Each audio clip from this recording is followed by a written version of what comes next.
Пошли. Все вместе. Какие ваши доказательства? They want you to comply. Cancel culture is about cancel. Кокаином. Up yours.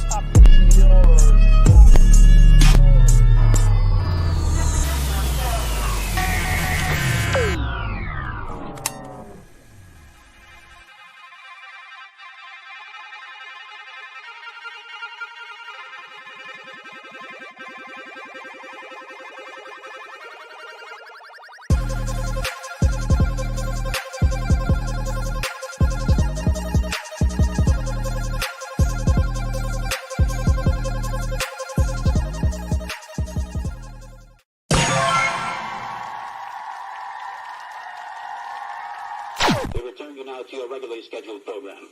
Кокаином. Up yours. Woke moralists. Up yours. This is systematic bullying that's happening. Woke moralists. Up yours. And they believe that they can then Woke shut us moralists. up. Hop around and find out. Up yours. Woke moralists. They seem animalistic is what I mean. No, they're worse than animals. The woke mob, they ruin everything. They stop Ben Shapiro from going to events and speaking. They stop Ann Coulter from doing it. I will never surrender even a single inch of ground to a pitchfork mob. You never cave to the mob. We will never bow to the mob. Ever. No matter what. Do you see the final expression of cancel culture in terrorist groups like Up yours. We'll see who cancels who.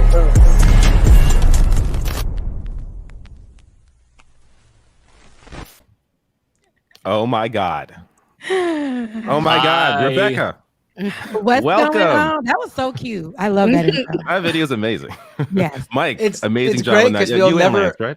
We could never use it again because It's a one-time use, then dispose. But you know, we had to do something special for our new family member, Rebecca. I love that so much. Thank you. That made me feel so warm and fuzzy inside, especially when the gold member Fro came in. It was giving everything. Where did y'all find that picture? First of all, I'm like, now, where did y'all dig? Who went on my page and went to go find that? So you want to know what I did? I Googled you, and that's how I got the best pictures. Okay. It was from the Like It or Not. I think your official like face from that. I can't remember specifically, but I tried multiple pictures, and that one really worked with the face swap. So I was like, finally we have it. So then like me and Lance were doing 100 different deep fakes. Like we had John Wick, we had a ton, and so yeah, I think it turned out well. I liked it. I liked it. That was cute. So, I'm a rock. It's cartoon Rebecca for me. Yeah. And I It's like very that. cute, And yeah. like, you made it clear, Olay. You're like, girl, and I look so cute in that too. So thank you. Yes. And I gotta say that the chat is also loving it. They love that you're here. So Yeah. Oh, I seen it. I ain't gonna lie. I was looking there like, let me see, make sure everybody on the same accord. And I'm feeling it. So thank you. Yeah, so you were a guest at the very, very early stages of Leftist Mafia. What? Yeah, right. That's right. First official guest. Yeah. So I feel like most people know who you are, but do you want to just give us a little bit of a rundown? Tell us who you are, what you do. And yeah. And shout out to Olay. She definitely brought me over here because I was like, now where were you taking me? Where were we going? And she brought me over here. I didn't know I was the first official guest. So shout out to that. That makes me feel more excited to be here. But a little bit about me. My name is Rebecca Azor. I have my own show on the Benjamin Dixon Network called Like It or Not. It is every Tuesday and Saturday. I've been in politics since about 2016, 2017.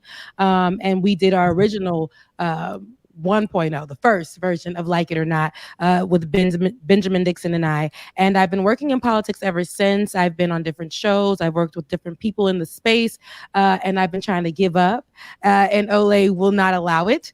And so, here we are. We had revamped Ben and I during the beginning of COVID. So everybody was at home. So we just got back together, brought Like It or Not back out. And here I am. I'm excited to be here with you guys. I think this is going to be really, really fun and really colorful. And it's gonna be real cute. I'm excited to be here. I am too, and I just have to say, as Ole would say, let the record reflect. So, okay, I probably shouldn't say this because I don't want to get us in drama immediately. And I know what you're gonna say. Go say it. Yeah. So before we had our conversation about replacing our last member, before we talked, I had psychologically moved on, and I'm like, I already know who I want it to be. I want it to be Rebecca, and I said it on the day that we met. I'm like, it's gotta be Rebecca, right? Like, I mean, it's gotta be Rebecca. So it was meant to be. You were the first guest, so yeah. Like one of our top episodes. Like, you were fantastic. It just amazing person. Insightful. So it's really good to have you here. Personable, funny. We love you. We love you. Thank you so much. I appreciate that. I love you guys back. I'm glad that I got the opportunity to meet you guys. Heard about the serves and then Ole bringing me on here, and I get to meet everybody else. It was a nice mix. And I like that you guys are conversational and inviting. So I can't wait to see how we rock this out. So it's going to be fun. Awesome. It's going to be fun. Yeah, I'm happy. And it's nice to see Ole again, too. Welcome back, Ole. That's right. It wasn't the same without Ole, because there were topics that I wanted to talk about that I couldn't talk about without Ole. Like the Keke Palmer situation. It's like, I can't talk about this on camera without Ole. The Jonah Hill situation. I can't talk about that. Well, we can talk about that today for sure. I tried to get up to date on that. And yeah, that's wild. So yeah, happy to have you back. It's the whole family's here. So we're back. Yes. I love you. I mean, this is great. This is good. Ole was like, I'm back, and she brought somebody, and the audience. And the spirit of my title is the queen of anti-whiteness. When the show got blacker, I had to reappear. Mike, I think you sort of downplayed how we got to do it. It's like, welcome to the family. We got to do the mafioso. Yeah, we didn't play it a lot. We don't do a lot of that stuff. No, we don't really play up the mafia stuff at all. I do all the time. I think I'm the only one. I think I'm the only one in here who ever brings it up. Well, you are part Italian, so it makes sense. It's crazy because the rest of the internet takes it so fucking seriously. It's really ridiculous. I know. I'm like, I can't believe what an obvious stupid joke fun name y'all take to they act like we take it seriously, like we think we are I'm like, no, these are jokes. Even though we know unfortunately, a lot of people. You telling me they take that serious? They take us too seriously. Well, some people were bothered by the fact that we used it, but then like it was sacred. We kind of played up to it, considering we got rid of one of our previous hosts. So whacked it. Yeah, that's right. But it's all good now. It's all good.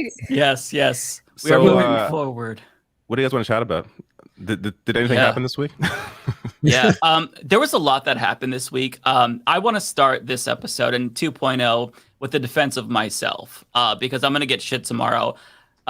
So I have a 20-minute video about a fart coming out tomorrow. That is just to get you to click so you listen to my commentary about climate change. And how conspiracy theories are formed. This is my strategy. I'm very troubled that fart is what would make people click. That's the click. And they will click it. Yeah, they will click it because people are weird like that. That would be why I tell YouTube never to recommend me a channel again. Yeah, see, I normally use sex to sell climate change stories, or I'll pretend like there's a Hunter Biden story or something, and in the first 2 minutes I'm like, this is actually about climate change. So I completely changed the topic. It's just there's a way to kind of get people, because nobody will ever watch a climate change video if you call it a climate change video. It's depressing. It's understandable, but it's depressing. Yeah, no, that's true. On Twitter, I was on Twitter today. I was scrolling because I haven't been on Twitter since Threads, but I was on Twitter today and I was scrolling, and somebody was like, "Don't click this unless you're alone or something like, unless you're an adult and alone. So here go me looking for something I ain't got no business looking for. I done clicked on it, and it was all positive stuff. Like, you're gonna be great in life. You're gonna, and I'm like, see, now that's not what I was looking for. That's not. You're disappointed. Yeah, I was. Yeah, that's amazing. Oh, we Getting should pissed probably off at plug. positive affirmation too. Yeah, we've got to plug the Matrix thing. It's this Saturday. Yes. Everybody, if you don't already know, this Saturday we're going to be fundraising as much money as we can for Rainbow Railroad.org. It's an organization that helps LGBTQ plus refugees globally escape persecution. They have been concentrating very strongly on Uganda for the last little while, but thanks to the draconian laws being passed by the US and a lot of the red states and their anti-trans legislation, they're also going to be focusing on some domestic issues as well. But yeah, this Saturday we're going to fundraise as much as we can. So please come join. It'll be fun. Yes. And Lily Wachowski, is that how you say it? Actually acknowledged it. Lily Wachowski, she's one of the two Wachowski sisters. Yeah, Wachowski.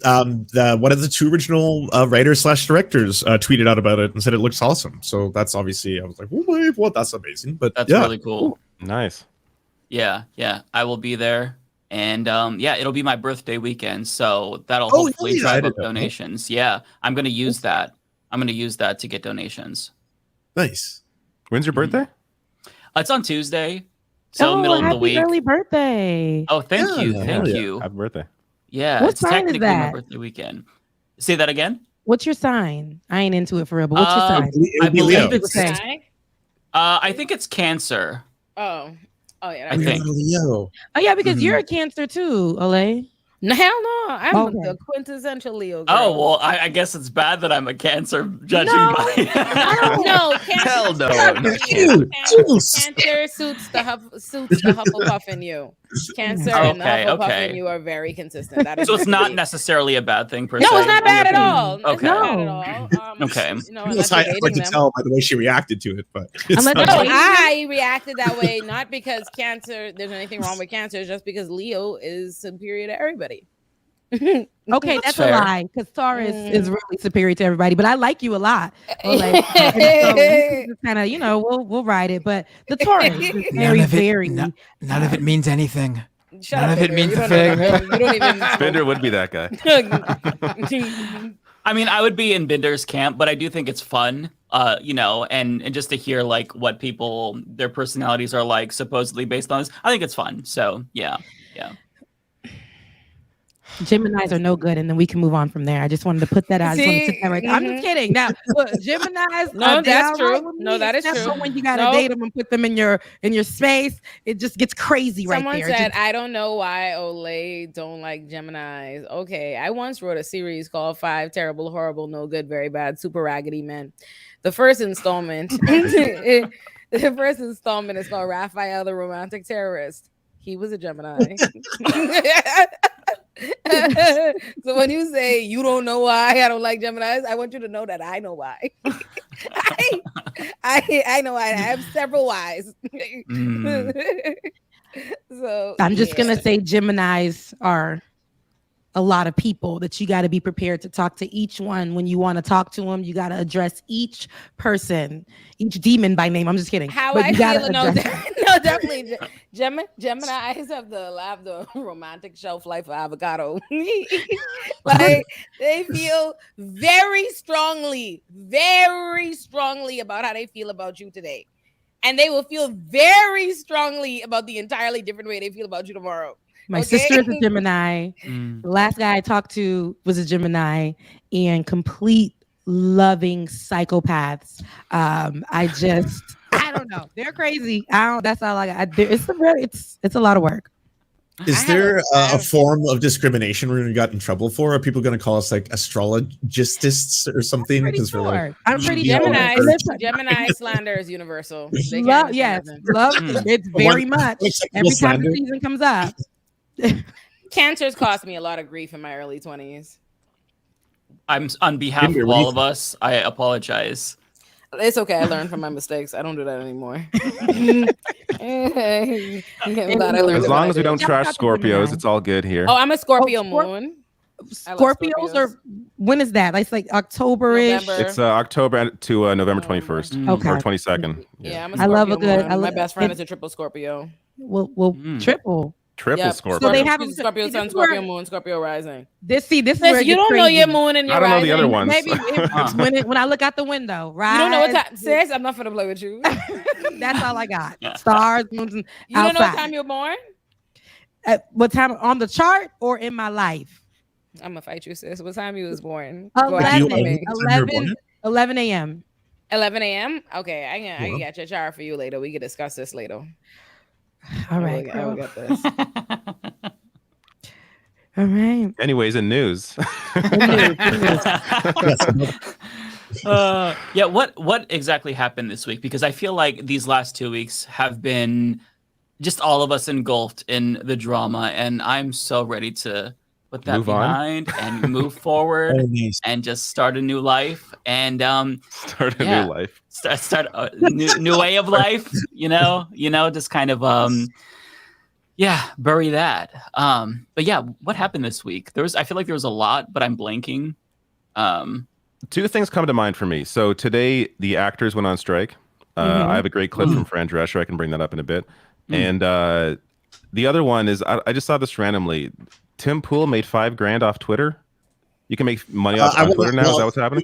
I want to ask Binder about that later because a lot of people have been bragging about how much money they made off Twitter today. From I think one of the Krasensteins said $25,000. Email Chong is like $7,000. Should I break out the Shakespearean skull and go on my monologue already? Should I? Please. I need to know about how you make money on Twitter. This doesn't make any sense to me. All right, we're gonna do this. Let's touch upon something else because it's gonna take. I don't think that we should open up with this one. Let's get to the with the Binder solo. I don't want to go on a 20-minute rant this early in the show. Let's hold it. Hold it for a little bit. When Binder warns us that this is gonna be a hell of a monologue, it's gonna be a hell of a monologue. So all right, we can wait on that. Let's talk about the SAG-AFTRA. I think this is a big deal because it's the first time since the 1980s that the SAG is going on strike. The actors are going on strike. It's the first time since the 1960s that both writers and actors are going on strike at the same time, essentially shutting down Hollywood. Fran Drescher had an amazing speech. She's the president of the. of the association. So, oh, good, you have it. Yeah, let's just play this because I think it's really worth all the. This is only like a minute and a half of it, but it's a great minute and a half. I cannot believe it, quite frankly. How far apart we are on so many things. How they plead poverty, that they're losing money left and right when giving hundreds of millions of dollars to their CEOs. It is disgusting. Shame on them. They stand on the wrong side of history at this very moment. We stand in solidarity, in unprecedented unity. Our union and our sister unions and the unions around the world are standing by us, as well as other labor unions. Because at some point, the jig is up. You cannot keep being dwindled and marginalized and disrespected and dishonored. The entire business model has been changed by streaming, digital, AI. This is a moment of history. That is a moment of truth. If we don't stand tall right now, we are all going to be in trouble. We are all going to be in jeopardy of being replaced by machines and big business. Who cares more about Wall Street than you and your family? Most of Americans don't have more than $500 in an emergency. Now, to really underline what she's saying here, one of the SAG negotiator, I don't have his name in front of me, but he also spoke in that same conference. And he gave an example of what the major film studios brought to them in the negotiations when it comes to how they're planning or how they would like to use AI. And they wanted SAG-AFTRA to sign off on this, which obviously this was a non-negotiable thing. But according to the SAG negotiator, the movie studios brought to them that they want to be able to hire background performers, background actors, for one day, like a 1 day, day rate, scan them, and then use their likeness and image in perpetuity, no extra money, to just insert them in, as background actors in any project they work on thereon into the future. Seen it on Black Mirror. Insane. Yeah. That episode. I was thinking about this happening as soon as I saw right. that two characters from Star Wars, what is it, Luke and Leia, they're starting to use AI generated voice versions and images of them. I'm like, is that what it's going to be in the future? If you happen to be a Star Wars character like Luke Skywalker, can you in perpetuity be recreated because Disney owns the character, even though it's you as a human who plays that character? Like, is that going to be a problem? And apparently it is something they're like discussing now. Right. Well, it's even worse. I think this scenario is even worse because at least those actors have, they're well into their career. They have fame and connections and legal representation, and I'm sure they work out or will work out or can work out deals for themselves if it does end up in that way. But in terms of like them directly going for background actors, those are usually young talent just starting. It's really hard. Yeah, just starting in their career, working like 12-hour days, not getting a lot of money. They don't even get to take part in the craft services there because they're usually not. And you would see all the other people eating the catered food, and you get this big lunch with Wonder Bread and like a piece of salami. It was so depressing. Yeah, so they basically want to take advantage of those people who are starting in their career and have no choice, because you need to do the background work if you even want to get enough credits to even be eligible for SAG.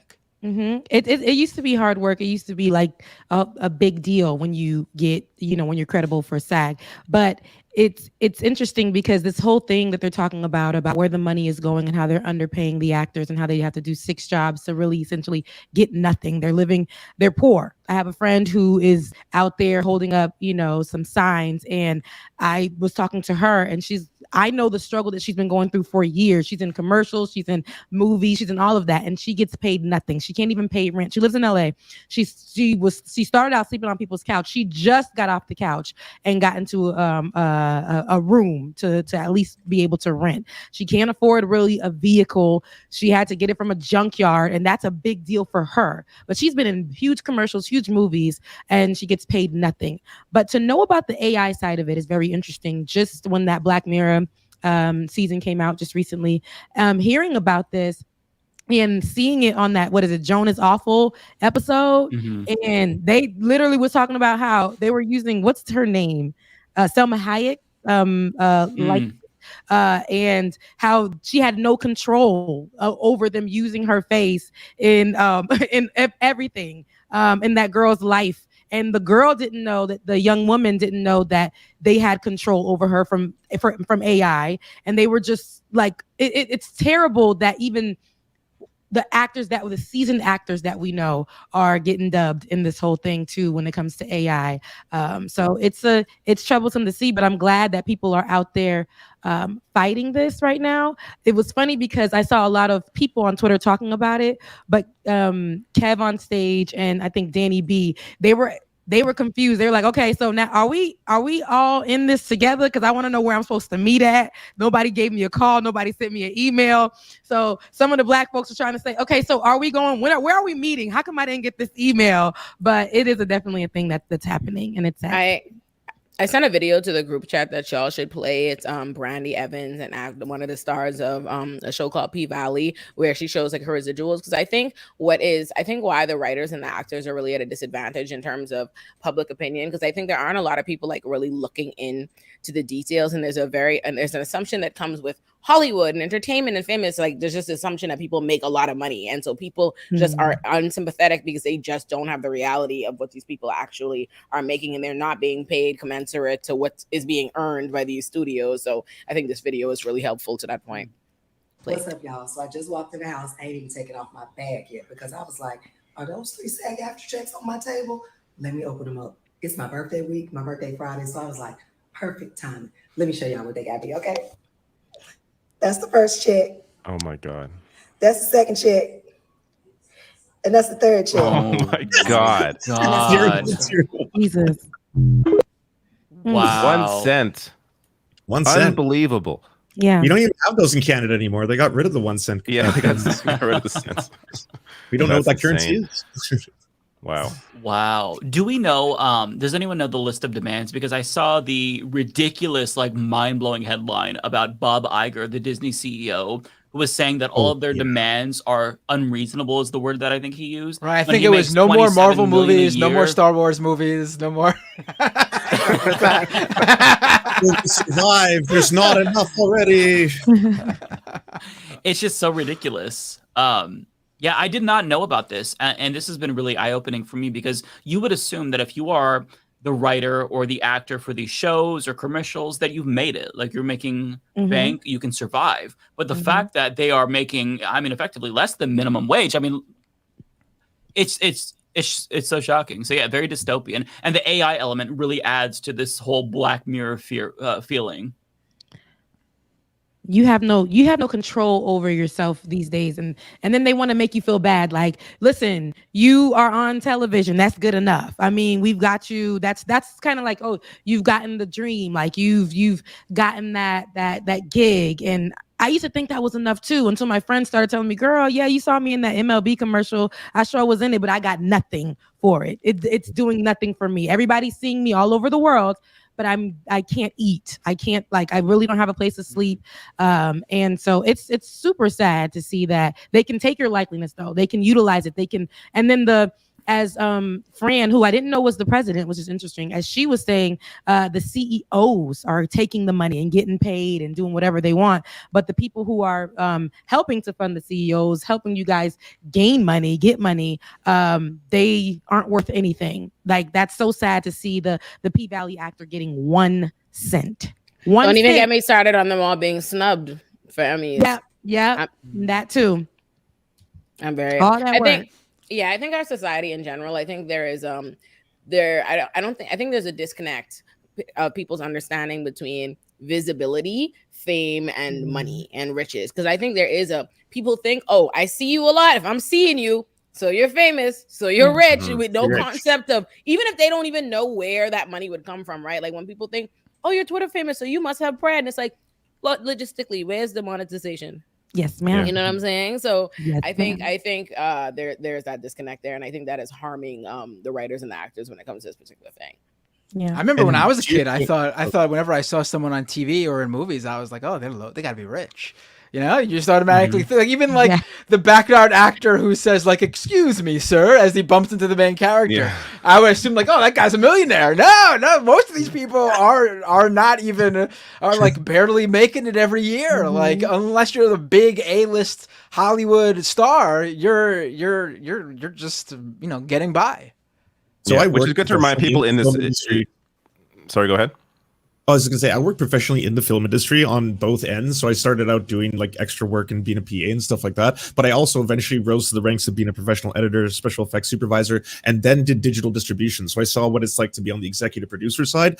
Everyone gets fucked over all the way on down. Like, anyone who's got this weird idea that like Hollywood liberals are bourgeois parasites and all this kind of stuff, they're not. People are fucking struggling to make ends meet in a lot of cases, especially like writers, like you get your one break if you get a regular gig where you're working on staff in a TV show, and that's going to last you 1 to 2 years as long as the show doesn't get canceled. And then after that, you're once again left to try and find that next big paycheck. Like, there's very few people who go writer and then director, then Spielberg. Like, that's like, there's literally just 1 or 2 of those kind of people. The rest of them, everyone is working their asses off and getting nothing for it.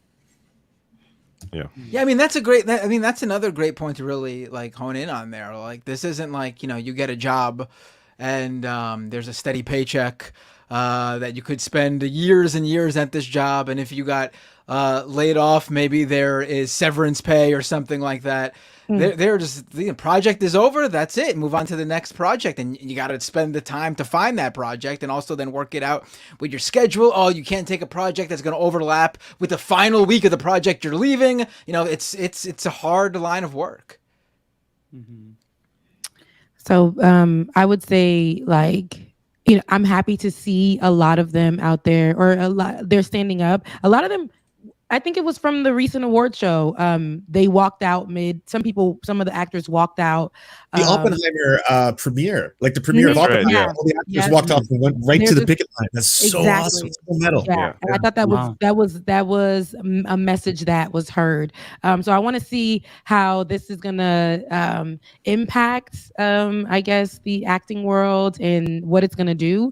This is our first, I guess, official day really seeing it out there. I've been seeing them talk about that, but I see it more in the media now.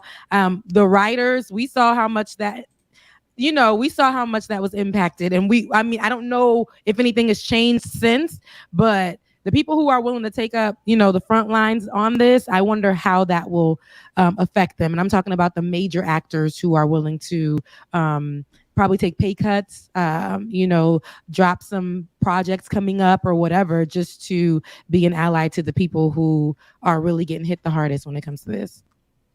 Yeah, that's a great point. That these people are like, this really is about the vast majority of the actors that are not making a lot of money, and because you know whether it's conservative arguments or the way the CEOs are going to try to frame this, they're going to try to frame it like, oh, these Hollywood celebrities want everything, and it's not about them. It's about the entire industry and how everybody's being screwed, while these CEOs are worth billions of dollars.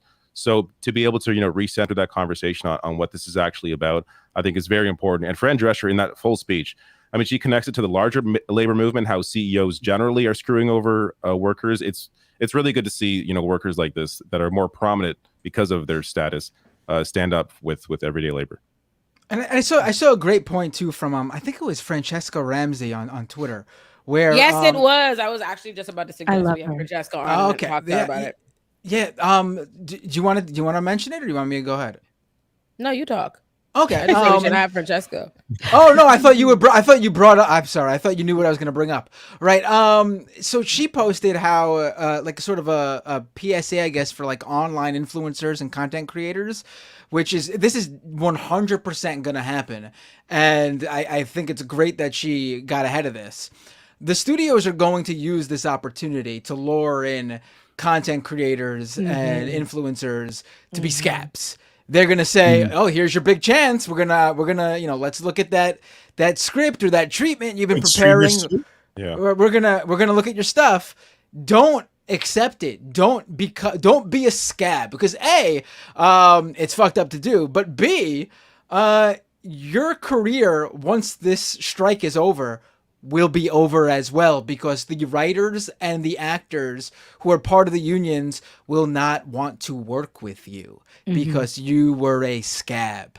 Don't do it. Don't do it. For both selfish reasons and for the right reasons.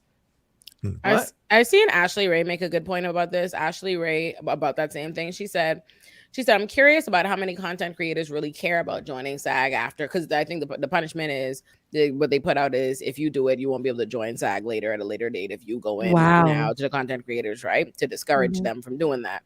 And so Ashley Ray said, I'm curious how many content creators really care about joining SAG. Like, obviously, a lot of them want to be actors eventually, but a lot of content creators or influencers or people with a niche gimmick who just want to do that. I don't know. I feel like the content creator, influencer to actor pipeline isn't as strong as it used to be. I feel like most of them don't want to be actors. They want TikTok ad money for rolling a bottle down some stairs. A show will probably come up to you that's fall on Fox. Seems like the content creator vibe now is more, I want to be an influencer. I want brand deals, not I want to be an actor. So what y'all think about that?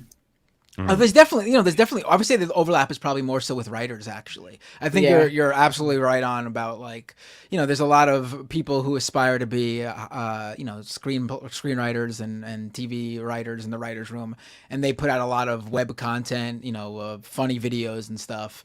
But I think about, like, when it comes to actors, I think that's right. I think a lot of these content creators now view themselves as like, no, the end game is just like being a really big YouTuber. It's not like crossing over to Hollywood or TV or something. Too much to type said something. It's funny, and I feel like the content creators, who have been dying for these opportunities to get in and just be seen or be in a commercial.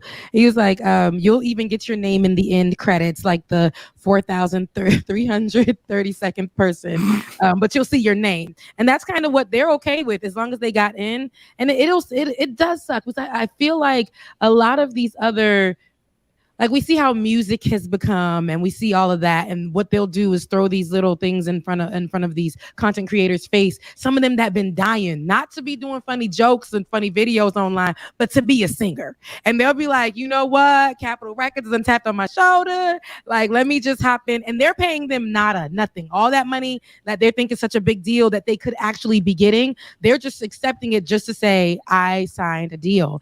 And so some of these people on the outside, where they're going to be like, yeah, let those actors go outside and, hold their signs up or whatever. We're going to go get these people.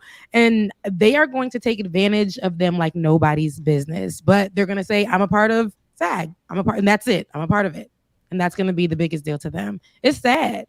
It is. Yeah. It also kind of puts into perspective too the fact that, like, a lot of this has to do with the fact that we transitioned to streaming. I don't know if everyone realizes that, but that's also what prompted a lot of the writer strikes, is that as all these shows start to become available on streaming platforms and we start just like mass producing content, just content farms, how much are they adopting AI? Is AI helping them to write? Do they have like AI writing entire scripts and then human beings kind of look through those and they fire 100 people to replace that? How much money does every person get when you take your TV show and move it from one streaming service to another? Do the writers make any money? Do the actors make any money? Does anyone else make money besides the executive producers? The answer is usually no. It's like the distribution company or the execs, but those are the people who are making endless amounts of cash and, not having to put in the labor.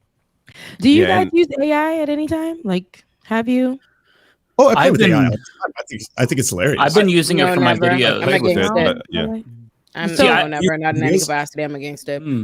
See, I've been using it for B-roll for my videos, because I'll cover like a really obscure story about somebody and there's no pictures of them or any good pictures. And so I'll go to Dolly and like generate some sort of a picture. Like I did a story on the Michigan hair salon owner who decided to disallow trans people.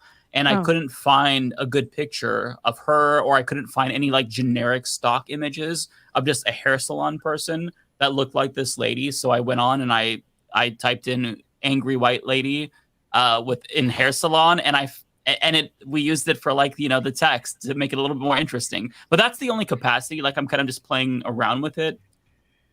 I think it's dangerous in a way. I think it is dangerous. The most recent thing that I've seen with AI is this whole thing with Rimini, or these babies. And when I first seen it, my sister sent me, she's like, girl, does the baby look like me? First of all, why does this baby look, I don't like the outfit on the baby. It's a baby and it's giving me sexualized child. I don't like it. Yeah. But that's neither here or there. It might be everywhere. I'm not sure where I am with that, but it's very unpleasant to see what they're doing with AI. And they used to be able to be able to look at the AI and say, okay, it has an extra finger, or there's something, like, to know that it's AI. Now they're not even trying to change that up for you to know if it's AI or not. So a lot of misinformation and mischaracterization, a lot of that has been going on. And then people using people's voices, it's crazy to me. You would think I don't know if this is true or not, but there was a story about a Haitian artist who just came out saying he had a feature with what's his name? I forgot his name. Kendrick Lamar. And everybody was like, boy, please. And they were saying it was an AI because we didn't hear or know. Kendrick Lamar did not post anything on his page. There was nothing coming. It was, so people are using AI to say that they've partnered with artists, things like that, using people's likeness. It's crazy. And so I feel like this can get a lot of people in trouble. We already know how white folks like to lie. No offense. We already know how they like to lie to police officers. And I don't want that kind of thing to happen with like people saying that wasn't me. And then people can create some stories up. I don't know. I just think it's really dangerous. Granted, I ain't gonna lie. I had asked one of the AI apps something. And the answer that it gave was incredible. Like, it gave a business plan. It gave all of that. It was freaky. But it was also like, dang, that's really good. Like, that is very insightful. It's very helpful. But I would rather, I don't know. It's very dangerous. it's very dangerous. It's You dystopian, don't have to and say- the implications are very scary, especially for us, like as public people. Like they could take our voices and they can take our images and likeness, and they can use that to get us to say something we didn't say. I've already seen fake podcasts politics-wise. I've already seen fake podcasts of like other podcasts, and they use the voices of each of the people, and you can tell it's not them, but it's convincing enough. It's more of like it's more funny, like they aren't trying to be like this is what they actually said. Yeah. But it can get to a point where it could be like they said this thing, look at this image or look at this video. I'm sure and you'll that's see it just happen. AI. I'm for sure. It's probably Yeah, I think it's fine when used creatively, where it's clear that it's like those funny videos of like Biden and Trump talking to each other. Those or are singing a humorous, song yeah. together. Playing Fortnite. Like those like these are very specific examples. Like that's what it should be for. Like fun stuff where they make it very clear this is not what it is, and there's no monetization of it, like using someone's voice who's a big artist in a song that you made, because I think that's messed up too. You know, but otherwise, I think the otherwise it's problem messed with up. I'm against it all together, just because the problem is you can't put the genie back in the box. Like saying, you know, all these different circumstances when, oh yeah, it would be okay, or it's ethical here, that regardless, just having the tool, you see what's going to happen. They're going to use it to exploit people. It's going to become a tool. You see it. They're literally already doing it. And that's what I knew from the beginning. They were going to use it to cut people out. These industries have already become, these were already like historically exploitative industries. They always were. And they've gotten more of that with streaming and this and all these different advents, but you throw AI into it. Yeah, I've thought it was bad from the beginning. That's why I've never participated in a single of these trends, not the baby, not the none of it, none of them The pictures, pregnant none people, of it, the people getting none married. of it. It's ridiculous, and I think it also adds. Somebody had posted I guess one of them that make the guys look a little stronger, and the guy that posted it is naturally overweight. I would say that, like, you know, he's naturally a bigger guy. And so when he posted it, so many people, and he's very popular in the what we call the Haitian music industry. And when he posted it, people were saying, maybe if you try hard enough, you can look like this. Maybe if you, so he posted and he said, you know what, I posted this to be funny, but now like I'm feeling away. Like I'm feeling a little hurt. Like people are coming at me with these comments, and I thought I would post this to be funny, but don't worry. And then he got a little defensive, but don't worry. In 2026, I'm gonna be healthy. And it just, I don't know. It just got a little. You can stop using it. Like I just. It gets crazy. I don't like it. The kids using people's kids' face, because that's what AI essentially is. It's where do you think they're getting these pictures, right? Where do you think they're getting? It's somebody's likeliness. It's somebody's kid's likeliness. It's somebody's. It's crazy. It's ridiculous. It's creepy. Yeah.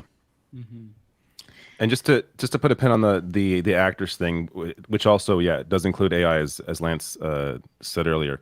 So just to be clear on the issues, the strike included increased pay as well as progress on residuals, particularly on streaming services. Right, and the also streaming thing's a big deal that we didn't concerns really. The streaming thing's a big deal we didn't really talk too much about, and that's basically two things here. Where one, streaming has obviously completely changed how royalties work. You know, usually you'd make a show, it would go into syndication, and you'd make a lot of money from syndication. That's not a thing anymore. These shows are now on streaming services where people watch them when they want, so it's not quite the same, you know, dynamic. But the studios never updated their plan on how to pay people royalties and residuals based on this new model, and they're trying to get away with keeping it that way. And then that brings us to the second thing there, where now in order to not pay royalties and residuals where they do have to, when these shows and movies are on streaming services, they now just completely remove them altogether, thus taking someone's body of work out of public view completely. Like, it's not like, oh, you know, your TV show or your movie isn't getting picked up by the networks, but, you know, DVD sales, VHS sales, whatever sales, that's where you'll make money. That doesn't really exist now anymore. Everything goes directly to streaming, and to save money on paying people and to use you know, on paper failures, Hollywood will just pull a movie or a TV show completely, so they don't pay out any of that, and then that actor or director or writer or whomever has no recent body of work to show people when they're trying to get that next job because the studio has completely removed it from existence with no way to get a hold of a copy of it. Like, imagine spending like a year of your life creating something. It goes up online for like a couple of weeks. And then the studio decides we're going to pull it down so we don't have to send any money to anyone involved with this anymore. And you don't even have the ability to like show people the work you just spent the year on. It's like a huge gap in your resume. And y'all, all they have to go off of is I was there. I was working for this company. I was just go ahead and lie on that resume, sis. Just lie. Just lie. I mean, it's really the truth, but but it's unfortunate how this is all about to go down, and this is just the beginning. So I see, hopefully, as far as for the people who are fighting for a change, something does change, but I'm just not sure how long it will be for them because some people are really taking a pay cut and trying to fight for change and, putting more stress on themselves financially just to try to get some changes. So, which is why it's good that it's the writers and the actors now striking together. Like, this is really going to hopefully put enough pressure on this industry, on these studios to act. We're going to see. Yeah. All right. What else happened? Who's been a scab so far? Can we do a let's call out all the scabs segment? Yeah. Who has scab? Who has anyone been? Has anyone been a scab yet? I don't think it's been too early. Yeah. The strike is tonight, isn't it? Yeah. We will find them. Is we it will Matt direct Damon harassment? Something he didn't do. I saw Matt Damon getting dragged, and like it turns out. No. All these clips. All these clips that like Deadline and these other Hollywood rags were posting were so badly clipped. Like they would basically clip the whole interview, the whole comment, but then in the written description of it, they would just put the first half. And all these writers would basically say something like, yeah, I hope this doesn't go on for too long. And that's what they would put up there. But then the rest of the comment was, because people need to get paid, but I support it 100%. Like it's because that's who these outlets are for, right? It's for the producers and the studios, right? It's not for the actors and the writers. So of course they're going to be on the side of the studios. It's ridiculous. The actors, even the big famous actors, everyone I've seen so far has been incredibly supportive. They're literally in the union. I mean, you can't act in Hollywood if you're not in SAG. So I wanted to get all of your thoughts on Threads because it's my first week on Threads, and I've got to admit, I much prefer it to Twitter. And I think that as soon as they have a desktop app, I'm done with Twitter. And the difference is so clear because when you log on to Twitter, you see, no matter what I post, it could be completely innocuous. I will get dumb fucks with blue checks responding. Just logging on to Twitter, I see Nazis, transphobia. But when I go on to Threads, it's just pleasant people. It's nothing but just nice people. And it like gets your mood up, which is kind of like, it gave me that feeling of the old MySpace days, even not to date myself, where, you're genuinely happy to see other people. And the more that I find like my mutuals on Threads, the more at home I feel. And I think this is the one. I hate to jump behind a Zuckerberg app, but it's true. Like I wanted to get all of your take on it because I don't think I could tolerate Twitter for much longer, if I'm being honest. Yeah, I'm done for all intents and purposes. I'm done with Twitter. Like I have the account. Like obviously I'm not going to delete my platform, but I already said I'm not using it substantively anymore. I'm on Threads. I'm using Threads. Fuck it. It's insane. Anything. I literally between the community. I can't say nothing.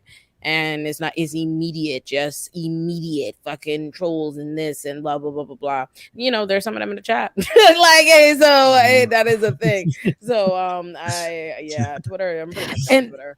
I think for Threads, I told Olay, I've been telling her to get on since day one. I'm on. And she's on now. But I said that's more her speed because I know, there's no moderation on Twitter. Anybody, especially could come on there, send their groupies or whatever, people with no damn pictures, these bot pages, these burner pages. They can come and attack you and create these storylines and run with it. Lots of misinformation. Not to say that's not capable of happening over at Threads, but I was fortunate enough to be on Threads on their first day, and it did feel just really MySpace vibe, just kind of like going with the flow, and just like that's what it was giving. And I liked it on that day because I'm like, dang, I don't have to. That first day, no ads, no extra pages. I ain't gonna hold you. It was real cute. You were able to just have random conversations and talk about just random stuff. You can't see people's likes. You can see how many likes you have on the post, but you can't see like right now. I'm saying for right now, the engagement. You're not focused on that. You're not focused on how many people are following or not following. It's kind of like you just focus on talking, and I guess that's pretty much it. And so I like that portion of it. I did wake up the next day and they already had changed it where I don't know why Paris Hilton was on my page. I don't know why like Kim Kardashian. They're pushing a lot of celebrities into the timeline. So I was like, get them off of here. I want to see my 5 friends from yesterday. And but when I clicked, I guess they do it like to try to test it out, because when I click refresh a couple of times, it'll go back to that. But it is a more pleasant environment. If you've been on Twitter for so long, I know you guys have, and I know, like you said, Ole, you get attacked a lot on there. People are just free to come at you all kinds of ways. But it's just kind of like you can have your voice on there and be just fine. And that's what I like. I think I like the most about it. So I like it. Yeah. I'm liking it so far too. The one thing I see differently about each timeline, on Twitter, they push Nazis into your timeline. On Threads, it's celebrities. Both are bad, but I rather celebrities than Nazis. I'll take that for now. And they have said that they're working on the timeline. At least Zuckerberg has claimed they're going to I think change the timeline, or at least to have an option where you can see just people you're following, which once they do that, like that's what it needs. And I'm also noticing a lot more engagement on my replies. I'm a person that likes to reply. I don't tweet a lot on Twitter, but I reply a lot. So I'm noticing that people are like liking, more people are liking and replying to my replies on Threads, because I think it's actually going to the timeline more often than Twitter shows. So that part of it, I like to. It's just, and I agree with all of you. Like the vibes are way better on there. Twitter is just very toxic, and I'm with Mike. Once they have the web app, since I use, like, in my videos, I often reference, like, news hits Twitter. I'll use that stuff, or clips will be on Twitter. Once I can do that through the internet, like through my webpage in my videos, then I could really move on from Twitter and never use it again. Directly related to what Mike was talking about, I can't believe how normalized I got used to being on a social media app run by Nazis. It feels like Hitler's bunker every time I log on to Twitter, and I eventually got used to it. I literally put that on Threads yesterday. I said being on Twitter now feels like fighting I said being on Twitter feels like fighting the clown all day. That's really what it feels like. Yes, it is. It really, bad. It just gives you bad energy. I have been called more racial slurs in the last several days that in my almost I've learned once that people are calling other people. I'm like, what the fuck? What is going on here? Yeah. Remember when I was here, look, all those years ago, and we talked about how it messes with your mental, and that's what I was saying. Like, Ole, I just want you to be, come on over where there's peace. The water is fine. Just come and you can just curate your own audience for now, because things will change. But right now, just come over here. They can't find you. They can't search you up. They can't. It's just you gonna be all right over here, because I see how they come at. I know how it is, how they come at me, and but I see how they come at her just for saying any little thing, and they come with like their hoods on. And just recently, under one of the videos that we did for on Olay's platform, somebody came on there. I don't know what they were saying. They told her to go somewhere, you black XYZ or whatever, and I commented under that, and they were like, you go over there, you Haitian whore, or something like that. And Jesus Christ. It's so dumb. Like, it's so dumb. They try to discredit you just for being black or just for being this. You cannot have a voice. Yet people, they will bring their brother, their sister, their cousin, their whole town underneath your post. And it does the trolls and the burners. And they will infiltrate your whole comment section. And what's crazy is Elon Musk and his folks allows that kind of thing. And because that's what he wants. Yeah, he encourages. It's not just allows. That is the desired result. I'm telling you, there are people straight up like I reported an account today, literally would like kill whatever in its name, literally leaving me death threats. Twitter said no violations here.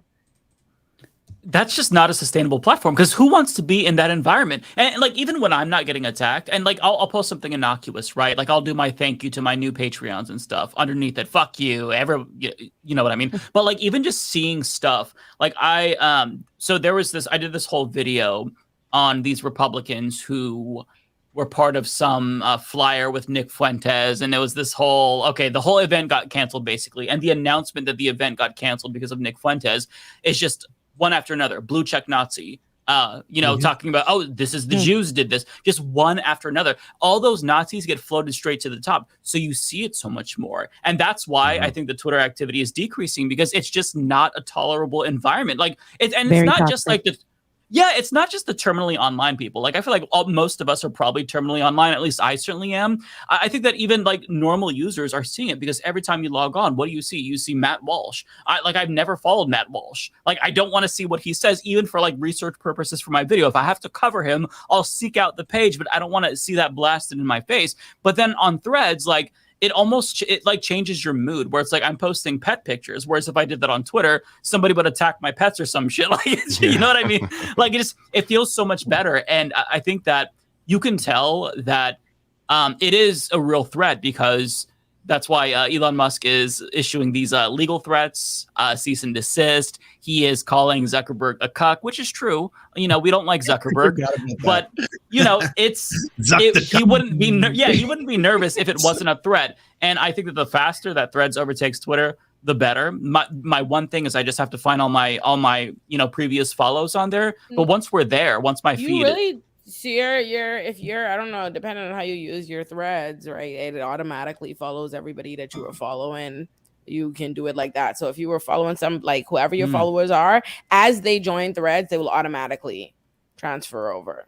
On Instagram, I need to do that then. Yeah. But you don't want everybody on there. I'm gonna just be honest with you. I'm like, I know. I said, I gotta follow some folks. Some of y'all coming over here and look, this is a new platform for me. I'm in a new space. Everybody can't come. They said you're gonna be elevated to higher levels, and everybody can't come to that. So I was in there like, I don't want you. Is that my ex? I didn't even know. You gotta go. Like, no back over here. At least if I can help it. So. The big difference for me is that I used Instagram mostly with family and friends, and Twitter was like, I don't think I have any family and friends on there, but by design. Like I want, I don't need them seeing my politics stuff all the time. So when I joined Threads, like one of my first followers was my mom, and like, I don't mind that you're here, but now I feel like I'm kind of like self-censoring myself sometimes. Like I don't want. It's so funny. My daddy and me follow each other on Twitter. Really? Oh, yeah. Does he use it a lot? Yeah. Like my daddy subscribes to my show, all that. He don't say nothing to me. He don't say nothing to me. He just keeps it pushing. He's always watching though. That's right. Yeah, I don't know how I'd feel about my mom following me on Twitter because I feel like she would find every hateful comment and be like, Mike, did you see what they said about you? Hey, did you see this? Like, Mom, please don't show me that. My mom used to be like that. Yeah, where it's like, she did that before when I first started YouTube, where it's like, hey, this person made a video about you. I'm like, Mom, I don't need to respond to it. It's fine. But thank you for telling me. Please don't. He said such mean things. Yeah. My mom would say, "Why are you wearing that? Comments. Why are you?" No, I don't even. Rebecca, it's not. So why did you say that? Is that the color choice for your nails? See, all the other people on here look great, and here you go. My mom will be like that. That's my goodness. That's my mommy too. I hate her. Caribbean parents. Just girl, don't watch it then. Don't watch it. No, that's my mommy. That is 100% my mommy. My mommy too. Speaking of clothing choices, somebody pointed out that we're all wearing black today. Very aesthetically pleasing. Yeah, oh my god! I didn't notice. Funeral for Twitter, or what is this? Yeah, there you go. There yeah, you go. I'm done with Twitter. I'm telling you, I'm over it. Like, I'm so fucking over it. I'm like, whatever. Like, it really is. It just is untenable. It's why it's ass. It's just not even pleasant. It's not a pleasant app to use anymore by any means, shape, or form. I'm like, this is bullshit. And they keep like Elon literally. The app is there just to facilitate like right-wing foolishness. That's it. Like every way, he's just constantly finding new ways to try to incentivize them to keep it running, keep them happy. Like, oh, that's the whole monetization foolishness today. They're the first one.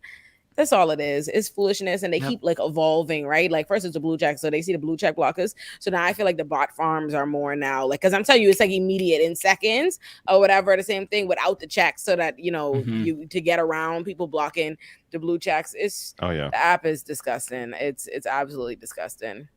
Yeah, I'm not fucking with it. I literally today I was about to give a picture of Raheem to Twitter, and I was like, nah. And that's just get on over the thread so they gonna love. It's gonna be authentically loved. Okay. Yeah. I don't know. I agree with all the takes on Twitter. Obviously, I feel like I'm sort of I'm sort of a main character on there, so I can't leave. I'm trying. But I mean, yeah, I feel that. I mean, I do feel like a Twitter person deeply in my spirit, obviously. Right, but Threads is like it's just. I could say right now, like I think Blue Sky. I know I'm also. Yeah, I prefer Blue Sky.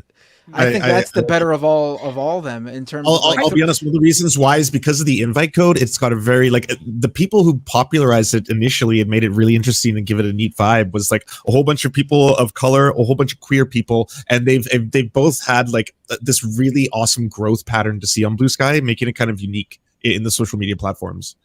Right. And Threads is just the fact that they just like I can't like I go to Twitter like it was a news source. And even to this day I'm able to use the platform to, I'm not getting it like directly to my feed like I used to, but I can still search things that are going on and like find breaking news that I still can't find anywhere else. Threads is just not made for that at all. I could like Threads is fine to post on. Although I have noticed since last week when it first launched, like the engagement is already going down. They're losing people by having that horrible feed because I can't use it to actually read anything, like because I can't find what I want to find on there. Even following people I want to follow. Blue Sky I feel like is better in terms of like it's still not news, but like the conversation on there is much better. I just feel like I say something really unpopular. Maybe Blue Sky it's too much inside jokes. I was like, literally just about to say Blue Sky is everything about the moments where I zone out on this show. That's what Blue Sky is. Like that is what I was literally about to say. That's why y'all like it. Like I appreciate the people on there, but like I can't engage with any of it. It's all just like I'm seeing Alf like all with muscles. I'm like, okay, this is a joke again. Like I've seen Alf with muscles a million times. Is it still funny now? Like. Is that got anything else? Like, so they're recycling. They're recycling. I mean, I like inside jokes. Just like, all right, it's just not for normies, all right? I think I was talking to somebody, one of my colleagues in the nonprofit industrial complex this week, and he was complaining about not liking Threads because it allows like all these like basically the picture nature of it, the people that thrive on Instagram, the prettiness of IG to do well on Threads, like people who wouldn't have been able to do as well on Twitter, even though they were doing really well on Instagram. And I'm like, you're just mad because Twitter was a place where you felt like you could shine as a nerd. Like you can't. I was like, you can't hack it in these duality streets, baby. That's what be happening. That's why I'm telling you. That's why all the Twitter nerds love to act like Instagram doesn't exist. Like they're like, oh, new app, we need a new. And I'm like, the pitches ain't shaking out, huh? Pitches not doing what you want. I mean, that's probably it for me, honestly. On Twitter and Blue Sky, I'm a somebody. Whereas Instagram and Threads, I'm a nobody. You gotta go somewhere. But I checked. I saw you had a surprising healthy. I could have sworn I went on Threads and you had like over 11,000 followers. Am I imagining that? No, I was like, Bender, you're doing. I have 12,000 followers on there, but that's more than me. What are you complaining about? More than me. Yes, on Threads. And that's But 12,000 on Blue Sky is huge. You're one of the top 50 people on the site. 12,000 on Instagram. It's like, oh, okay, Slim Jim's got 952,000 more followers than you. No, that's true. But I feel like Instagram is my space. Even though I like my Instagram to be particularly a little bit more small because I don't want everybody in my business, even though my page is whatever. But Twitter, I just can't get with. I used to have another page on Twitter which did really well. I deleted that, and so I started from scratch. And I'm okay with where I'm at now because people are mean and nasty. So. But where I'm at on Instagram, I told you my 5 friends on Threads. I'm okay with that because I just feel unstressed. I could put up a picture with a bikini on my Instagram and it goes well. And I could put up a picture of a bikini right now on Threads and it might go platinum plastic, but I'm all right with that. I'm okay with that one person, 773 Richard X, who just put, I would love to be near that. I would love to be laying near you. That's all right with me. That's all right with me. Okay. But now, if I put a bikini on and posted those pictures on Blue Sky, that's where I would go viral. That's the site for that one. You're like a micro celebrity on these platforms. Hey, on that note, can everyone go do the Surf Times on Threads and follow me? I only have 400 followers. Matt Binder is this 12,000 follower, like godlike structure. Let's take him down. All right. So everybody go to Threads in. Mine is The Songstress, TheSongstress. It's so long, but that's my vintage name on Instagram. I'll add to it now. The Songstress on Threads. Add me. Now you doing pretty well, Olay. While you over here, Olay was there for 5 seconds. And Olay was there for 5 seconds. She reposted something or she tagged me in something, and then I'm like, not me getting 4 likes on Threads. I joined Spilling Thread. I think I joined Threads yesterday or the day before. I don't think. Let me check. Hold on. I don't have no followers on Threads. I have 4,607 followers on Threads. I have 300. That's pretty good. And that's all right. And I'm okay with that. I have 307 followers. I have 400. Yeah. I think I'm in Rebecca's tier. I got a code for Spill, and I'm an absolute nobody on there. Who gave you? Who gave you that? Who did that? Did you see I followed you? Some anonymous person who follows me on Twitter sent it to me because I guess they know I'm on all the social media sites. They just DM me and say, "Here you go. Here's one for you." And I signed up. I got on there and I was like, "Oh, this is what I don't think this one's for me. That's fine, but this one's not for me." Why is Spill not for you? I wish it was, but I don't have. I have 1 follower on there. 1 follower. 1 follower. All right. I can't find you, Rebecca. Can you spell it again? Okay, so it's TheSongstress.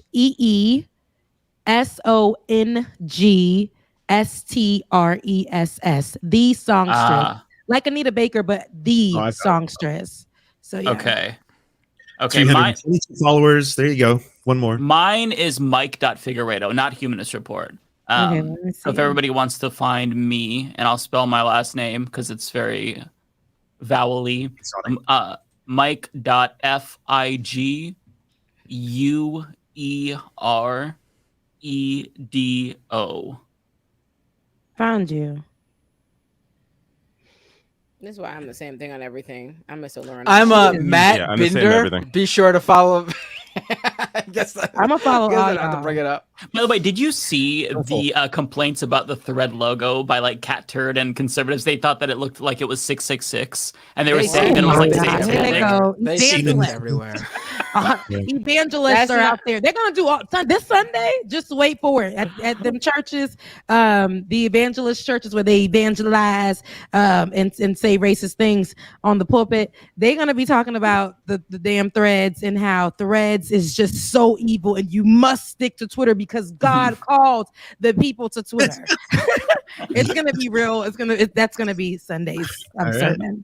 Literally, like it's just a matter of like which one says it. Like it's gonna be one of these right-wing prosperity preachers, but like which one says it, because they've said much crazier things than that. So yeah, I could see that. But yeah, I just love it. Like I want to think that we're.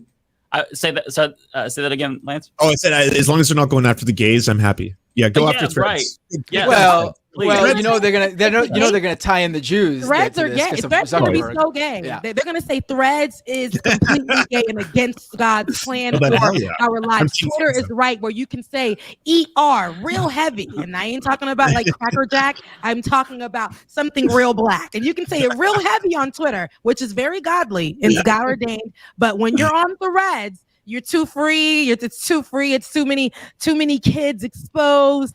And what kids on Threads right now? Like it's just What make Threads superior is gonna make Threads superior to Twitter is the same thing that make Instagram superior, and it's the ability to block this account and any account it creates. Like you block somebody, and then Instagram, they're fucking gone. They have disappeared from the fucking ether. They are gone. Twitter. Hell no. Twitter is a sick, toxic place in that way. Every other app you could get rid of, like every other app gives you the opportunity to say, hey, take this toxic terribleness away from me. YouTube, you could hide user. TikTok does it. Instagram does it. TikTok. Twitter is like, oh, no, baby. Boost the bigotry. Like, let's yes. magnify it. So that is what is going to make Threads. Yeah, I'm a kicking on Threads. I'm over IG. Well, you want to know what's fucked up about Twitter is even if you try to curate what you're seeing and you mute a bunch of people, you can post something and then you'll see a bunch of muted account. You're like, oh, fuck, I'm getting dragged again, even when you don't see it. It's like, I hate that shit. It's like, but it never used to be like that. Only when Elon broke the damn thing. It was never like that when you used to mute it. He broke it. He broke. Oh, the app don't work. The app don't work. The app don't work. It does not work. It does not work. It is terrible over there. I'm like, oh, they on bullshit. They say crazy things just about everything now. I'm like, oh Lord, what is this? It's exhausting mentally. And like going on Twitter, it stays with you, right? Like throughout the fucking day. Like that bad experience on Twitter, that's what it carries with you. For your mental health. Yeah, I'm ditching it. I'm ready to jump ship. My brain requires it. Yeah, in general, I'm like I kind of shifted my energies. I'd be focusing on my YouTube anyway. I'm kind of like whatever Twitter. Yeah, that's pretty much what I'm doing. I'm like, what are they on? But yeah, Bender, you're wrong to drag Threads when technically Threads is the one where you're finally king. You have the most subscribers, the most followers, and everybody, and you're here like I don't feel important. I also have more followers than all of you on Blue Sky and Twitter. No, but you can see the difference. Nobody cared. Like, no, somewhere where you're nobody, and that's all right. Okay, but that's all right. I feel shitty because I'm the loser is YouTube. That's where you guys are king. YouTube. You say you post thirst traps on where? On Threads, and I still lose to Bender. He has like more than like 20 times the following I do. What you post? It was one of my first posts. I did a kind of half joking, kind of like, you know what? I need some followers on it. I joined and I had like 300 followers. Like this is not right. Let me go find your page. I need to get close to 70,000. This is not right. I'm crying. Wait, is this you? Right. Are you the shirtless person with the baby? No, that's a baby in your hand. Is that you? With a baby? Oh no, that's me. Yeah, holding the baby. I'm not sure. I was looking my profile picture. That's you shirtless. See, I just need to go. See, that's why. It's just. I think David posted that picture and actually lost followers, if I remember correctly. Actually, no, I gained like 200, but it's not the 70,000. So it actually worked. So it worked. I got a lot of responses on there. No kidding. Well, shit. Yeah. Wow. Where's the thirst trap? Look, because I am on the. You got to scroll down. It's a week ago. Rebecca was not trapped. Rebecca was not trapped. You saw me? Yeah, it didn't trap me. I wasn't Funny trapped. thing as well is I posted it with a picture of the weekend because I'm like, well, if you don't like this, I met the weekend once. Here you go. this is good enough for you. Maybe you'll follow me now. I see it. Okay, guns out there shooting. 163 likes. I feel pretty good about myself. What? You should. Let me go like it. Now you got 154. I posted thirst trap. Let me do that. Okay. I'm sitting here posting dog and cat pics. I'm not giving the people what they want. The way I think about Threads, get the cat out of here. We need arms. We need guns. David showed you what you need to be posting. Okay? Threads is an extension of Instagram, so you gotta embed some of that Instagram energy into Threads, at least at the beginning. That's the thing is that I wasn't really big on Instagram. Like once a year, I would post a picture of like one of my dogs, and then that's it. I wouldn't go on. I wouldn't like see. I mean, once in a while I will. But but I'm just not super big on Instagram because I don't take a lot of pictures unless it's of like my dog. I don't even take food pictures anymore. Like I think I'm just an old man.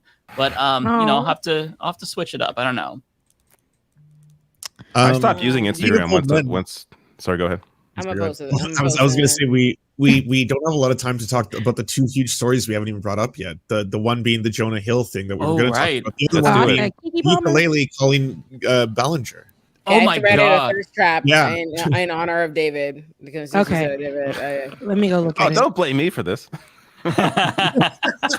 It's literally you. Y'all all saw it, audience. Girl, you fast. It's giving a lot of body. Let me go like it. People in the chat are asking for thirst traps from all of us now. But let me go. Come on, Come on. Listen, David. how many likes did you get again, David, for that picture? 163 or 4 now. See, I could post just a screenshot of a tweet and I'll get 1,000 likes. So I'll pass on that. Yeah. So imagine if you posted a thirst trap, how many you would get. Here's what you got to do, Matt. You got to print out the picture of a tweet and take a picture with the tweet, like the picture, shirtless, and then you quadruple it. Right. I'm just gonna Photoshop my face on that David Dole picture, and let's see how it does. I'm about to just give all my apps a different bikini thirst trap, except for Twitter. At this point, let me go. Look, let me go to Jamaica and go look at that because I was sitting in that picture. Let me see. We're all supposed to thirst traps. as we go to the next story, but let me go find a good look. We should do Jonah Hill though, right? Jonah Hill. Who wants to start that? Or the ukulele, one of the two. Oh, the ukulele one is going to be There's a new ukulele wrinkle to the story, or what happened with the ukulele? Oh, there's lady? so much more. Well, which one do you want to do? Where are you talking about? What's her face? The same Colleen Ballinger. Didn't we already talk about this? That one's. I thought we did. Yeah. Did we? There was more revelations since last week. Yeah. Oh, there's a new part to it now. Well, last week was the ukulele week. This week, did you know the co-host or the ex-co-host of H3's Three Frenemies with Ethan Klein, Trisha Paytas? Yeah. She had a show with Colleen Ballinger where they were co-hosting it. They were obviously doing this podcast and stuff like that. It turns out Colleen Ballinger had taken nude photos of Trisha that she does for. She's a sex worker. She's open about it. She has they use they them. Just FYI. Okay. My apologies. Yeah, I'm sorry about that. So they are a sex worker. They're very open about that. They also have an OnlyFans as well, which it's obviously no secret or anything like that. And what you do when you buy someone's OnlyFans is you are consenting to be able to see those pictures, and that's it, right? There's nothing beyond that. You don't have the ability to download videos, you don't have the ability to download pictures, and you certainly don't have the ability to show other people. It turns out she has shown it to one of the victims of this entire story, Adam McIntyre, when he was 14 years old.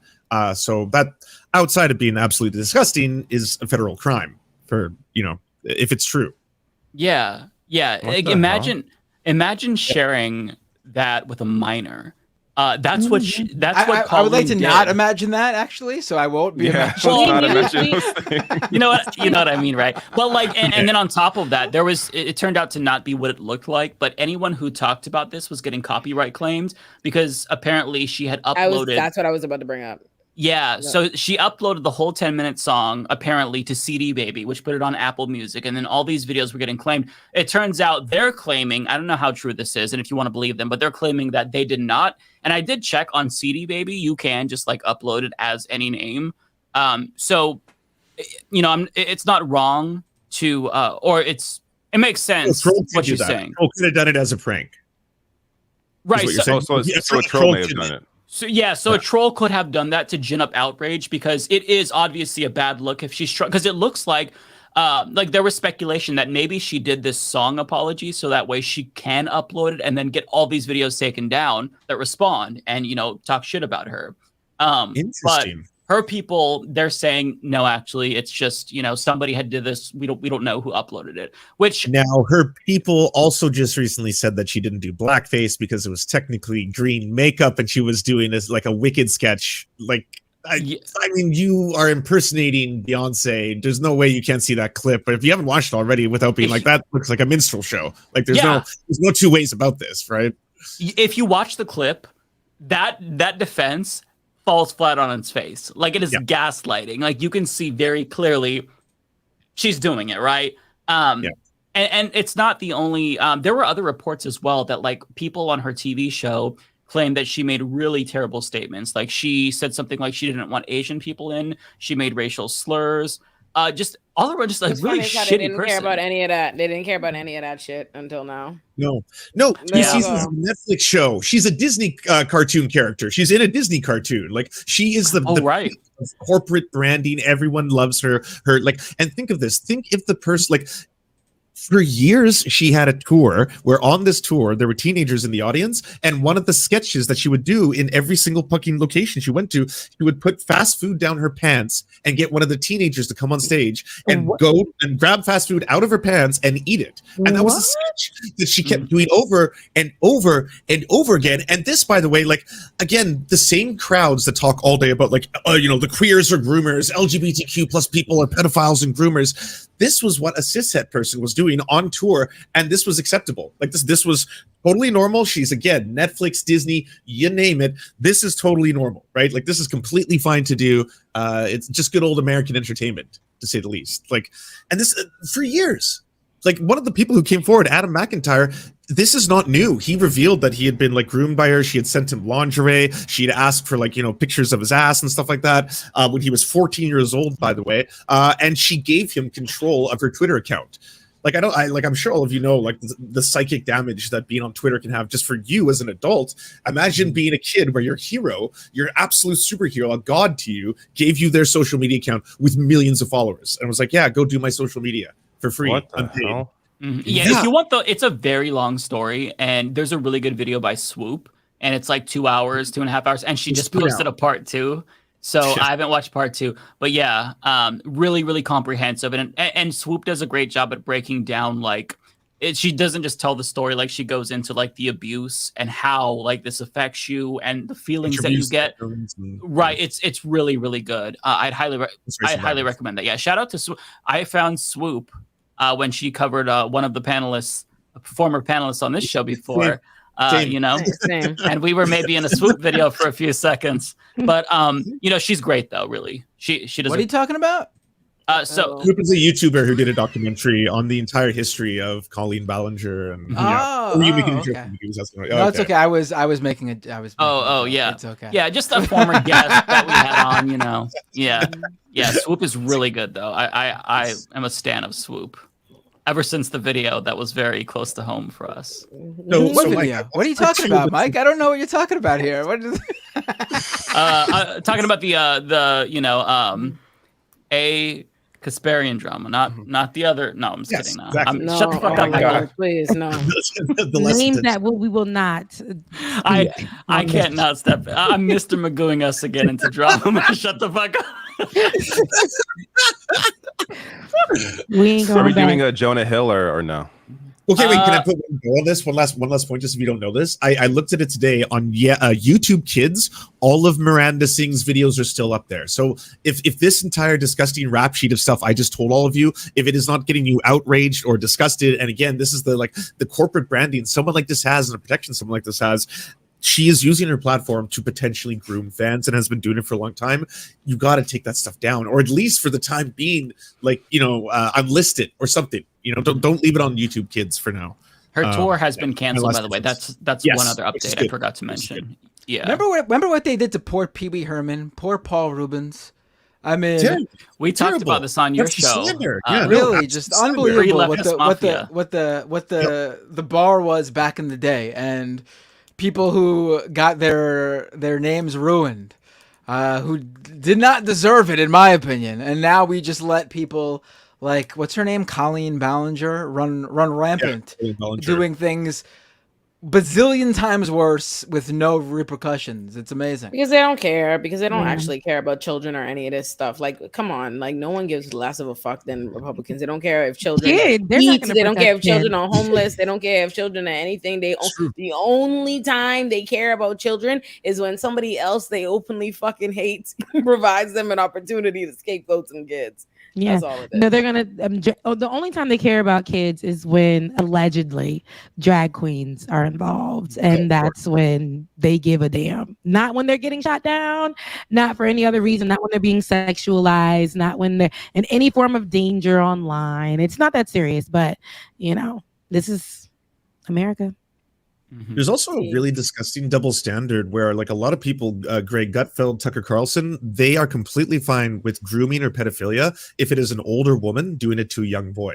Right. There's multiple instances of right-wing Republicans, or just look at Newsweek or the New York Post, how they what the headline is, right? It's normally it is revealed that super sexy teacher who molested, or no, won't even say molested. It would be who slept with 15-year-old boy has an OnlyFans. Here's the OnlyFans photos right now. That's how the whole thing is framed when it's in that direction. It's really gross. It's actually more like teacher gives lucky boy the birthday dream of a lifetime or something like that. Yeah, something really sick and disgusting. Yeah, it's so fucked.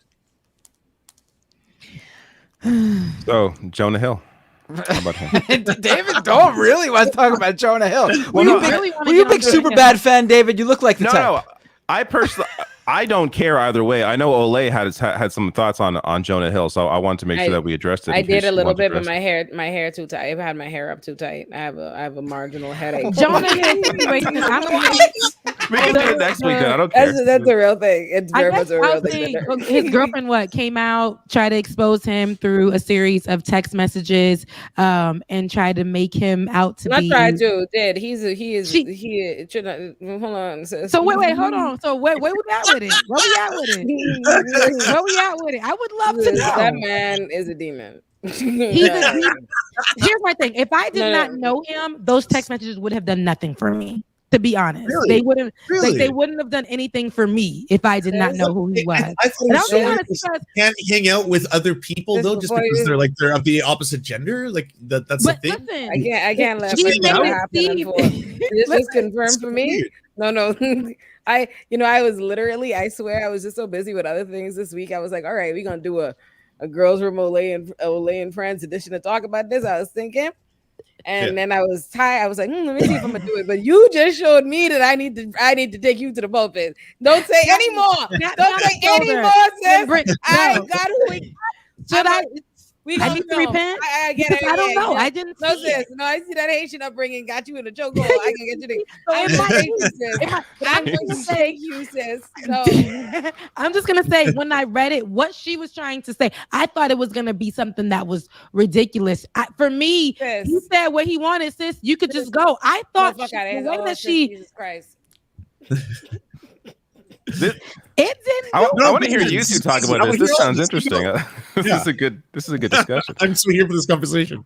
I say David, Mike, Lance, and myself just go shut our cameras off right now. Let's just watch Rebecca.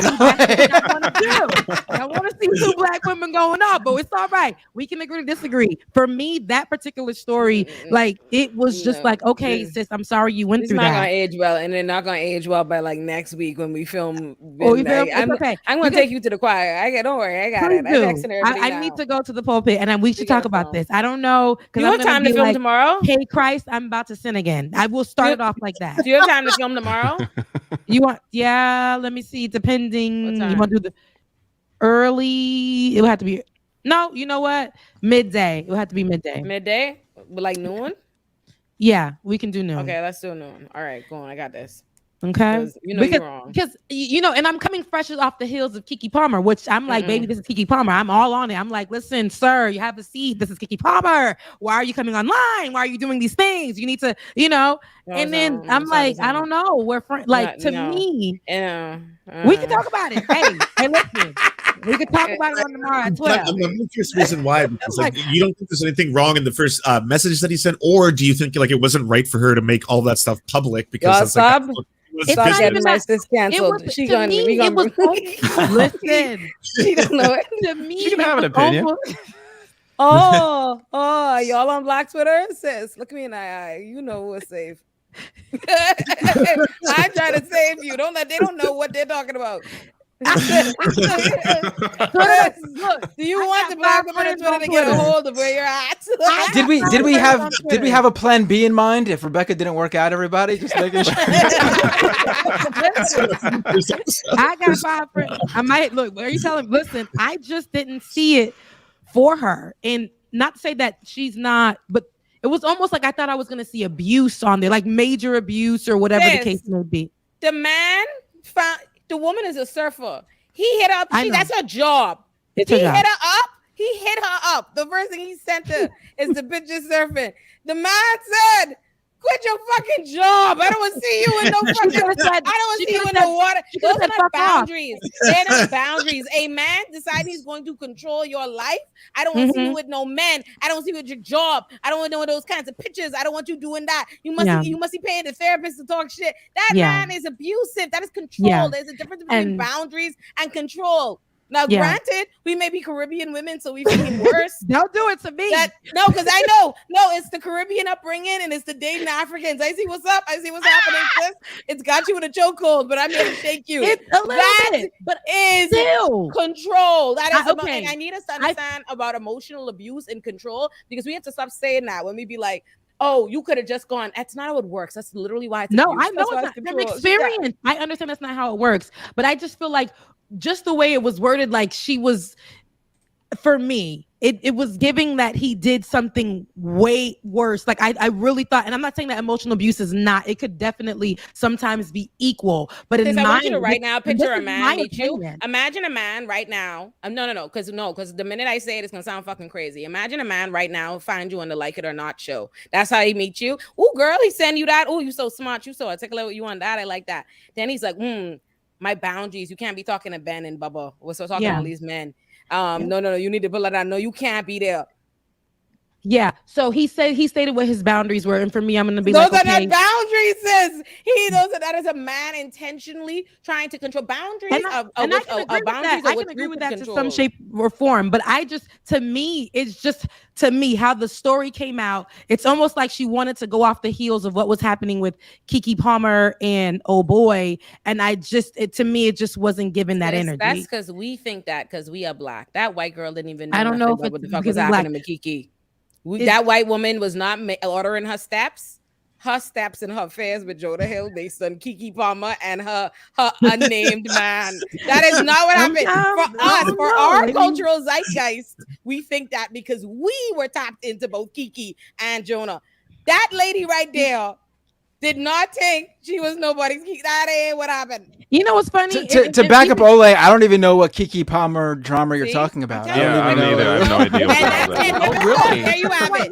There you have it. I am a big Keke Palmer fan, so I knew about this. Mike and Lance talk to me in their private time. They are not your average. They are not representative of everybody else. As we discuss it on tomorrow's show, I will just literally say, like, it for me, and everybody could have their opinion on this one. I just know for me, I seen somebody, and granted, I didn't agree with how he was speaking to her. But he said what he was looking for, and he told her it's not going to work for me. We can just go our separate ways. That's something that's fine to say, I guess, if you're just starting to go out. The fact that they were already seeing a therapist, this was clearly a serious, involved relationship, and to be like at that point, I thought they were engaged. I don't, but like regardless though, they're still in a long-term relationship at that point, I'm assuming, and to just outright be like, if all of a sudden, these are my boundaries, and by the way, my boundaries just so happen to be exactly what your job is. You must leave your career, your life, who you are is over. When he met her, so that's one. I just feel like it was just one of those things. He probably was jealous, whatever, and that's what it was. But after him saying this, this is what I'm looking for. It's not gonna work. But that's not what he's saying. He's not actually trying to let that woman leave at all. He's literally has a therapist, but a therapist is trying to tell him. It's manipulation. He's not trying to. If that was what it was, if somebody is not what you want them to be, you go. You don't say, "Hey, change your job, your life. Don't interact with anybody of the opposite sex. Don't do that." That's not boundaries. That is a man exercising in misogyny and trying to control a woman. You can't talk to.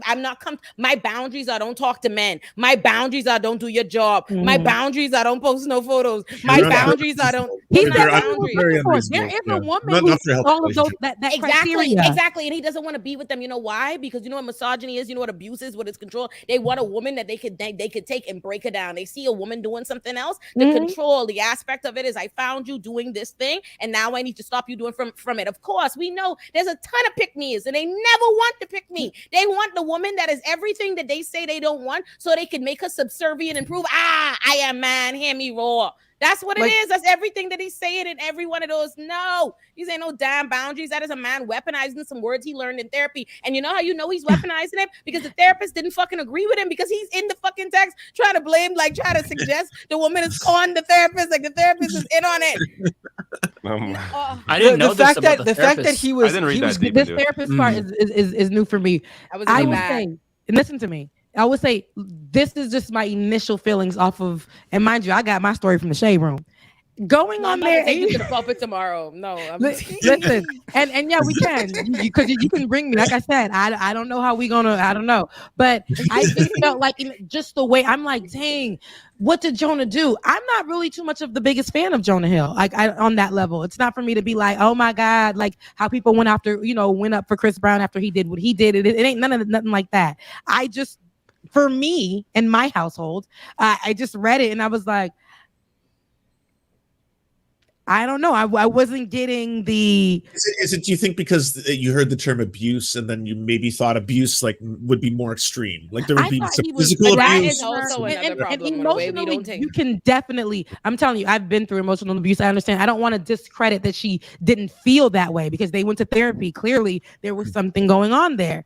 But I really just thought for her to take it to the internet, she was like, I must not be silenced anymore. I must speak. I must. And I thought it was like, oh my goodness, like what happened? And when I read it, and I don't even want to discredit Jonah. Like I don't really, both of them, like, no, seriously, he ain't. Oh, you're on a first name basis with him now, Jonah.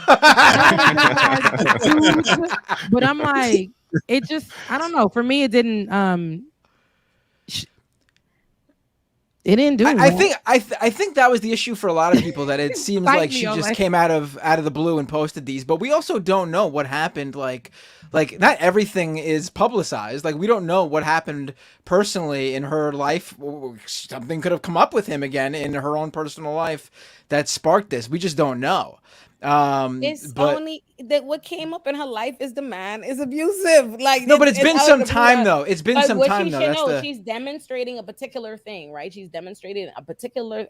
She's using these particular messages to show something. She obviously picked, you know what I mean, one thing. She didn't just give a whole, zip drive of the relationship. I think that would be more calculated. But clearly, that's just what it is. She's dealing with him, Well, I guess, we're fleshing this story out, and I don't know. And this is not that I don't care about her feelings. Cause if this is, I just felt like it was almost like a 9. The way that I will say this, how can I say this out? Sarah Jake says this. I want to say it how I feel it, but, it just felt like she was in danger. And when I started to read it, I'm like, okay, and maybe this could be a whistleblower where she's trying to say something that may be happening outside of, like, we're trying to figure out from her text messages or the text messages that she's been revealing. And again, I've been through emotional abusive relationships. I know what it's like, and I know how hard it may be for some people to tell you to leave it. It's not easy. Even if the person isn't physically abusive to you or whatever, it's not an easy thing. Clearly, she wants to be with him, but yeah. They've been over for a while now, right? I assume this relationship has been, it isn't just like I don't know how long, but yeah, they weren't together for a little bit at least. Matt, did you know that she is Jackson Hinkle's ex? I was about to bring that up. We don't have to talk about that fucking yeah, now that's a 10-minute video. Good job, Lance. I got us a video on the drama channels. You got us a Does that guy even do videos anymore? I never see anything about He's sort of disappeared. Yeah, I feel like he's disappeared. He's not relevant anymore. No. if he was ever. To put a cap on the Jonah Hill discourse, I just think that, it is incumbent on Joe Rogan to invite them both on to have a debate about this and to hash out, bring all the receipts, lay it out, That's all problems are solved. Yeah. One element that struck me, and I heard Emma talk about this when she was on RM Brown's show, is this like underlying classist element, like with these rich people and their ability to even like afford therapy, because this is something that is cut off to like a lot of people, and to have like relationship counseling when you're not even married. I mean, like that to me is wild, because like, my insurance doesn't cover jack fucking shit. Doesn't cover any therapy. It's like $708 a month. I have the bronze plan, right? But it's just like, man, like it's interesting because there's another component, like there's a class component to this as well. And to me, the way that I saw this was that like Jonah Hill was like, this was a more almost insidious form of abuse where he was trying to cloak it in this like veneer of therapy talk and stuff. And that's what was so interesting to me, because I think that he tried to give himself plausible deniability. And that's what makes it more difficult, because like for me, like just seeing like my siblings and their abusive, the abusive relationships that they've been in, it's been more like direct and explicit. Like even if it was just emotional, like you could easily spot it. But something like this, like when you cloak it in that language that's like therapy, and it's probably more difficult for the average person to spot. So it's a really interesting conversation, and I just think that this relationship was doomed to fail if they're only dating and needed counseling, because goddamn, I mean, what's the point? I mean, just cut and run. You know what I mean? Like if you were together for like 10 years and married and you have a kid, maybe, but I mean, why are you getting counseling like a year into the relationship? That to me is weird. I mean, it's clear, I think, that they thought it was going to work out and that it was going to be a longer term thing. Obviously, that's why you do that. You don't just, you don't go to counseling when you're just in a fling. I'm sorry. That's I true. feel like I have to say that I'm texting Rebecca because I can't stop laughing. And Rebecca's like, stop laughing. They're having a serious discussion. Whatever What are you texting about? What's going on? You can say to the rest of the class. What are you guys texting about? Look, tomorrow's show. And it's funny, somebody's on already on Threads. I ain't had no action on Threads until just now. Somebody on Threads like, get her, Olay. She must be stopped. Olay, don't let her go down like this. And I'm like, hey, listen, it's all good. Like, we all right. I would, and I never would. That's I tried to stop this conversation all around. David was like, ooh, content. We welcome discussion and debate on this program. I think it's a good idea. That is true. We do. It's a marketplace of ideas. That is true. And if someone's wrong, it's okay to be wrong and to talk them through it and like and maybe introduce new information. And that's I don't think we are open to discussion on this show. I'm not saying you're wrong. I'm saying if somebody is. Yeah. I mean, and I can't wait to talk about it tomorrow, because this is the beauty of what I love about just being in this space, period. Like even on my own show, I've been on Olay's show, even here. One thing about it, we're not always going to agree, right? Mm-hmm. We're going to have different points of view.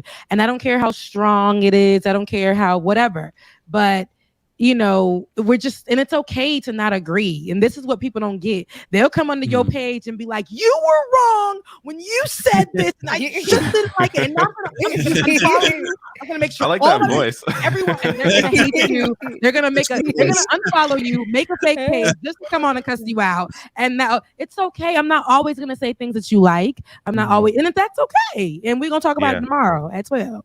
It'd be weird if we all agreed all the time about everything. Right. Odd. Like the whole point of the show is we have such different perspectives. You know what I mean? So yeah. Well, before we get to super chats, and anyone that wants to stay can stay. Anyone that wants to go is free to go as well. But I got to show this. This is our buddy Letter Hack. Whoa, he is fast. Updated version already. I am going to retweet this. Already has an updated version with Rebecca in it. Amazing. Letter Hack. Look at that. Bob. I love Beautiful. it. That's so cute. Absolutely love it. They always have the hoops, which is good because that's a signature right there. And I love it. Awesome. And actually, I think I saw a super chat from him. Here we go. Want to say thanks, Leftist Mafia, for mentioning my YouTube channel. I'm monetized now, thanks to the steady stream of subs and views ever since. Oh, Fred, I love that for you. Awesome.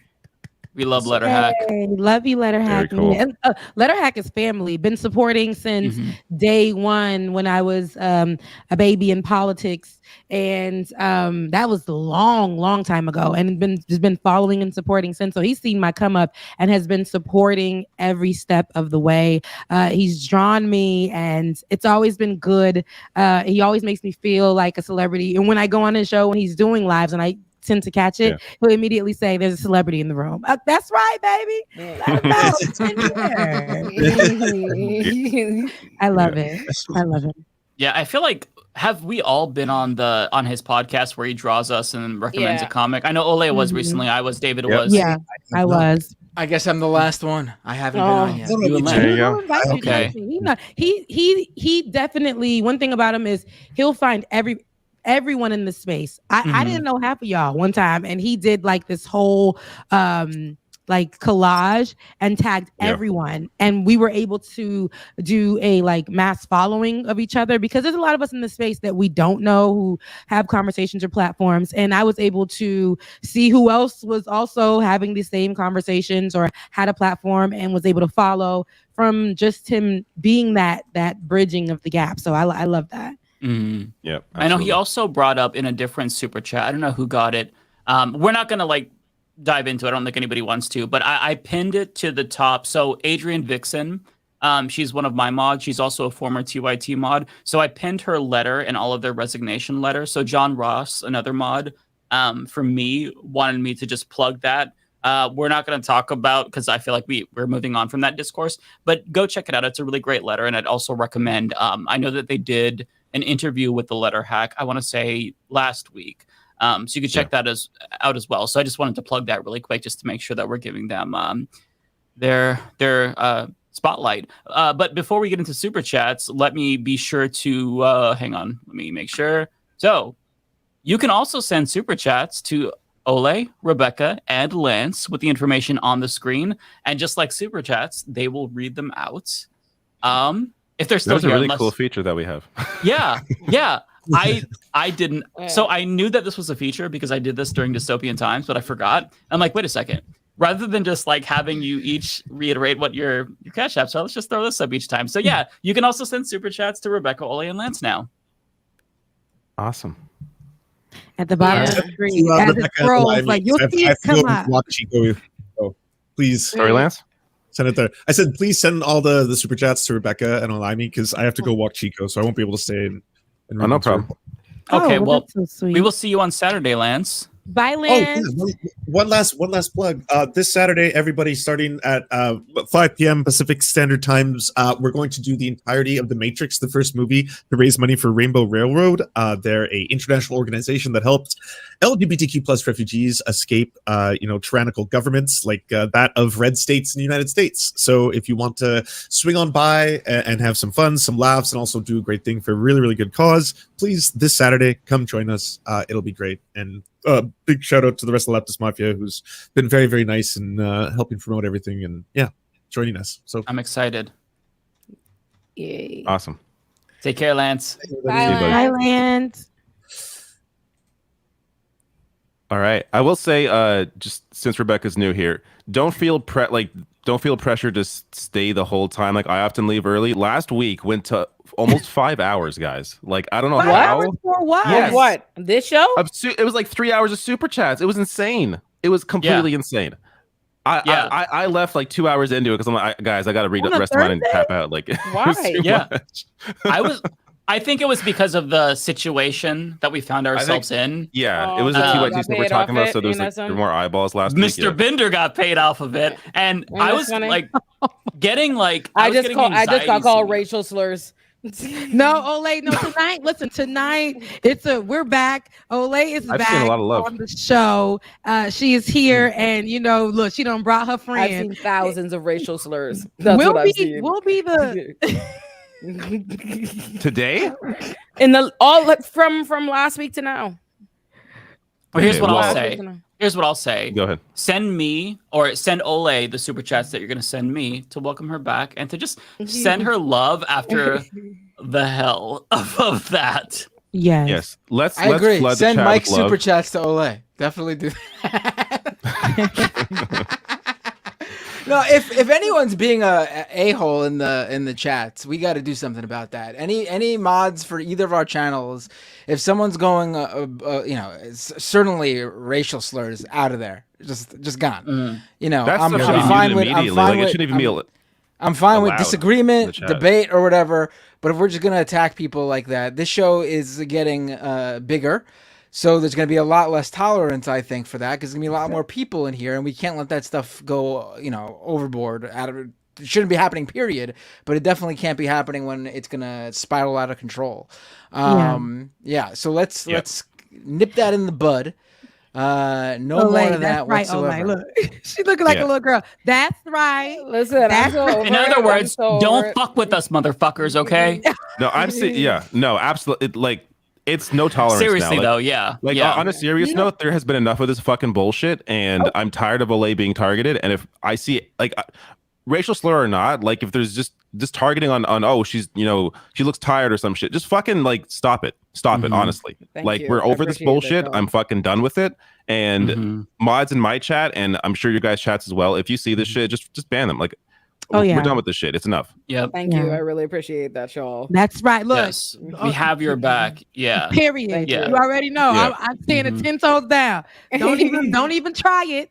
Don't even try. You done got David mad. You done got Mike mad here, Christmas. You got Matt silent. It's a problem.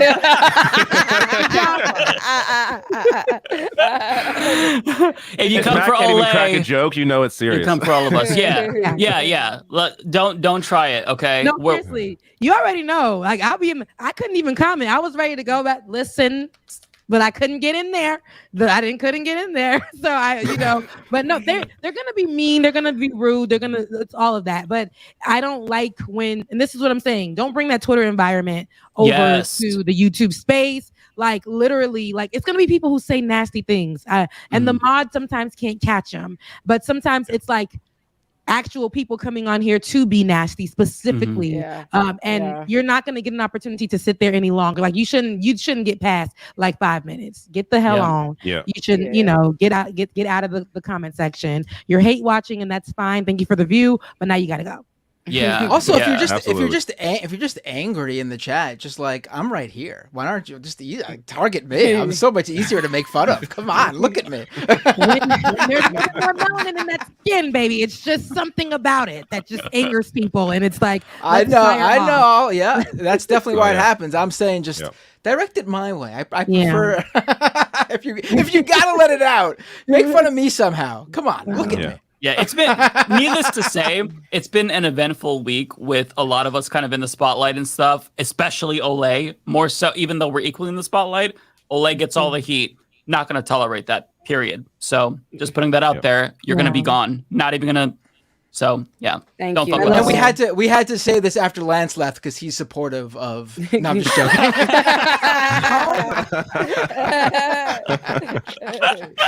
He encourages that behavior. We had to make sure he wasn't here. Well, I'm happy to be here, and I think this is good. I love that we all have our own platforms and our shows and things like that. But I like that, we can be, I think this is a good blended space. Pretty white, pretty black now. And I like it. People have different backgrounds. We all have different interests. And I am glad to, you guys chose me to be here with you guys. And so I can't wait to get all the racist commentary and all that other good stuff. But It's all good. It's all good. But people are going to say, people are going to say a lot of things, and it's okay. Are we shouting out the people that's giving us? Are we doing that? Was that what we're doing? Yeah. Yeah. Well, thank you to the two people. Parker Abel, shouts out, gave me $4.20. I love it. $4.20. Oh, nice. Even though that's this one's wherever I am on the thing, that's Olay's gig. And thank you to David Mendoza for the welcome. I really, really appreciate that. Absolutely. Thank you. Awesome. Here is Daredevil. Now that all three of us have a member, it's impossible to know where these chats are actually going. Yeah. But We'll just take turns reading them unless they name us. Like if they say Mike. Yeah, why don't we just like what everyone feels right to us? They just want us to react to it, so I think it's probably fine. If you want a specific, like if you send me a super chat and you want me to react to it, just say to Mike. Yeah, but send this to Rebecca and Ole, because we need to welcome Rebecca and make her feel at home, and shower Ole with love because she's had a very rough week. Yeah, if you send us a super chat, just let us know which one of those real life emojis that are going around TikTok, and we'll do it for you. You know that yum yum ice cream good. You saw that video going around? We'll do that stuff for you. Yeah, we'll do all that stuff for you. I do not know what you're talking about. I'm like, she knows each one that was coming up. She knew exactly how to do that. And see how you guys were saying how people would look at the fart video and click on it or whatever the case could be. That girl, she went from like having like, a couple thousand. Now she's up there, and people will just watch it for hours of her doing that for hours. And that's a check. I'm pretty sure she's making $2K a day, something. She's making money. Shit. Oh my God. Yeah. We're in the wrong fucking business. I gotta find some weird shit to do. If you got people paying you to do that, like it was like. Wait, what was that, Rebecca? Don't give it away for free. Don't give it away for free. Don't send me no DMs, okay? Like, no, only fans. I'm just kidding. No, I don't have that either. No, but she's getting money. Wait, we should actually pull up the video so people know what we're talking about. I haven't seen it. I don't know what you're talking about. Yeah. People are very confused. Very intrigued right now. Let me find it. Hold on. Are we gonna get a copyright strike though for this? No, because it's a clip. It's going around Twitter. I don't even know if I could find it. This is going to be my new career. Okay, I'm done with politics. I can't take the bullshit. Oh my God! Hold on. Multiple people have sent me. I'm gonna read everybody's things. Chris sent me $100. So I feel like I gotta acknowledge it. Nice. Oh my. Yes, I saw it. I said, okay, money. Okay, you got money. Listen, what Chris said. I appreciate you so much. Oh, Sugar Plum, I appreciate you too. Thank you. Thank you. That is so sweet. I really appreciate it. I've been running into a lot of fans, sounds weird to say. But I feel like, in real life a lot now, like a lot. And then last night I did a speaking engagement in Jersey, and I met so many people that are like, oh, I watch you on this, and it was so sweet. I was like, oh, it'd be so wholesome. Like I'm running into people. It's that's so awesome. Yeah. And then like last week in DC, it was really sweet too. It was like a bunch of like law students are like, oh, I followed you for years. It was so cute. Oh, that's so fucking wholesome. And they leaned over and told me, it's cute. Like while I was doing my speech, because I was the keynote, while I was doing my speech, they like the girls at the table, who were all white women, by the way, who are my fans, because I know the rumors out here. Yeah, I don't like the white ladies, but anyhow, those wonderful white ladies leaned over and told my boo, they were like, "You're so lucky," and he was like, "Oh, child, I know. It's like this every day." Aww. Well, okay. Boo, look, wait a minute. My little boo, relax. Now we really out here. We saying boo now, so it must be we level up. Boo is just. What's still little boo? If you see how you go, sis. Now I can just slip that on in. Now somebody gonna flip this, and I'm gonna have to explain. Look, now it's like, is it me? She's talking about. He know who I'm talking about. He know it's him. He know who he is. That's what I needed to know. Okay, no, not serious, but Seer. We is not serious. No, not sharing any names though, are we? I like. I dropped the video in the private chat if you want to pull it up so people know what we're talking about. All right. Yeah. Okay, I'm curious. Was this somebody who was serenading a pet of yours? Whose pet? Someone was serenading. Oh. Oh yeah. She had a couple people serenading. If I see, I have a feeling if I say yes, Mike, someone's gonna be like, okay, you can tell me later. Oh, you see, Mike, it's gonna be confusion. Mike, it'll be like it's probably only like 5 followers who are paying that much attention. So it's like Tyler Hackner.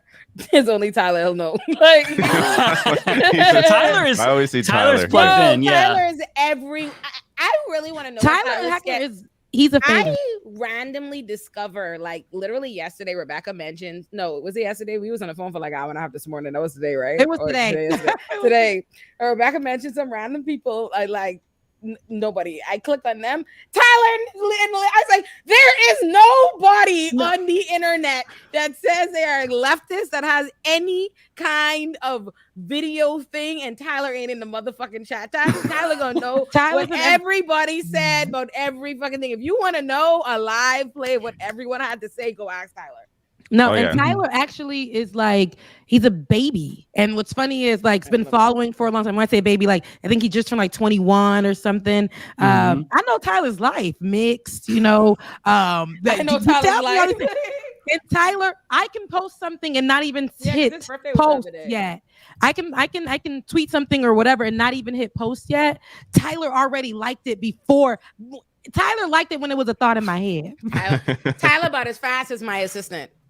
They literally be right there with the most. I love Tyler. It's been comments on my videos like immediately. Yeah, he's great. Tyler, I love Tyler. The support is he is a light in this dark world. I mean, and there's a lot of people who are wonderful who we watch, but it's just nice to get that validation because sometimes like the negativity really sticks in your head, and to see Tyler just right there, it's like, I love you, Tyler. You're happy face. Like I'm imagining the smiling happy face, even though it's just an avatar, right? But like, you know, it's nice to see Tyler. Anytime anybody tells me they're my biggest fan, I'm like, you think you're my biggest fan, but you don't know Tyler.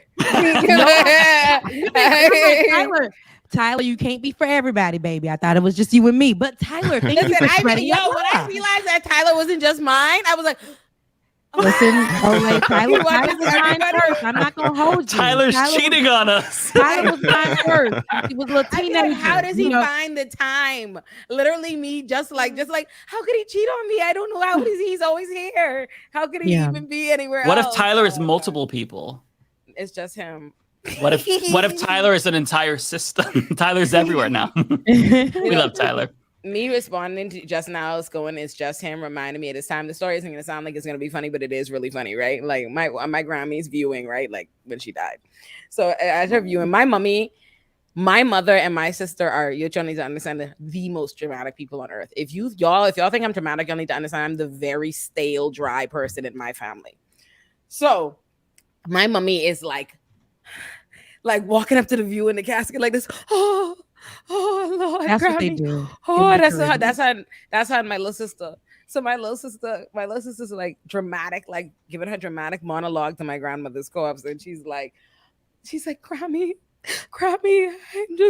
I'm so sorry. And my mommy leans forward and goes, she can't hear you. If you saw how my sister looked at my mother, like, hey, I'm not lying to you. When I say to y'all, I was weak, screaming in this studio. That one family looked at my mommy like this.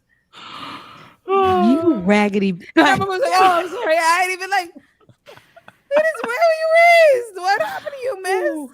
This is what. Goddamn. I mean, your mama's a strong one to, be able to throw some jokes in that time. She wasn't joking. She just don't have no sense. I cannot. So to go back, I guess 5 minutes. This is the what, the lick thing? What is this?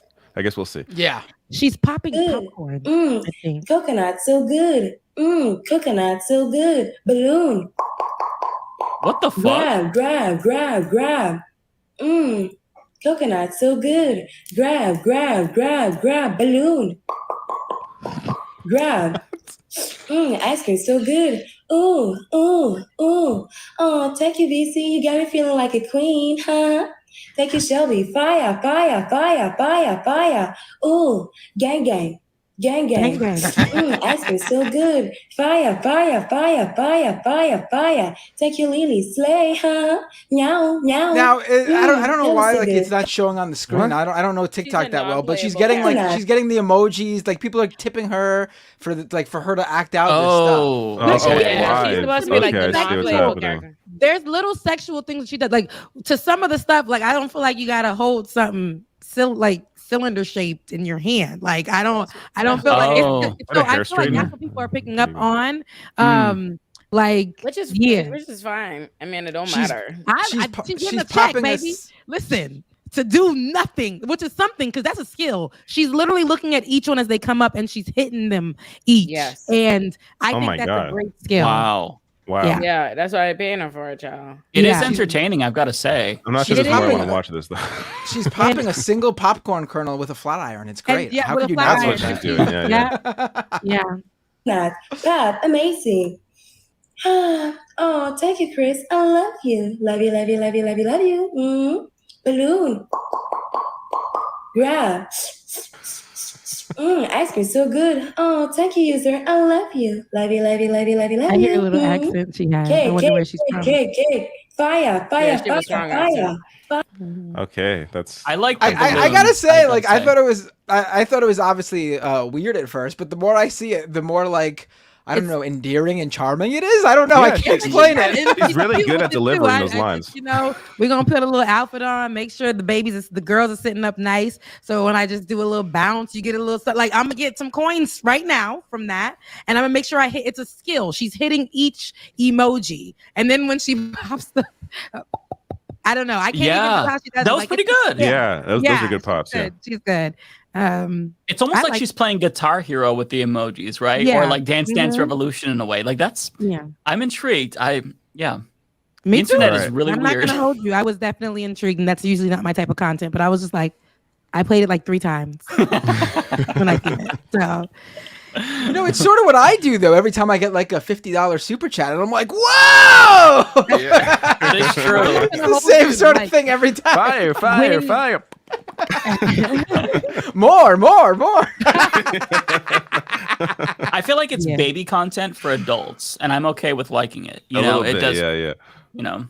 Yeah. All right, let's roll through these super chats because we got 70 right now. So Oh my god, this might be the first stream that ends in just Binder because now I don't have to stay. Binder can end the broadcast. Last week, scrolling through, I was getting anxiety. I'm like, oh my god, I like remember Binder. I'm like, we're gonna be here all night. This is insane. Yeah, gonna be by ourselves. Oh, You know what happened also last week though? Crazy. I launched my YouTube membership thing last Thursday. So and I got like 73 people who subscribed that day. So you hit the thing. Yeah. The first night. By the way, if you didn't know, you can subscribe to my YouTube channel as a member now, like a paying monthly subscriber. Just click that join button. I didn't even know you. Fire. So good. All right. Jay Cassier says, is there a Spanish equivalent to TMR, THR, Rational, National, etc.? Brian Tyler Cohen and Pacman have Spanish channels, but BTC carries too much water for DNC, in my opinion. I don't know of any Spanish channels. I also don't speak Spanish, though, so I don't know. Anybody else? I mean, I don't know. It'd be very difficult to put together something like that because most of us are just one-man shows, one-woman shows. So, Twitter, I don't know. YouTube is going to be YouTube is soon going to roll out actually a feature where they're going to translate your entire show and put a voiceover over it. Oh, that'd be great. It's going to be an annoying AI voiceover, but they're going to do it. Oh, okay. That's actually great because that'll expand our audiences. That's great. Well, look out for that, Jay. And also, this was either for you or Mike or Bender. I'm not sure which, but thank you, Jay. Law Gnomes, thank you, says, who's a better leftist, the otter stealing surfboards or the orca attacking yachts? Orcas, baby. I got to go with the orcas. Yeah, the orcas, they're trying to start the revolution, right? And you don't do that by stealing surfboards. That's just for your own, Yeah, the otters. The otters are carrying water, pun intended, for Jonah Hill and trying to stop his ex-girlfriend from. The orcas, to me, it'll be the orcas because they want to protect their. I just feel like, and them being called like killer whales is crazy because I just feel like they're in the water. This is their territory. So anything that is infiltrating like people in yachts. Going a little too far off. Yeah, I'm about to come. If I was an orca. So what you're saying is you would find it abusive if somebody told the whales they girl.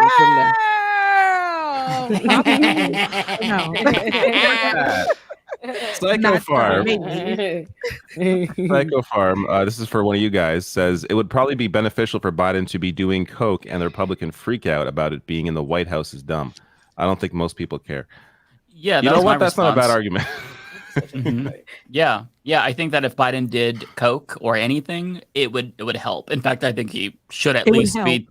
He should be, He would snoring wake some him up a little Addies. bit. Yeah, he needs to do something. But yeah, I agree with you with the cocaine story. I just couldn't be bothered. I just don't care. I didn't cover it at all. I just don't. I Yeah, didn't either. I mean, yeah, I mean, I could've don't got some know. free I clicks, don't know but where it's it not came really from. that interesting to me. Yeah, I don't care. The only interesting element is that, like, let's say in theory that it came from Biden. No evidence of this, but let's say that it came from Biden.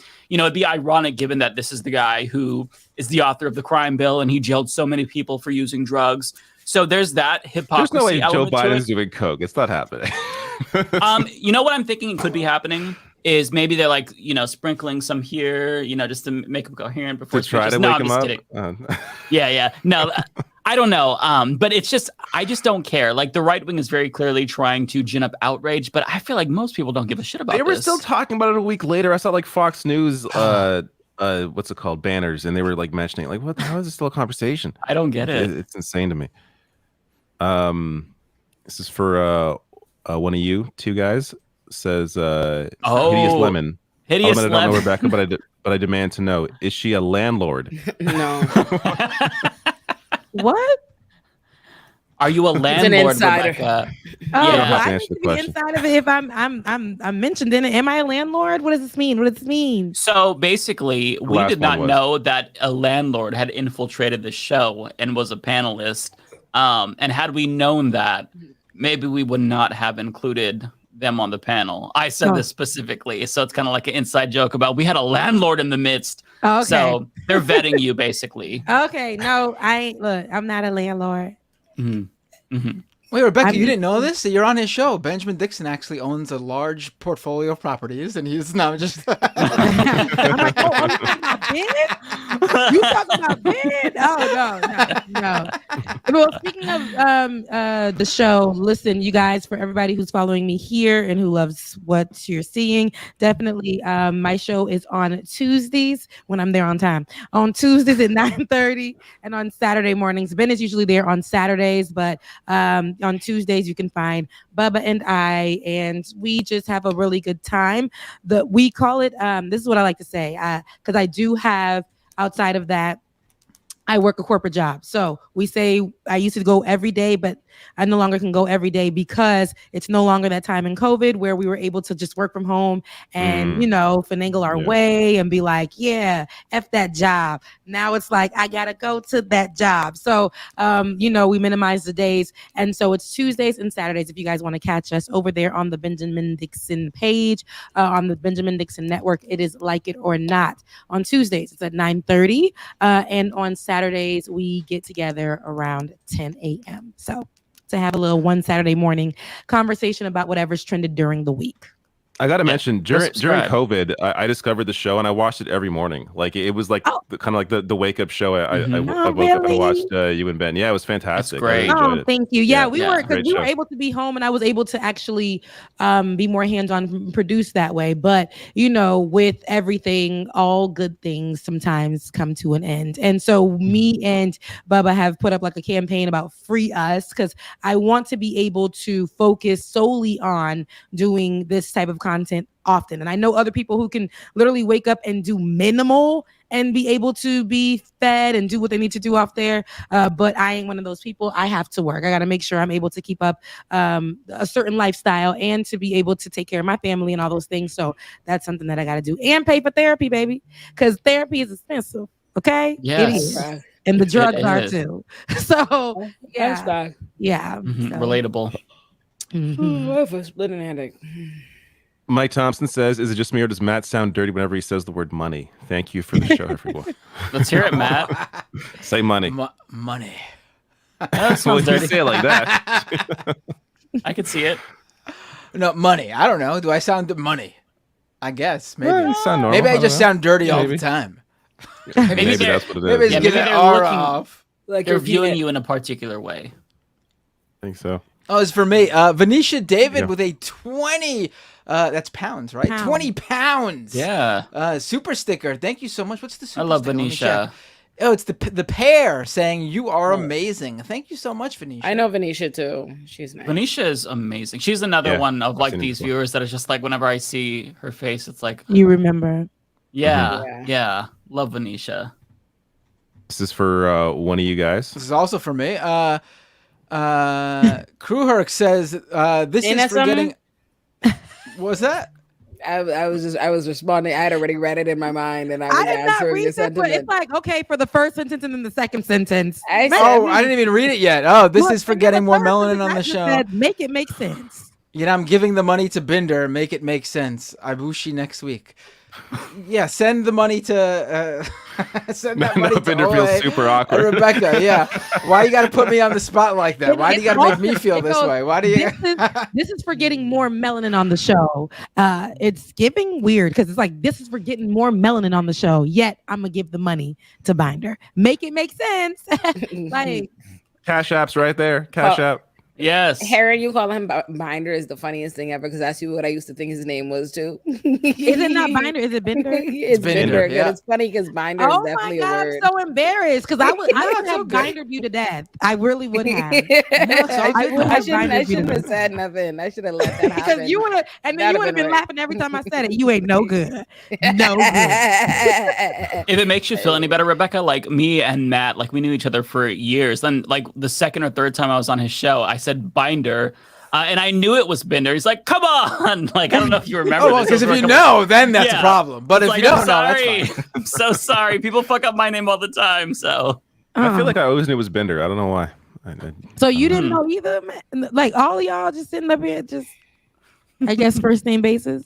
I mean, I don't even know their first names. I just come. I make my money, and I just come. Lions put this together. Pinkerbell, this is one of you two, but thank you, Pinkerbell, for becoming a member. Oh, I Thank love you, her Pinker. hair. Parker, also one of you two. Do you know which one? I'm checking mine. Let me see. Let me scroll down so that way I'm up to date here. I don't see it. Actually, we should mention as well. I'm not sure does Rebecca know this. You can at the beginning before we start, you can if you want stream this to a YouTube channel or to like. And right, yeah. Then super like chats. I know how to do it. Look, me. Okay, great. Just walk Rebecca, like, right. Ooh, okay, great. Just so you know, like, You're that's why all literally three of me. us are getting super chats through this is because we're all streaming to our own channels. Okay. But, yeah. Well, you know what I should start doing? Like, this is what I'm gonna start doing. I'm gonna open up I'm gonna like dust off my channel, and we can start streaming to my personal channel. I will dust that off because I usually just utilize bins, but I'm gonna start putting more content on my page, so we can start with that. And so yeah. And thank you, Parker. Absolutely. I'm happy that you're happy that I'm here. Yes, thank you, Parker. Yeah. Narrator, one of you two. I can just read them all if you guys want, or it's up to you. I got this one. This one's for me. You want Narrator to read it? says, studio executive reportedly said they are waiting for striking writers to lose their homes in October to be forced to take a worse deal. Yeah, I saw that. My first thought was, joke's on them. How many of the striking writers even have homes? I mean, how much do they think they're paying these people that they can afford to even buy homes? Yeah. This is they're so out of touch, really. So out of touch. Yeah. Laura Strada, thank you for the super Oh, chat. I love Says, Laura. congratulations, Becca. Queen Azor is going to rock and roll. Olay and Queen are fire. Oh, thank you. Look, because Yeah. girl, so Queen is what they call me on. Look, in my arena over there, they call me Queen. So it's like Queen Azor. So you know what I'm saying. Shout out to Laura. Then she's very. I mean, that's another supporter that you would see everywhere. I could be somewhere else, and Laura already knows I'm gonna be there before I'm gonna be there. Honey, she slept outside for 3 days and 3 nights until like came up on the show. So thank you so much, Laura. Very great supportive. Very very supportive. Thank you. Mike Bender. Oh, that was probably me. Since That scared the shit out of me. I just realized. yeah. Zodiac signs. I was Me like, too. what I the had to fuck? read it twice. Like, Yeah. Oh yeah. Oh no, yeah, well, that Foresto was- says, "My wife's a Cancer, so Team Cancer forever." I thought, Yeah, I was like, scared "Oh the no!" shit out of me. I was Yeah. like, I'm so sorry. Oh. Right. Thank you. Well, I'm also sorry that your wife's a Cancer too. I'm sure it's. I ain't got no comment. Listen. Whose birthday? Oh, yes. Happy early birthday again. Your birthday's on Tuesday, so yeah. Who, me? Yeah. No, not you. Mike, this is for you, I'm guessing. Oh, Mike, your birthday yeah. coming up. Yeah, Oh, yeah.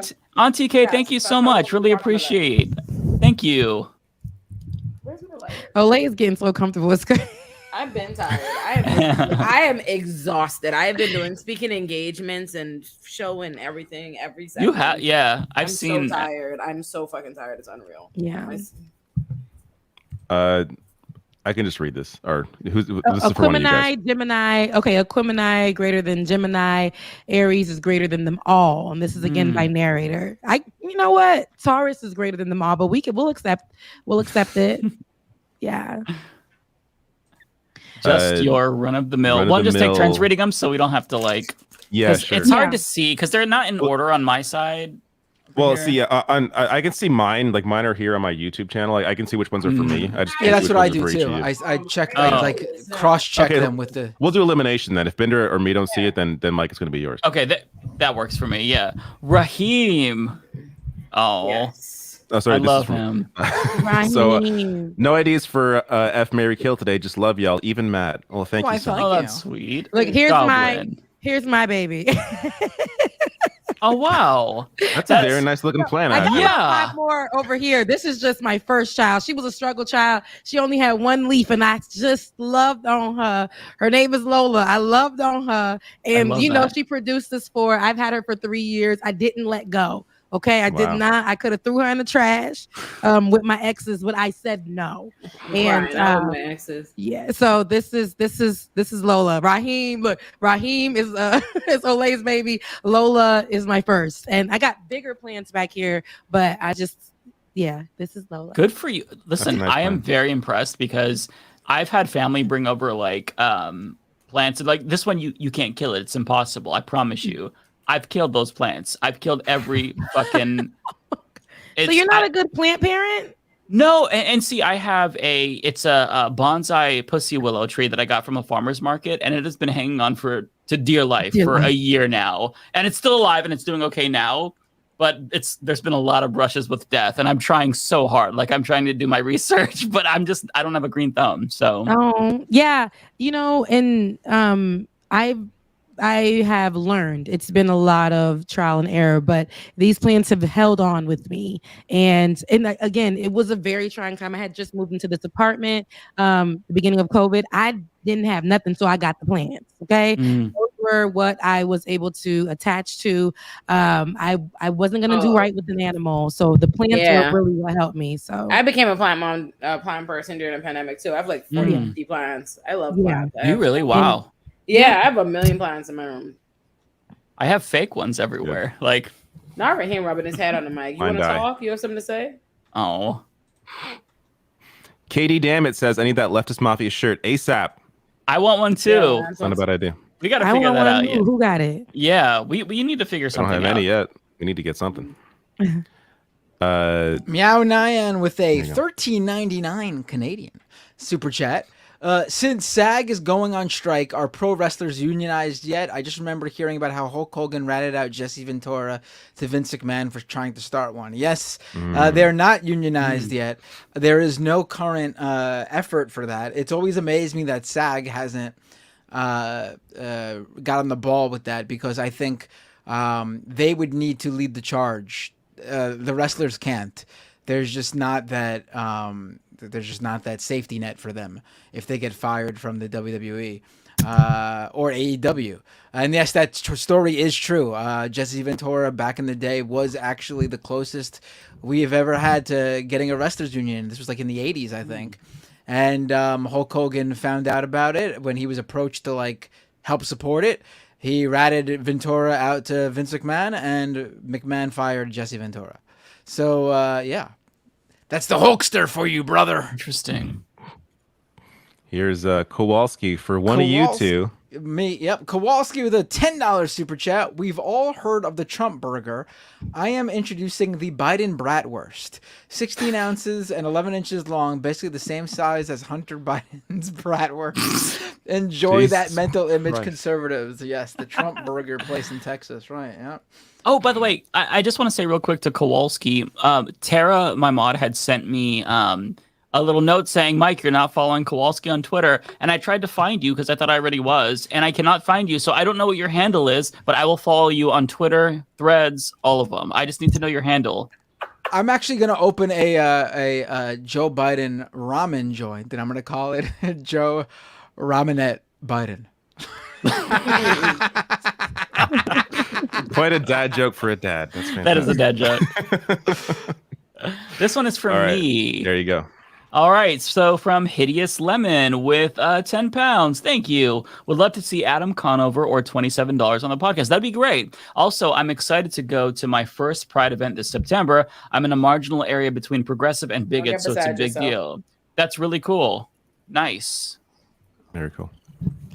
Nasser Ali, thank you so much for the super chat. Says the Gemini slander for my fave breaks my heart. Still love you, Ole. Happy you're back. I love me.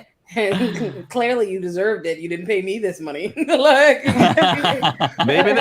To be fair, these are the early super chats before we put your Cash App at the bottom. So people at this point didn't know. That is right. That is right. Well, that was Olay talking about Geminis for real. Y'all could go ahead and send me the money. I'm just kidding. Like, I was definitely doubting them. They ain't no good. Rebecca raised the Gemini slander. I just co-signed and brought it home. It's true. I led it.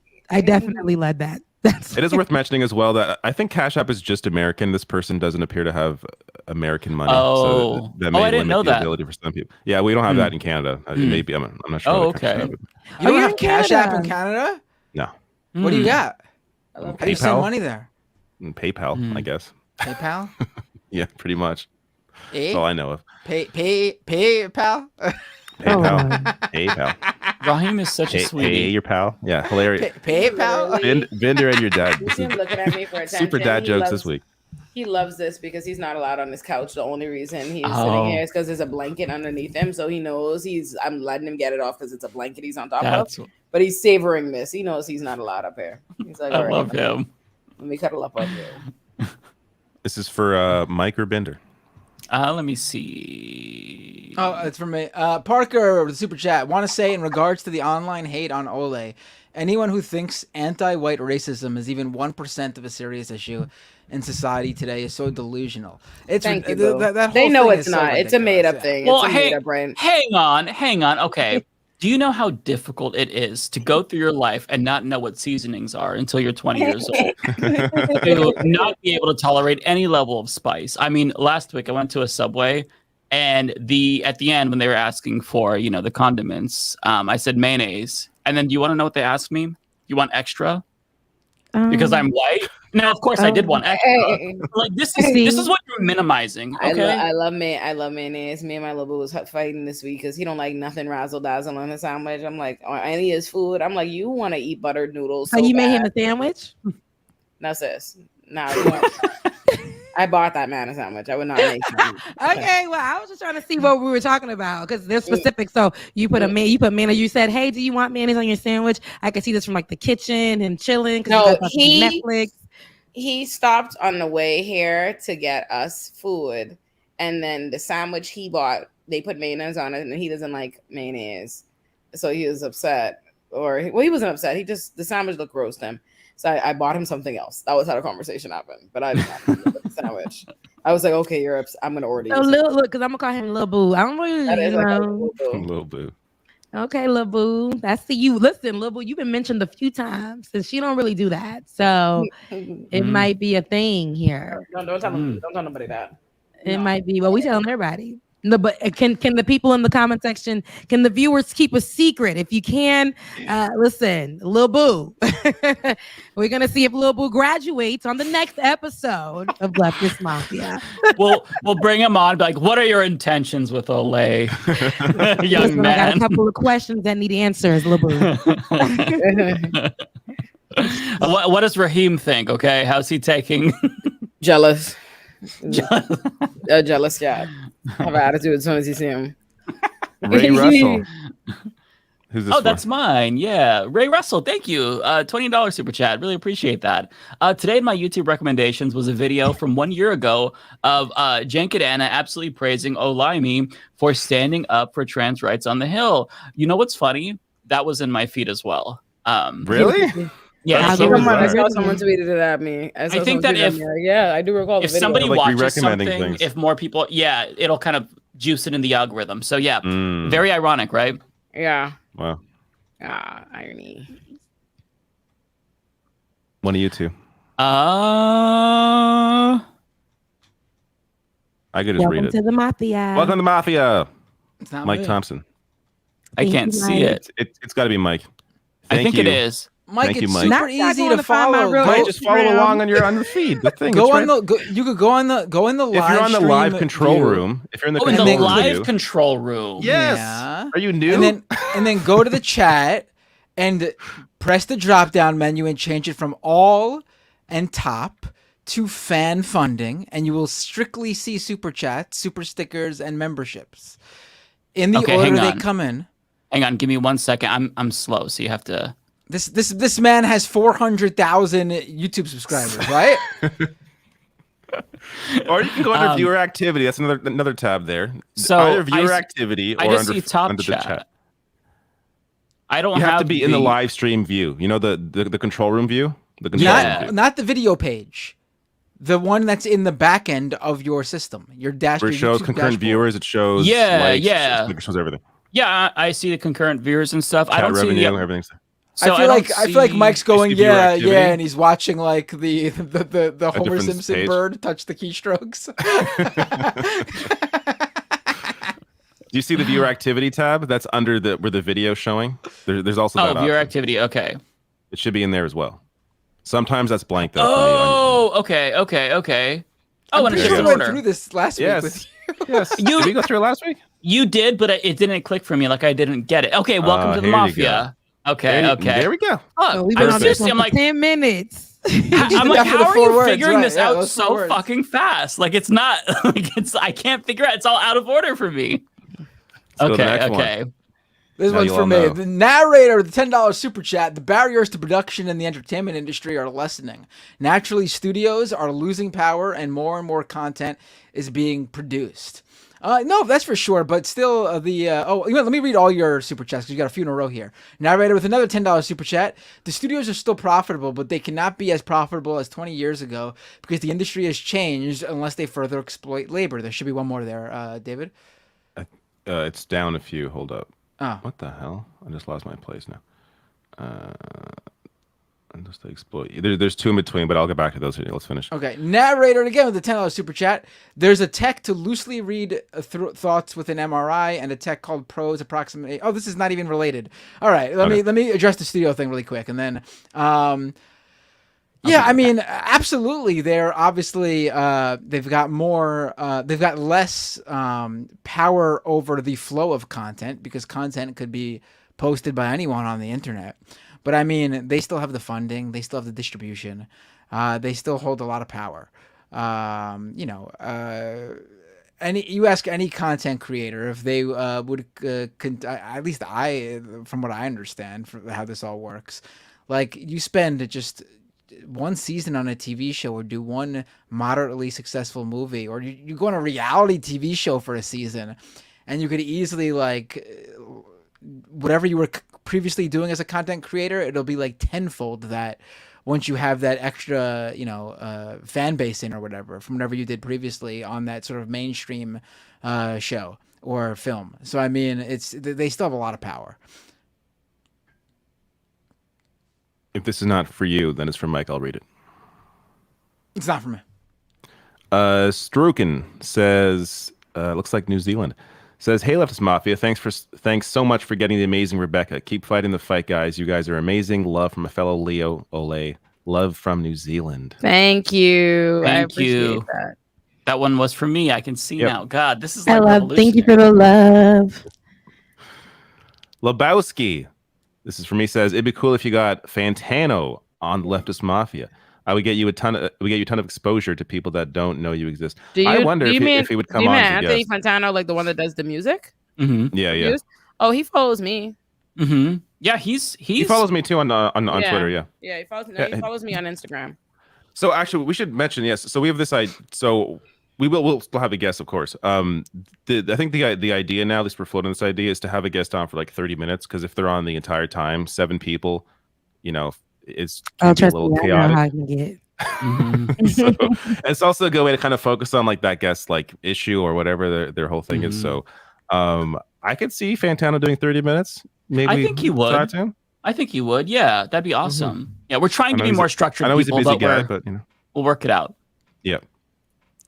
Now this one. Narrator, $10 super chat. There's a tech to loosely read thoughts with an MRI and a tech called Pro's approximation to turn Wi-Fi routers into that dark night surveillance that made Morgan Freeman quit. I have no idea what you're talking about. Narrator's giving y'all all his money. So I'll let him or her say whatever they want, right? Or they could keep it coming. That's not for me. Even though that is for me. I could tell now. God, it's like I can see, and the veil has been lifted. Where's my? Oh, here we go. Okay, Matt, keep this money safe for me until I come to New York. Okay, will do. Unbelievable. It's not me. That one is for me. That's a new member. Welcome. Thank you, anti-corporatist. Stay on top of this, Mike. I don't want to have to say "not me" for every single one. I gotta follow on this. I think this is mine. This is mine. Yes. Bay Photo says, imagine the money shareholders could have saved by replacing CEOs with AI. If I were an executive, I wouldn't be so certain I'm not replaceable either. That's very interesting point there. Never thought about that. Jay Cass, most brutal move you'd take. Crossface chicken wing, Ocassidy's vicious kick combo, Naomi's butt attack, Cena's 5KS, or M. Jackson's moonwalk DDT. Are any of those really brutal? Except maybe I'll take Naomi. I mean, if they go wrong, they can be brutal. This is wrestling. Yeah, this is a wrestling question. I'll take Naomi's butt attack. That sounds terrible. Wanda with a super chat. Welcome to Rebecca. Great addition to Leftist Mafia. Thank you. I love Wanda. By the way, I met Wanda on the last Patreon call, and I was telling everyone in the chat that I leaked that the newest member was going to be Rebecca, and they were very, very pumped. And Wanda was very excited. She's so sweet. I love her. Thank you, Wanda. I Wanda. can't believe you broke the secret. I was telling I was trying to explain it like I was trying to be coy. Like there's going to be a big surprise, so stay tuned for Thursday. And then they got. And they whittled, and then they pushed you and pushed you and pushed. Fight you out of it based on the story you told Mike. He just gave it up. And Mike was like, "Oh my god, yes." I'm like a fucking child. I swear to God. You gently pushed. Fine, I'll tell you guys the everything. But to their credit, nobody leaked. I'm literally like, "Who is it?" He was like, "Oh, fine. Let me just go ahead and tell you. You don't have to. You don't have to scream. You don't have to yell." Like, I was really excited, but yeah, they were all like excited. It was really like it was so cool to see. Like it was about 18 people, and they're just So it was really heartwarming to see. Well, I see a lot. Look, them 18 people came right over to my threads. Nice. There you go. Oh, wait, hold on. Something about FAMU. Oh, Infinite Content. That's also a follower on he's everywhere. But I suggested Olay to check what list she was on to minimize the effery she has to endure. Rebecca needs to take Leftist Mafia to a FAMU homecoming. Listen, so if nobody knows, I graduated from the #1 HBCU in the nation. That is Florida A&M University, sitting on the highest of 7 hills in Tallahassee, Florida. I was fortunate enough to graduate from that wonderful HBCU. No other HBCU, although they're in the family and we love them, they do not compare to the like, listen, FAMU is if you're ever thinking about going to an HBCU, okay, FAMU is the only way if you get in, because listen, secret society, only the best go there, only the best are produced. I come from FAMU, okay? I love that university with all of my heart. If you rip me open, rip me out the plastic, I'm gonna be bleeding orange and green, okay? Absolutely. So anyways, that's a great endorsement. One of these days we can go to a nice homecoming and we can have a good old FAMU time, and you guys definitely enjoy it. Nice. Yeah. And if nobody knows, that's a Black interjection at FAMU. When you're introducing any anything. You could be standing up telling them about your paper, like any project. You introduce yourself that way. You introduce yourself really extra. Everybody's in the same university at that moment, and that's how they introduce themselves. Greetings, my name is Rebecca Azor, hailing from the beautiful city of West Palm Beach, Florida, now at the most prestigious university. Even though you're standing in the university in a random classroom, that's how you start off and introduce yourself for the project. Just the extra. That's really Just cute. extra. I like it. That's awesome. I like that a lot, though. I like that. Yeah. Narrator with a $5 super chat. Blue Sky is too elitist for me. I refuse to use it. I'm not salty because I can't get an invite. That's so funny. Narrator, message me, DM That's me. funny, it's like, I got you an invite. Meanwhile, it's like every time an app comes out, I get cursed the fuck out if I don't join immediately. Like I'm like, I get like forced. The invite is like down my throat. They're like, take the fucking invite and fucking join now. You need to be on this fucking app because I'm on it. God damn it. That's because they want to hear what you got to say. That's why everyone loves you.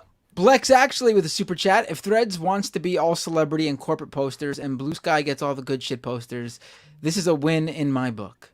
Yeah, that way it keeps people who want one on one and the other on the other, and there's no intermingling with people who don't want something they don't want. Foresto with a super chat. My example, why not to connect on social, is when Yahoo thought it would be fun to share people's searches, and I got spammed with my mom's porn searches. Wait, what? Wait a minute. I don't remember that. I don't remember. Like, huh. We were just kind of drifting away, zoning out, and then we all just immediately zero in. It sounds like Foresto saying this, like, yeah, like, you know, you all had the same experience too, right? Like, no, we did not. I absolutely did not. What your mom into? My mom would be appalled. This one's for me. David McClellan with $20. Oh my goodness. Thank you so much. Holy cow, Mike. I found Swoop the same way, and part 2 is really good. This is the show I look forward to every week. Well, hey, thank you so much. That's really funny that you found Swoop the same way. I am an avid watcher now of Swoop. Yeah, I'm going to watch part 2 this weekend for sure, because I watched the last Colleen Ballinger video, and it was earth-shattering to me. So yeah, I'll be watching the second one for sure. I feel like it's missing. It missed a couple of mine, weirdly, unless it's going to show up later. But I don't see them here. Do you have to refresh for it to add new ones, or does it just keep kind of? No, it should just come in. I'll just read them on the side here since I can see them. Cat67 says, so birth control pills are going over the counter. This is great news. Oh yeah, I did see that headline. And infinite content. I don't think. Oh no, no. That one we read earlier. All right. What are you doing? What are you doing, David? What are you doing? Hey, well, now that you're a host, you can take control if you want. I could just peace out. How about that? Where's the? How do I gotta figure out how to. Exactly. What are you doing? What are you doing? This is my first time doing the having admin privileges. I can explain it to you now, Bender. Okay. So what you're gonna do is you're gonna tab over to Starred. They're all under Starred, yeah. Instead of live. Do you press them Starred or just auto Starred? No, they start automatically. You can find the highlighted chat currently, Foresto Minteros. And all you gotta do is press the show to show them. Yep, that's simple. That's simple. What are you having a problem with over here? I got this. No, I was trying to find out which ones I missed on my side compared to the ones I was reading, but I think it was just the one. Foresto, though, I'm not sure. This is one of you. This one is not mine. This one's mine. Foresto, the super chat. People don't realize how much progress we've made. AIW author Lewis Carroll used to brag about taking nude photos of children as an eclectic hobby. First of all, I have no idea what's going on here. No, I don't know any of that. I think we were talking about something. And this is clearly sent without the context with whatever we were talking about, because this must be from over an hour ago. Yes. This is also for me. Narrator with a super chat. Narrator's loving you today. Making it rain on Matt. Narrator, if you want that Blue Sky invite, let me know. Jonah is in the wrong, but his ex is much more in the wrong. Relationships are messy. Oh, Jesus Christ. He doesn't seem to have done anything so egregious he deserves to be publicly berated as soon as his child is born. He's having a child. I mean, Is she pregnant? Now, I don't agree with the ex being much more in the wrong. I don't really see. My thing is, I ain't really. It's not such an alert for me. But relationships are messy. But I don't agree with the ex being much more in the wrong for whatever reason. Yeah, Rebecca trying to claw back whatever she could. I'm really not. I don't agree with any of it.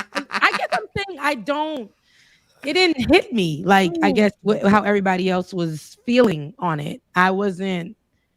I just don't. I don't agree with all. I don't really. Should I say I don't care? I don't know. There's something there that we will flesh out on tomorrow's show. I gotta say, just generally, like when it comes to celebrity anything, I just don't care generally about. Because it came out like something was so. I guess some. Yeah, no. You know what it is? Is because like for me, I'm really invested in the Colleen Ballinger drama, but at first it didn't click for me because the things that I was seeing, like it's like the first thing that I saw was, oh, she's having like this group chat with like minors. And at first I'm like, okay, that's really creepy and weird, but like what was done? Like what exactly was going on? And then like once I learned, it's like, oh, okay, this is way deeper than just like, oh, this is kind of creepy. Like, you know, why are you hanging out with minors? I think that like, I don't know, you've just got to see it in like the certain light sometimes, right? Or get the information that does like spark that, like, oh, okay, now this is my perspective. Or maybe you just don't have that perspective. But for me, at least, that's kind of like sometimes like with these stories. Yeah. Letterhack says, I want to say thanks, Leftist Mafia, for mentioning my. I think I read this earlier, but I'll read it again. Earlier. I'm monetized now. Thanks. Yes, Letterhack. Thank you again. That's awesome, Letterhack. My goodness, narrator, just maybe empty it out. Just give us the account number. Is this Bender again? This is Bender. Yeah. For me, yeah. Doesn't narrator normally share the love? What's happening? I feel like I might have to for narrator. I feel like I might have to go. Yum yum, ice cream, so good. Narrator with a $20 super chat. Is your position that any famous person now deserves to have every imperfection dissected in their personal life publicly? The public should not be rewarding this clout-chasing behavior, but hey, confrontation drives views. I mean, I don't know why she... Jonah Hill What's again? The clout chasing? Yeah. I mean, I don't know why... You see the dangerousness. This is the problem, right? The dangerousness in acting like a woman, talking about abuse she suffered in a relationship is clout chasing. And can we stop spreading that myth? Because what women are famous from that? What's her name? Let me ask any of you. What is her name? I don't even know. Exactly. So was she clout chasing? No one ever knows the names of anybody that comes to talk about these things. Like, no. I don't know. They were in a long-term relationship. I don't know how that's clout chasing. Like I don't know much about Jonah Hill either. Like I honestly, except for that movie that was made and with Lauren London, I know him in other stuff, but like, you know, what is that movie? What is that movie where they all go out and Superbad? Hangover. Hangover. Oh, is he in He's on Hangover. Are you thinking of Superbad? Because Superbad was like his big. Superbad. That was his breakout. Who was in Hangover? He wasn't in Hangover. Oh, maybe you're thinking of Zach Galifianakis. Galifianakis, yeah. See, white folks, they don't all look alike. There I go. I feel like those two are the same like types of characters in the movies. Okay. So, yeah, they're kind of like the butt of jokes and like they say the outrageous things. They big fart. guys with beards as well. Yeah, you know, bushy hair. Yeah, I don't really know much about Jonah like that, so there's no relationship there for me to try to protect. Because you know, people be trying to protect their celebrities that don't even know them, trying to just really be behind them, 10 toes down. It's not even that for me. But you're right on that, Ole. I don't really think it's clout chasing either. I just think it was a time. I don't know. Maybe it was the way it was reported. It just didn't give it to me what people were trying to say it was given. I don't agree with everything people were saying on Twitter too. A lot of think pieces to me be going real hard. And I was like, it's not giving all of that. Yeah. No, I feel What do you guys? This one is me. Letterhack. Thank you so much. $10 super chat. Shout out to the TYT mods who resigned en masse. Their voices matter. Everyone should read the letter. Yes, I pinned it to my chat. It's the comment from Adrian Vixen. Love them, solidarity with them, really appreciate them, and being very bold and taking a stance. Yeah, absolute love to the TYT mods. Bender, I assume this is for you. Yeah. It is. Leia Brenai Klein with a super chat. Wrestling shirt. I saw someone the other day with an Owen Hart shirt on. I had to compliment. He turned to his lady and said, "I told you," guessing she gave him dude in a heart on his shirt probs. Oh yeah, you always point. Let someone know when they're wearing a wrestling shirt. They'll be happy to know that you know what their shirt refers to. Cat 67. Woohoo! Over the counter birth control. That's right. A little too late for me and David. Let's go to Yeah. Mary C says, for Rebecca and Olay, what a great show. Love seeing Rebecca. Very happy she's a new host. Love you, Olay, and loved your take on Jonah Hill. Great job, everyone. Thank you, Bew. I you go. appreciate you. Thank you, Mary. Snack Panther says, I really love Thursday nights. You guys are the highlight of my week. Thanks for all you do. Oh, love Snack Panther. Yeah. I remember another back, person in every space. I remember back when I was a kid, Thursday nights was like the night where you would watch Seinfeld. Yes. So, I remember that too. Yeah. What else was on that? What else was in that stream? Full House too, Wasn't right? Friends Full as House? well. I didn't watch Friends, but I It think was real Friends. black in my I didn't like household. Friends though. No, we were watching UPN and whatever came on UPN on Thursday night. Not these chats getting more like this number going up instead of down. Okay, let me read my cash apps now. Oh yeah, Because I'm a you tight two, buddy gal. if you two want to just read it and then bounce. feel Yeah, free. no, Yeah. don't feel like you have to stay. This shit can go late. Let me I feel read bad. No, do not feel Don't bad. feel I bad. love this. The getting money is always nice. It's a Don't feel beautiful bad. thing. No. All right. David Mendoza sent $15 and he said, "Tell Matt he won me over." Good live with Benny. Oh, I haven't thank seen you. that yet. Yeah, I had heard Benny about on it. my stream this past Tuesday. It was really good. Oh, okay. I'll check that out. Benny was Yeah. really good. Yeah. Then David again. David Mendoza sent for $15 as agree to disagree. Happy early birthday. Thank you, my love. Gone ahead, money. We love it. I'm gonna buy a blunt. Alexis Spicer and sent $5 and said, "You are absolutely killing it. Love you, girl. Love you too, Bew." Samantha Baker said, "For screaming in agreement, read Jonah Hill bullshit. $10. Thank you, Bew. I appreciate you. Let me Chris was my big baller. I done told y'all, but I'm gonna say it again. That $100. Let me give Chris some hard eyes. Nefertaria Briggs sent $21 for "I'm no Tyler, but I do love your work. Thank you." And I love you too, Bew. Oh, Very sweet. Also, I love your Bitmoji. Too cute. Kate Shepard sent $5 for "You are the best." Thank you, Bew. As are you. Michael Scarn, $20 for "Glad you came back because I ain't watching without you." Thanks, Bew. I sent you a little praise. the shade of it all. I love it. Mary Richardson sent $20 for "You deserve nothing but love." Thank you, boo. Raheem is like, all of this and this bitch ain't bought me no wet food with this money. He's literally over there like eating this dry food with an attitude like. Alexis Spicer sent another $5. Said, for "I'm a Gemini, why do you hate me?" I don't hate you, boo. You didn't do it. That's funny. You didn't do it. You never dated me. You didn't do it. I love you. Geminis accept those that cash at me. Colton Taylor sent for $2 for "Thank you for keeping it interesting with the new camera angles." Thank you. You appreciate my inability to stay in one place. It's because both my office chairs broke. So I'm out of my living room because there's no way for me to sit in my office. But my best friend is buying me a new office chair for my birthday. So I think that is all that I've gone through them all that I have now, unless somebody sends me later. If you send me after I leave, I will thank you on there. Rebecca, you do yours. And then I'm gonna go. Okay, now mine isn't as long as Olay's, and that's probably because I'm new, and that's all right. That's all right. We could work with it.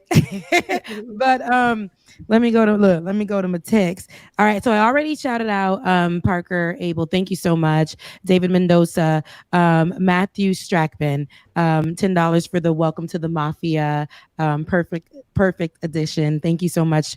Chris, you sent $20 for welcome to the family. Absolutely. And Mary Richardson, who is a name that I usually see very often, even on my own channel. Thank you so much for $20 for love to see you on LM. So I really appreciate that. And as well as the Tide Body Gal. This one right here, this girl, Kigen Domina Gil, this one right here, she will be headed out to sleep because I work. Listen, I I work have I'm speaking at my Totally alma mater understand. at 9 in the morning. I'm my alma mater speaker at 9. See? 9 in the morning? Yes. Oh my I have so many It's things. not even that early. But I was up till after 5. Yeah, you don't No, sleep anyway. I was up till after. I was up till over. I didn't go to sleep till after 5 this morning because I had a speaking engagement in Jersey that I went to, and then I came back and I had to finish filming for this campaign and this thing that I'm doing. Like, You don't sleep at all anyway. You literally use those hours to work. She's up at like while we're sleeping. This girl be up tweeting like it's like literally like it's 9 a.m. and she's working and she's like, I gotta get this done at this time. The girl is a vampire, but that's why. I'll tell you. And for me to have video, I want to go. I'm going to Puerto Rico for my birthday, and so I have to have everything done. I have a million like op-ed deadlines, thingy deadlines. My poor little assistant, he's like, "Oh, everybody wants you to do a thing," and I'm like, I know. So I forwarded it to you. I'm stressed out. So I am tired. That's why people be like, "Why are you eating anything?" Because I didn't eat all day because I'm tired. Okay. You gotta eat, girl. Listen. I got my life together. We're not on the phone because this is what we be doing. Girl, I gotta go, and then I'll say another comment and be like, girl, for like another 15 minutes. No, like no. Yeah. Good night, y'all. Good night. Good night. Yeah. And thanks again, Rebecca, for having an amazing first show. It's really great to have you. Yes, we're so happy to have you. I don't even know. Let me get this out of the frame. I don't even know like how I did, but I loved being here. You did amazing. Thank you guys. And there's so much love. Like so many people are so excited. So that little focus group that I did was definitely representative of the broader audience. They love you. Everyone loves it. Thank you for having me. And guys, look, love you, mean it. We will do this every Thursday, and we will catch up, and we will. It's gonna be good. It's gonna be good. I'm so excited. Great. Yeah. Love you guys. Yes. Mean it. Love you. See you. Love you. You take care. Thank you. Alrighty. I'm going to stay on because I still have some more energy, but I can't go as long as last week because last week was... I don't think we have as many as last week anyways. It shouldn't be we can just roll through them. We don't? Then let me just put this out there. Ice cream, yum. Oh, Jesus Christ. If you want more of that, keep them coming. All I know is that narrator owes the rest of us. That's what I'm waiting for. Hold on. Being that we're here right now, I see this is the first show where I've been given admin privileges in the back end of StreamYard. So I'm seeing all these things for the first time. Can I press these buttons underneath the screen? What are these buttons? What's this? Oh, that just goes to Dave. Wait, how do you pick who it goes to? Can you pick who it goes to? I think it's random. You may break the show now. And then, okay, there we are there. Oh, I see that. And then just I think it's whoever joins first. I was the first host to join, so that's why. Oh, right. Yeah. Oh, no, wait. If I could just click solo layout. There we go. And that changes it. I got it now. Oh, and then it goes to you. Okay. Wait, what are you clicking? I think we've made a grave mistake giving Binder all these controls. See this? Look at this. Look at this. And what's this? What do we got here? Spotlight layout? Oh my God. Oh, this is what we should do when I go on my monologues. Oh. That's not a bad idea. Yeah. Okay. I don't know let how to Binder do that, control though. it then. He knows he's the tech guy. No, but how do I change the spotlight one? I don't know. We'll figure it out. Can you drag it over maybe? What's news layout? What's this? Oh, there, I dragged you over. All this person's still up. Okay. All right. Get her out of there. 6 months into the show, episode 32, we're learning how to use StreamYard. All right, let's keep it on this. Let's go. Let's do this. Makes the most sense to me. Yeah. This one's for me. So Joshua Sean, 40 rupees. Ole, let's cook Rebecca for nuanced take on Jonah. Thank you for the support. Although Rebecca, she has a complete pass for at least 2 months, and then she can't. Then she can get criticism, but she gets the immunity for at least a few months. I don't remember if I read this before I took it off screen, but if I didn't, Snack Panther, thank you so much. I love Thursday nights. You guys are the highlight of my week. Thanks. You did read it because then I brought up Seinfeld and Full House and Family Matters. That's right. I got it. Wait, was Family Matters? No, Family Matters and Full House were not part of that, or were they? No, I think they were. At some On point. That was TGIF? like, that was TGIF? like, no, that was TGIF, wasn't it? Yeah, I think so. All right. Mhm. Yeah. Yeah. So who was on? Who was before Seinfeld on Thursday nights? There was they kept rotating. Frasier was it. one of them. Frasier There was was one of them. Frasier. There was like they had that show, The Single Guy, for like a season that got canceled. Like they always rotated in like different shows. I remember that. I'm not sure if it was the same network though. Maybe it was a different network, but I don't know. Frasier, Friends, and Seinfeld were kind of like the three that I. Oh, then there was it Traitors, or is that just in Canada they did that? There's that show Traitors. know. It's like an hour-long show. Traitors. Anyways, where the hell am I? Oh, ER was on Thursday nights. ER, right. ER. Wow. Oh, it was ER. It's amazing In how Canada, that show, we did Traitors at like 9 or 10. It was 10 o'clock, I think, was Traitors. It's amazing how that show gave us like George Clooney, right? Yet no one remembers ER. Oh, anymore. right. I remember ER. My mom used to watch it and I would hate it. But yeah, like I remember it has no, No like, one I know cultural watched relevance ER. now. It has no cultural relevance now. Like people watch Seinfeld still, they watch Friends still. Who's like binge watching ER in the year? That's because I think comedies probably it lasts longer. Yeah. Maybe. I'm than, curious like, about dramas. I've got to ask David, how big is Trailer Park Boys in Canada? It's pretty big here. I never got Okay. into it, so it's hard for me to judge. But like, my friend likes it a lot. I know people that like that show. They're barely love even it. a thing here. They're barely even a thing here. Yeah, I really like Trailer Park Boys. I don't think I've seen an episode, to be honest with you. But yeah, Really? it is pretty big here. It's pretty good. Who's this for? Is this for me? This is for me, actually. So Eric Achampong, last name pronounced Achampong. Thank you for telling us. Saying hi to Ole and Rebecca. Found you guys this year and glad that I did. Well, hey, I'm glad that you found them, and I will try to remember that. Achampong. Oh, I did that already. This one, George. This is for me. George Arit says, "Welcome to the show, Rebecca. Also, Hollywood producers are evil. They literally said they would wait for the WGA members to starve before the strike ends." Yeah. Yeah. But I don't know. Once they gotta fire their nannies, maybe that's going to be enough struggle for them. I don't know. I really hope they come out on top, because when you have the writers and actors together, Yeah, there's not going to be anything. Studios for a bit. Yeah. Yeah, they ain't going to be able to do anything. So this is good that they're doing it together if it has to be done, because that way I think there's real power in that sort of solidarity. Yep. And if they make a deal with one, you better believe they're going to want to hurry up and make a deal with the other too, because what's the purpose of bringing back one without the other? Yep. This is for one of you two. For me, Matt Claremont with a $10 Canadian super chat.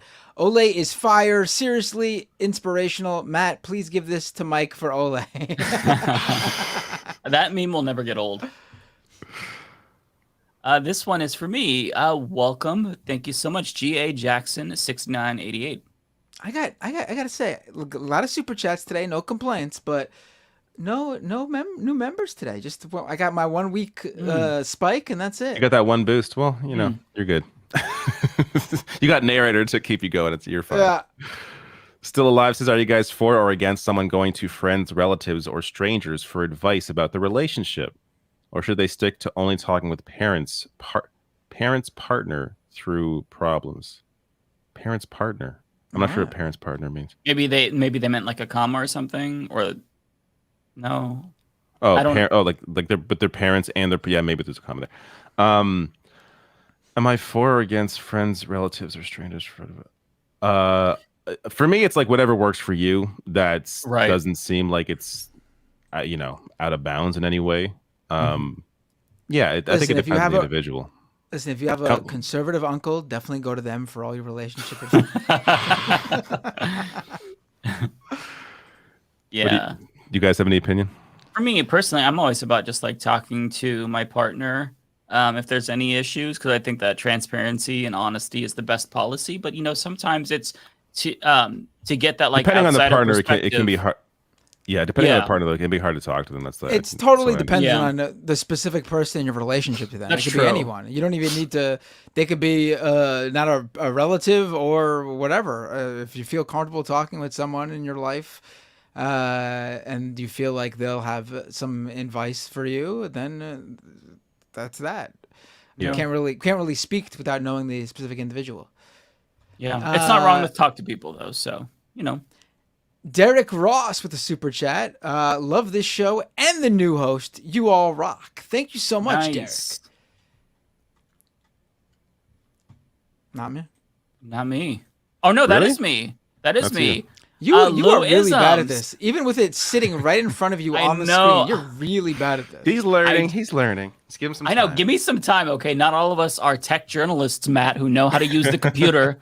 Thank you so much, Louisms. Really appreciate that. No message, no sticker, but thank you. That's really kind. Appreciate you. For Resto Montero with a $10 super chat. Andrew, that was really slow. You're really bad at this. I was looking at something else. Somewhere in the world, Anna just gasped in shocked outrage at the idea of looking at leftist mafia and not singling out Ole. All my love to Ole for putting up with the bull from all directions. Angel says, will y'all ever have Lil Bill on? His breakdown of punk rock having black roots was dope AF. Who's Lil Bill? I don't know. Lil Bill? Yeah, I'm not familiar with this person. Binder's the punk rock guy. Yeah, this is a Binder thing. I don't know, Lil Bill. That's a YouTube. It's really a YouTube thing. If we're talking, someone who makes like a YouTube thing. videos. I'm not sure. Thank you, Angel. Though. Oh, this one is from me, Kate Travell with $10. Thank you so much. Welcome, Rebecca. Love you, Ole. Really appreciate that kindness. And let me see. Love your little purple doggy avatar. Omega with a $10 super chat. Matt, great work with Benny. Everyone has been solid in their shows this week. They played that crystal flute, screw Hollywood CEOs, and we stan Ole. Welcome, Rebecca. Love your work on Ben's show. Very nice. This is not me. I think it's you, Bender, again. It's No. one of your Yeah. super chatters. No, it's not? It's not, yeah. It's one of your people. Oh, this is me again. I'm so. Oh my God. What is going on, man? What are you doing? I scrolled up too far. Okay. It's one thing. We should have a new rule. We should have a new rule where if you don't know it's yours, that money goes to the next person. So that's actually my money. This is my super chat. It's one thing to be slow to it because you just don't see it, but to automatically be like, oh no, definitely not me. I wipe my hands of this. I'm out of here. I'm gonna look. I mean. Okay. I'm so sorry. Leah Brene Klein with $5. Thank you so much. I absolutely love Ole. She tends to speak what my mind wants to on outlooks. Hey, don't talk for a minute. BRB and don't want to miss ya. LOL. Thank you so much, Leah. Bay Photo with a super chat. Great interview with Benny the other night. Kudos. Thank you, Bay Photo. Is it Camille or Camille? That's I never know Camille. how to say it. That's Camille. Camille Harris. I have an aunt Camille, so I know how it's spelled. Welcome, Rebecca. Thank you so much, Camille, for your super chat. Tumbosin with a $10 super chat.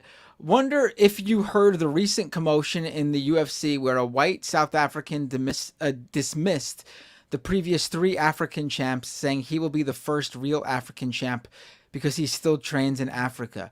I have heard about it very briefly, like in passing I came across it. I don't know the details. I don't think you need to know the details, though, to know how absurd it is. But if you want me to speak like further on it, I just don't know. I'm sorry, Tumbosin, but it's ridiculous. I'm sure the white South African UFC fighter has very great politics. You can just guarantee it. Camille Harris, thank you so much. Says, much love to Ole. Zero PE with a super chat. Binder, I really appreciated your interview with Benny this week. It rivals Ole's, which was pretty damn awesome too. Thank you so I'll have much. to check this out. Yeah, I gotta watch it. Yeah, actually, I had to I saw you were doing it, then I paused it at the beginning and put it to my watch later because I wanted to check it out this weekend. Oh, cool. Thank you. My mental capacity for this entire subject is basically depleted. I know mine is too, but I want to watch that interview. I've heard, yeah. We honestly, it was like an hour and maybe 15-minute interview, and the first 45 to 50 minutes we don't even talk about the actual TYT thing. Oh, okay, that's good. It's a really deep dive into the trans panic and how white supremacy is the underlying issue that sort of drives all of this.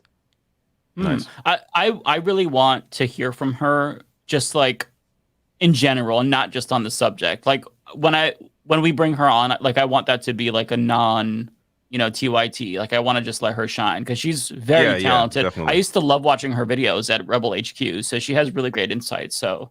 Right, I brought that up on the show too, like how like I it's obviously important, and there's no better person to speak to trans issues than trans people. Right. But at the same time, like how much does it suck to be like, especially like a trans political commentator who like a couple of years ago was able to just talk about everything else, and then maybe like bring up the trans issue of like the week every now and then. Now it's like friggin' you can't even be a trans person who talks about any other issue except trans issues. And I was like, I explained like we should be able to get back to that point, but like, unfortunately we can't right now. Yeah, that's the thing. Wanda with a super chat. This gives me hope for more cross conversation with black leftists who are often in a silo and left out of these spaces. I hope Leftist Mafia can bridge the divide. I hope so too. I hope, I hope it comes across like we're not even needing to try to do that. It just happens organically and naturally. Like we're just friends. And I mean, it's still a very, very white podcast, but I think that trying to elevate, even like with guests to bring on different perspectives, that is really important. Like that's crucial for, this whole leftist community. So yeah, love Wanda. That's for me. Philip with $20. Thank you so much. Welcome back, Ole. Welcome to the party, Rebecca. Really appreciate you.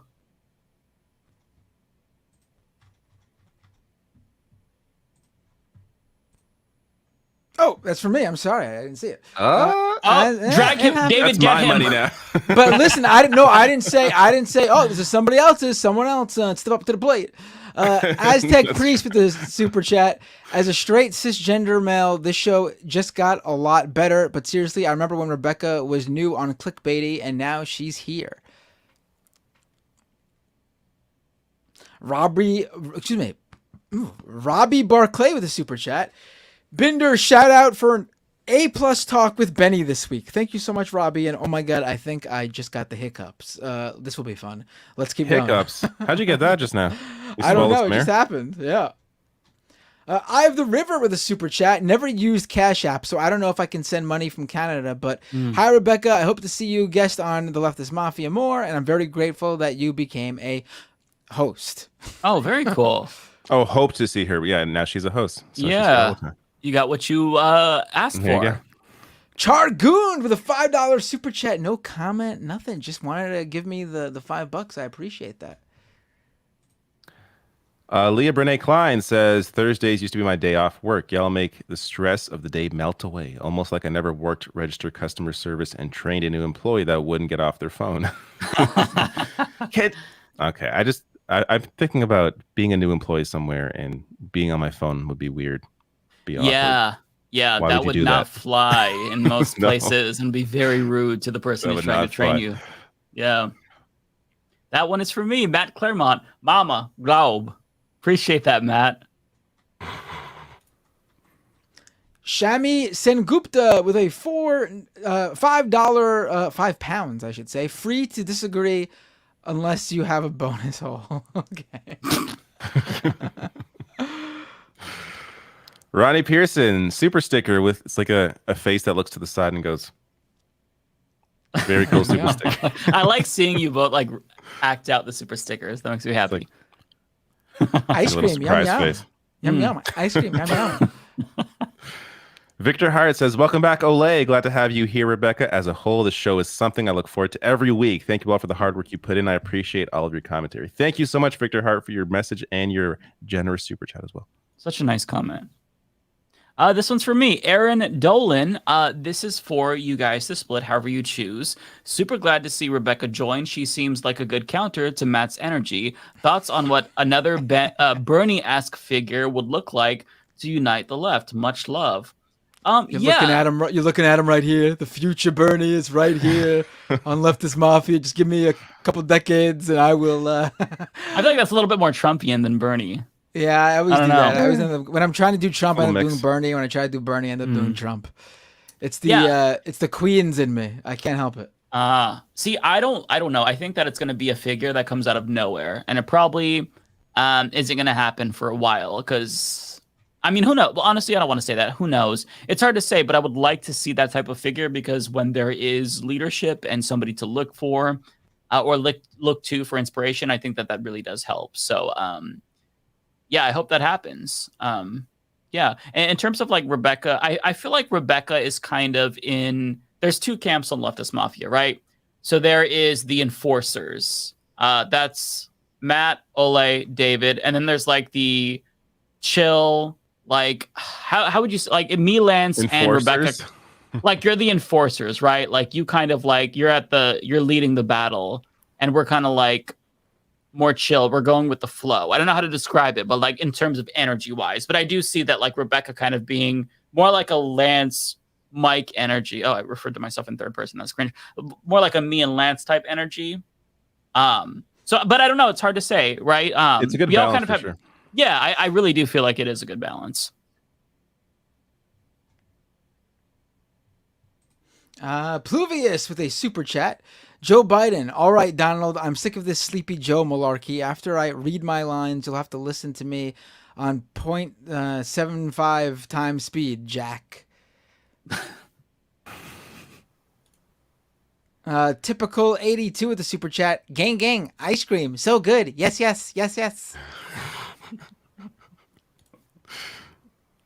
Before the cause gaming of the super chat.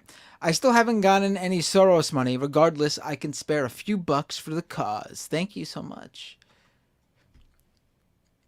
Leia Bernay Klein with the super chat. Matt, I don't even know their first names. I show up and get my money. He found a way to say money again. All dirty, LOL. Oh, we didn't even talk about the Twitter people getting paid, which is... Oh, right. That's right. Yeah, I think it's too late to bring it up. We'll have to talk about it next week. You've got to make a YouTube video about it, Matt. I should upload that and we'll share it. Yeah, I think the real question was going to be what happens a month from now, 2 months from now, 3 months from now. Mm-hmm. There's no way. That is not sustainable. Yeah, and it feels like a bribe, right? Oh, just quick question: did you make money? No. But you're blue, right? So you can make money. Well, that's one of the questions I had. Do I count being that how I have blue? Technically it should, because it looks in my back end the same way it would look like if you were subscribed to it with your own credit card. But also I don't think everyone who is eligible for it got it. It's very clear to me that specific people were prioritized, and I think the specific people who were prioritized are some of his faves. Yeah. And make a lot of money, or made a lot of money from this because he's always replying to them, which in turn boosts their content in people's feeds, which means more people viewed it for their revenue share. It also seems like that the people who got it all have the subscription feature turned on, which I don't, because I don't want to use the subscriptions on Twitter. Yeah. Yeah, a lot of questions. That more in the future. A lot of questions, yes. Yeah. This one is for me, Mr. Rabbit. Shout out to the Libra gang. We're the only signs that are an object, not an animal or human. Pretty unique. Okay, I didn't know that. Interesting. Thank you, Mr. Rabbit. I didn't know that either. Snack Panther says, I need a Leftist Mafia t-shirt by the letter hack ASAP. Oh. Okay. I do just want to say, going back to the Twitter thing, one Krasenstein brother was paid $25,000 for Twitter. I didn't realize he even got that much engagement. Like, you know what? That doesn't make any sense to me. He's basing this shit off of nothing. I feel like this is a brand deal with a bunch of these big creators just so people sign up for Twitter Blue thinking they can get paid. And it bugs me. I saw one gaming YouTuber who I think has shitty politics anyways, but he's like, I'm signing up now because I'm going to get my bag off this. And it's like, bro, I don't think you're going to make anything on this. That's the intended effect, right? Yeah, it's not exactly. Like, yeah, it's I should point out that he's saying it's a revenue share for advertising dollars. But he's also said he's putting aside $5 million for creators. I guess every month. That's the max that's going to go out or whatever and split between them all. we should point out that the entirety of the Twitter Blue subscriptions make around, I think, like $6 million every month for them. So what he's really doing is he's redistributing the money that he's making from Twitter Blue subscribers to the Twitter Blue subscribers at the very top. And the people who think they're going to get paid, so they sign up for Twitter Blue. Yeah. I mean, they're basically just funding the payment of those creators who. Yeah, I mean, again, this is my take from it. The numbers match up. I have no obviously like proof that that's actually what's going on, but I mean, I don't see how it's a very weird. It would be a very weird, convoluted metric to do a revenue share with advertisements where they have to be a Twitter Blue subscriber. They have to be eligible, which means you get 5 million impressions a month and have at least 10,000 followers per month. And on top of that, you're only going to get paid for other Twitter Blue subscribers who see the ads. It's a very convoluted metric. To me, it makes way more sense that he's just redistributing the cumulative Twitter Blue monthly subscription revenue via whoever gets the most impressions, who qualifies via the eligibility. That's wild. Narrative Dude, very generous super chat, says this show has become my post-lecture habit. You give lectures? Leftist is bestest. Thanks for being present. Thank you so much, Narrative Dude, for that wonderful chat. Not me, and Mike's not here. So Mike Thompson with a super chat. I'm enjoying Threads as well. I added all of you. Awesome. Thank you, Mike. Thank you, Mike. You? Nope. Alireza, this is Mike. Alireza Murga. I'm sorry if I'm messing up your name. I'll just say Alireza because I think I got that one right. Or Alireza. Keep up the good work, guys. You should make a list of top 50 people you want to invite to your show. Thank you so much for that. Yeah. You also had the previous one. You should thank Mike Thompson. Yeah, Mike Thompson. Let me know. Reply to one of my threads, and then I'll follow you. Because I'm trying to reconnect with everyone that's on Twitter and stuff. So yeah, I really want to make sure that I have the same group on there. So yeah, make sure you let me know you're there. In terms of top 50, yeah, we need to make some kind of list of we need to have a schedule is what we need to do. But yeah, we're very disorganized behind the scenes. That? It's like, yeah, it's like what, well, usually this is the way it works. On Thursday, it's like, hey, do we have a guest? And then somebody will be like, yeah. I think people assume we have a plan. We need a list. We need a list of guests to hit up. I guess we can call it a hit list for short here on Leftist Mafia. It's a very, very nice attempt at an impression. I mean, I wouldn't even attempt because that would just be terrible. Oh, same. I can't do the Mafia Italian, but I could do like a Super Mario Italian. Yeah. Mamma mia! Let's go! Mamma mia, Mario! It's me, Mario. That's good. That's really good. Those are fun to do.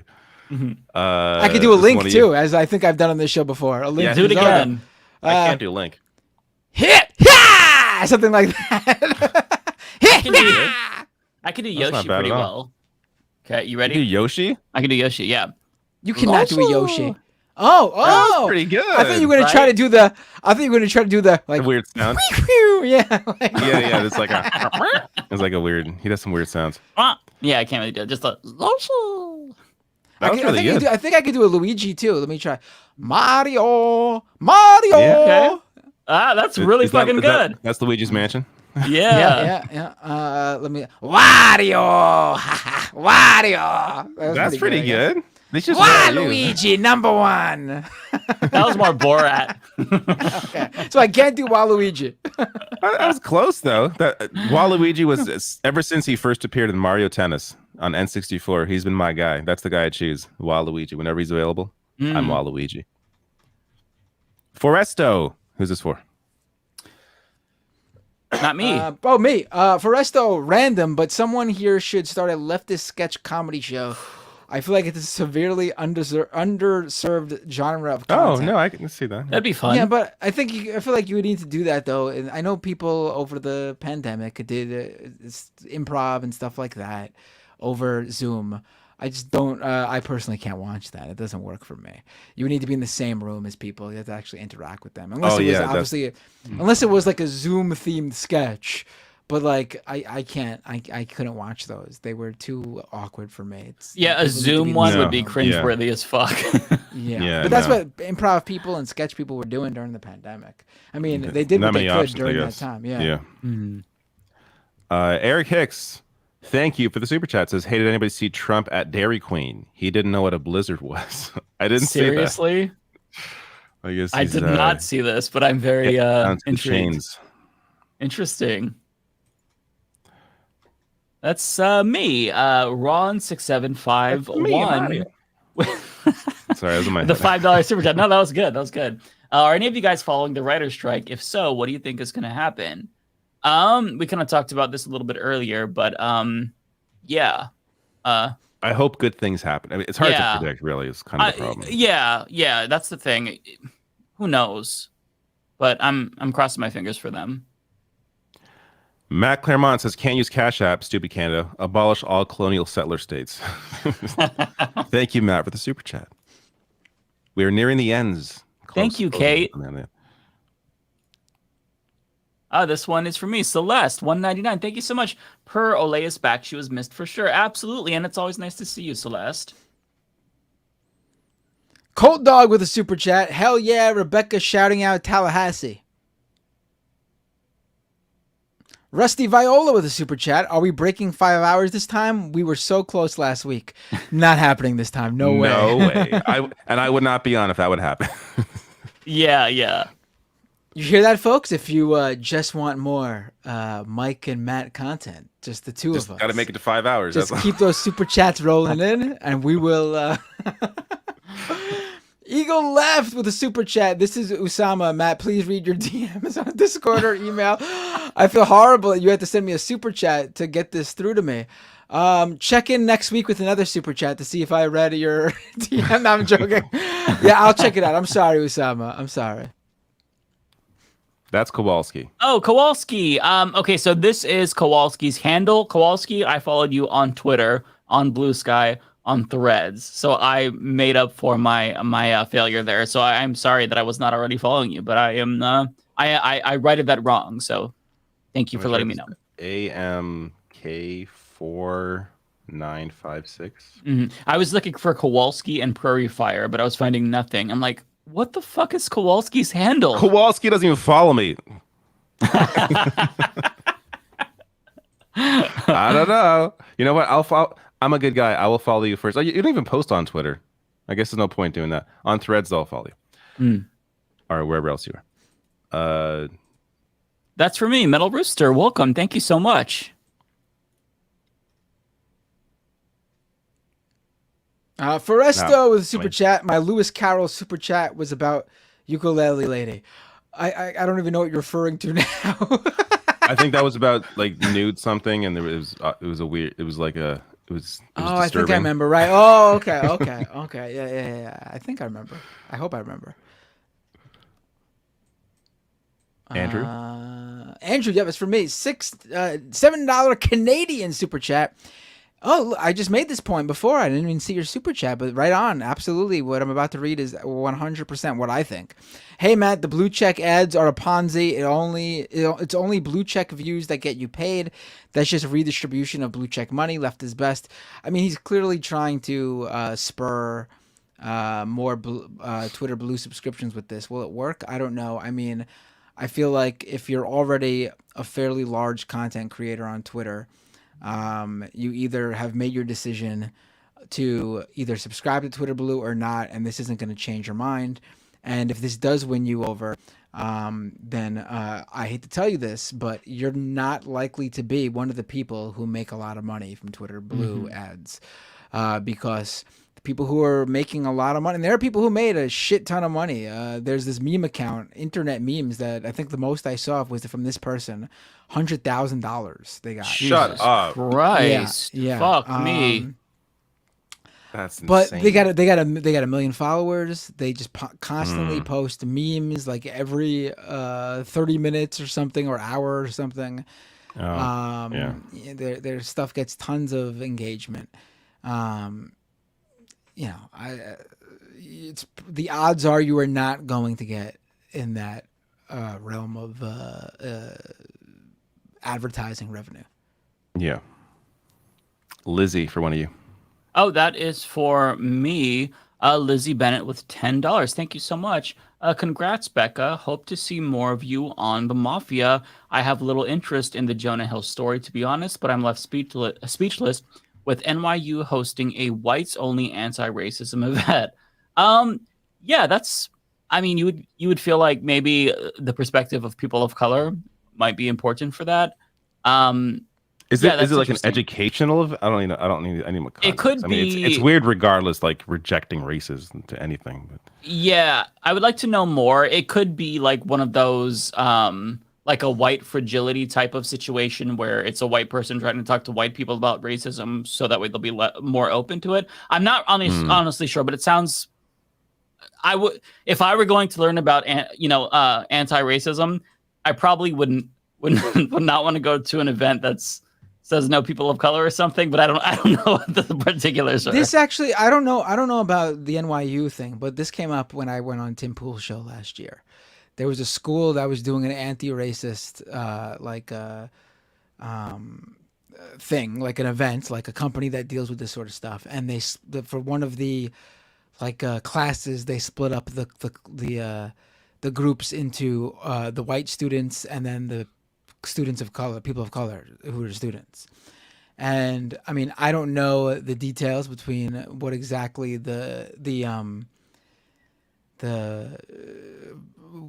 they were specifically doing for that specific event, but my understanding of something like that would be like, yeah, well, I could see why you would do that in terms of like, if you're teaching students, if it's an educational thing, I think that's a great way to make a point, like, to the white students, are you acting differently now among just your white peers when you're just in the presence of them? And then you also, while you're doing that with the white students, with the people of color students, they likely will be able to talk more openly about what they experience in their classroom from the white students who might not even realize when they're like, throwing microaggressions their way.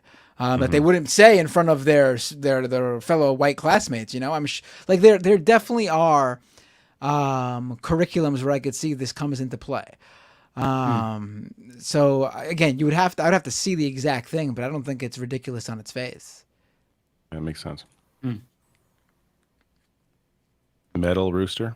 Oh, that's from me. Thank you so much. It's a super sticker of a pair. That's like blowing a little kiss and doing a little woo. Very cute. Rusty Viola with a super chat. Petition to have everyone refer to David as Daddy Dole. One super chat every time. JK Albrook. Okay, let's send me a super chat and I'll give you one of these. Ready? Daddy Dole. Daddy Dole. Daddy Dole. I'll do one of those. Like, I'll give you like a movement. I'll do like a Daddy Dole. Daddy Dole. Yeah, that's going to be in my head now. Shit. That's great.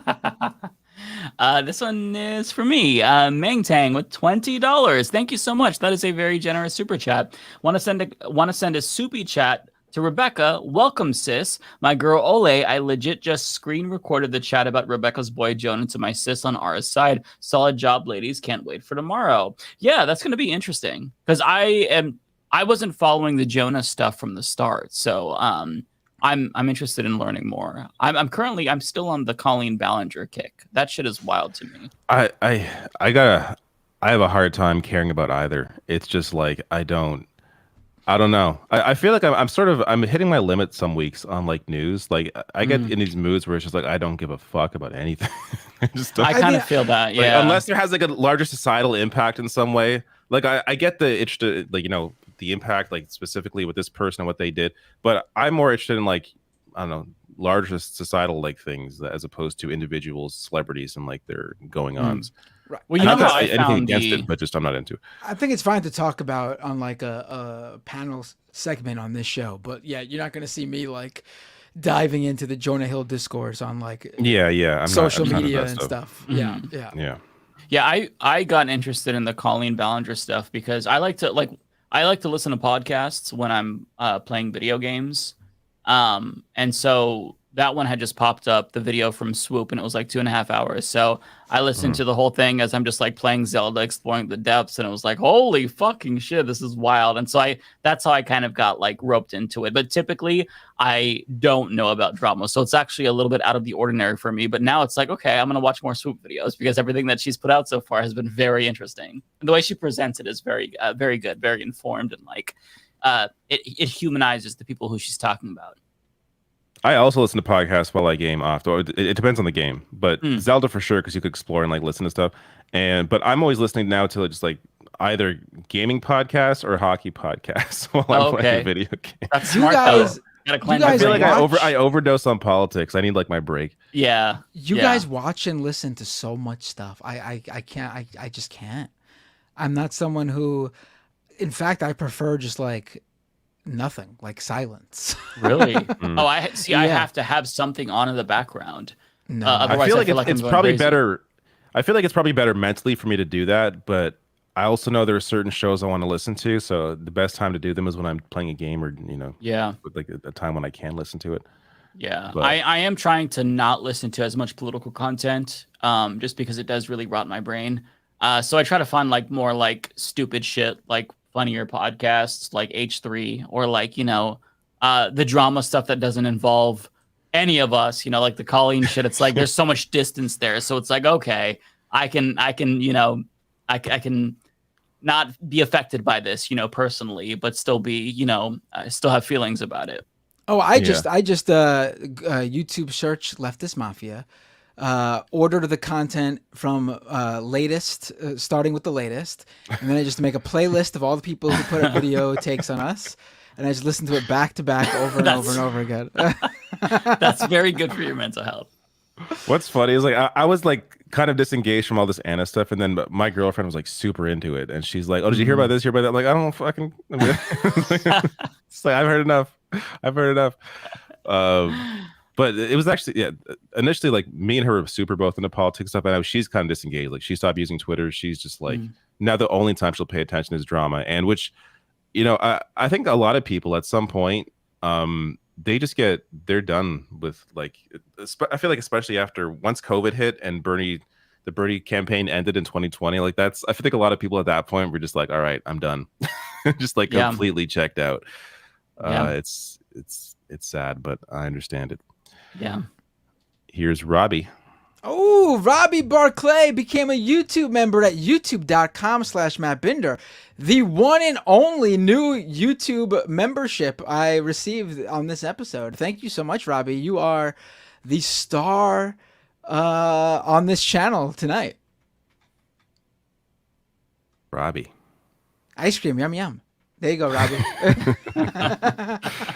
Rega98 says it's crazy how the Black Mirror AI episode just came out, and now execs have literally almost taken the actor likeness idea straight from the script. It's like they watch the show for new ideas. It's crazy. Yeah. Have you both seen that? Yeah. The I haven't watched season? it. This is another issue. I don't know. I've developed this issue covering politics. I have a harder time watching disturbing or like depressing things like that can be realistic, like Black Mirror. I back when it first started, I watched a few episodes. I just can't watch that show anymore. It's too depressing. And there's a few shows like that I just can't. I don't blame even you. like the Last of Us. I haven't watched The Last of Us, and I love the games, but I don't want to put myself through that. That one is emotional. Yeah. You know what I mean? Like I don't have the energy. You're absolutely right. Because like if you don't like check out and give yourself a break from like sadness or dystopia, I mean it eats the fuck away at you. So yeah, I feel absolutely. you there. It's eating at me. I'll tell you that. Cyber Hobbit. Oh, that one is for me. Cyber Hobbit. Thank you so much. Jesus, that's another big super chat. $20. Really appreciate that.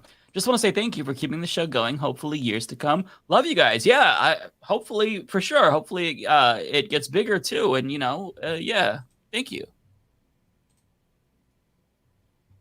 me. This is me again. Ray Russell with $10. You guys said you like checking out smaller lefty creators. I have a recommendation. His threads is at Raymond J. Russell. Okay, yeah, I'll check it out That's on the Threads. person that literally gave you a super chat. Yeah, that's very clever. Very clever, Ray Russell. Well, you know what? That's very clever. That was clever. So I will check you out, Raymond J. Russell. That's pretty funny. I did that one over my head too. Checkmark verified account with a super chat. What size I donation? recognize Raymond. Are you done interrupting me, Mike? Yes, sorry. I'm sorry. Checkmark verified account with a super chat. What size donation gets me a Blue Sky invite? Also, how do you get verified on Blue Sky? There's no verification on Blue Sky. I have one invite, and the reason I offered it to 5. narrator. You can have one of mine. You have 5? I haven't used any of them. Yeah, I have 5. Oh, really? You just all right. I'm not sure who needs them anymore, to be honest with you. So I haven't. A lot of people still want them. Really? A lot of people still need them. Yeah, I'm telling you. Listen, like at least in our world that I've seen, Threads is not providing people with the feed discovery yet. I mean, it might be nicely created. I mean, I think it's a nicely designed app. I like how it is to post on there. I don't like how it is to consume on there. It's just not nice to do that yet. So they got to get that act together. And Blue Sky is just like, I've only seen my engagement on Blue Sky continue to grow, whereas Threads is already petering out in just 1 week. At least for me personally. It could be different for probably the brand accounts and the celebrities, but that's just what I'm noticing. Skeeter Reed. Ice cream cone, fire. There you go.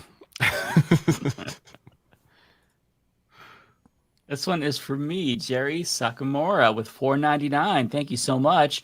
Hey gamers, have you heard about the infamous bear scene in Baldur's Gate 3? Look it up if you want to laugh. Okay, I have not seen this. I am very interested. I'll check it out. I heard, I think I saw a headline that you can have, I don't want to say, okay. This is what it sounded like from the headline that I read. I think I read that you can get intimate with a bear. Apparently, yeah. That's what the fuck. Okay, that's not. Is that allowed in video games? Is that allowed in anything? I'm clicking on the video reluctantly. Well, it sounds like it's comedic as opposed to it being like serious. So that's good. If it was disturbing, there'd be a problem. I don't think that we can. Oh, I'm not gonna play it. I'm watching it now.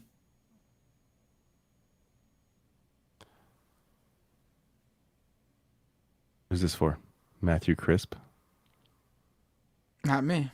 Probably Mike. What the fuck? Really how this goes. Mike's really engaged in this intimacy with a bear. What the fuck? Oh my god. This happened in didn't this happen in Game of Thrones, if I recall correctly? Didn't it? Wasn't there a scene with a bear or something like that? I don't know. I don't remember. Oh, it was the song. It was the song talked about. I did not need to see that. The Maiden's Fair or whatever song. That one, it was about getting intimate with the bear, I think. But it didn't actually happen in the show. I will say that at the end, it was funny. There was like a squirrel that was watching and dropped its acorn. That was funny. But I did not need to see that. But anyways, Matthew Crisp, thank you for the $10. No, don't. It's just disturbing. I'm a VFX artist, and I know the strike will continue to hit us hard. We are already seeing layoffs across the industry, but I fully support it. AI is coming for all aspects of production. Yeah, that's the thing. If they back down right now, then in the future, they're just fucked. So now is the time to take a stand. So yeah, absolute love and solidarity. Any scabs should get dragged, metaphorically. Narrator with a super chat. I stopped watching for a while, but FAMU. I went there, didn't graduate though. Oh, that's what very Rebecca cool. earlier. Yeah, very cool. Hey, this one is for me. Transgirl420 with 420. Nice. We only have to be lucky once. Free Palestine. Yes, absolutely. Maro Hermida says, shout out to MD for legalizing recreational weed this month. I don't smoke, but love the cream. Helps with this old man's muscles. I'm kind of surprised Maryland already didn't have it legalized. That surprises me. But there you go. Awesome. Pinkerbell with a super chat. Elon Musk is like a carnival vendor giving out a big teddy bear so everyone thinks they can win one. That's a good analogy. Yeah. Rusty Viola with a super chat. Did you talk about the Musk Zuckerberg organ measuring contest? We can't allow billionaires to conduct special elections behind closed doors. Demand transparency from public, or I guess this is just one. This is definitely pubic officials. Right. Yeah, so Elon Musk is going insane over threads. That was a really embarrassing post he made. It was just like he came back no hours later. self-awareness. No, zero. Yeah.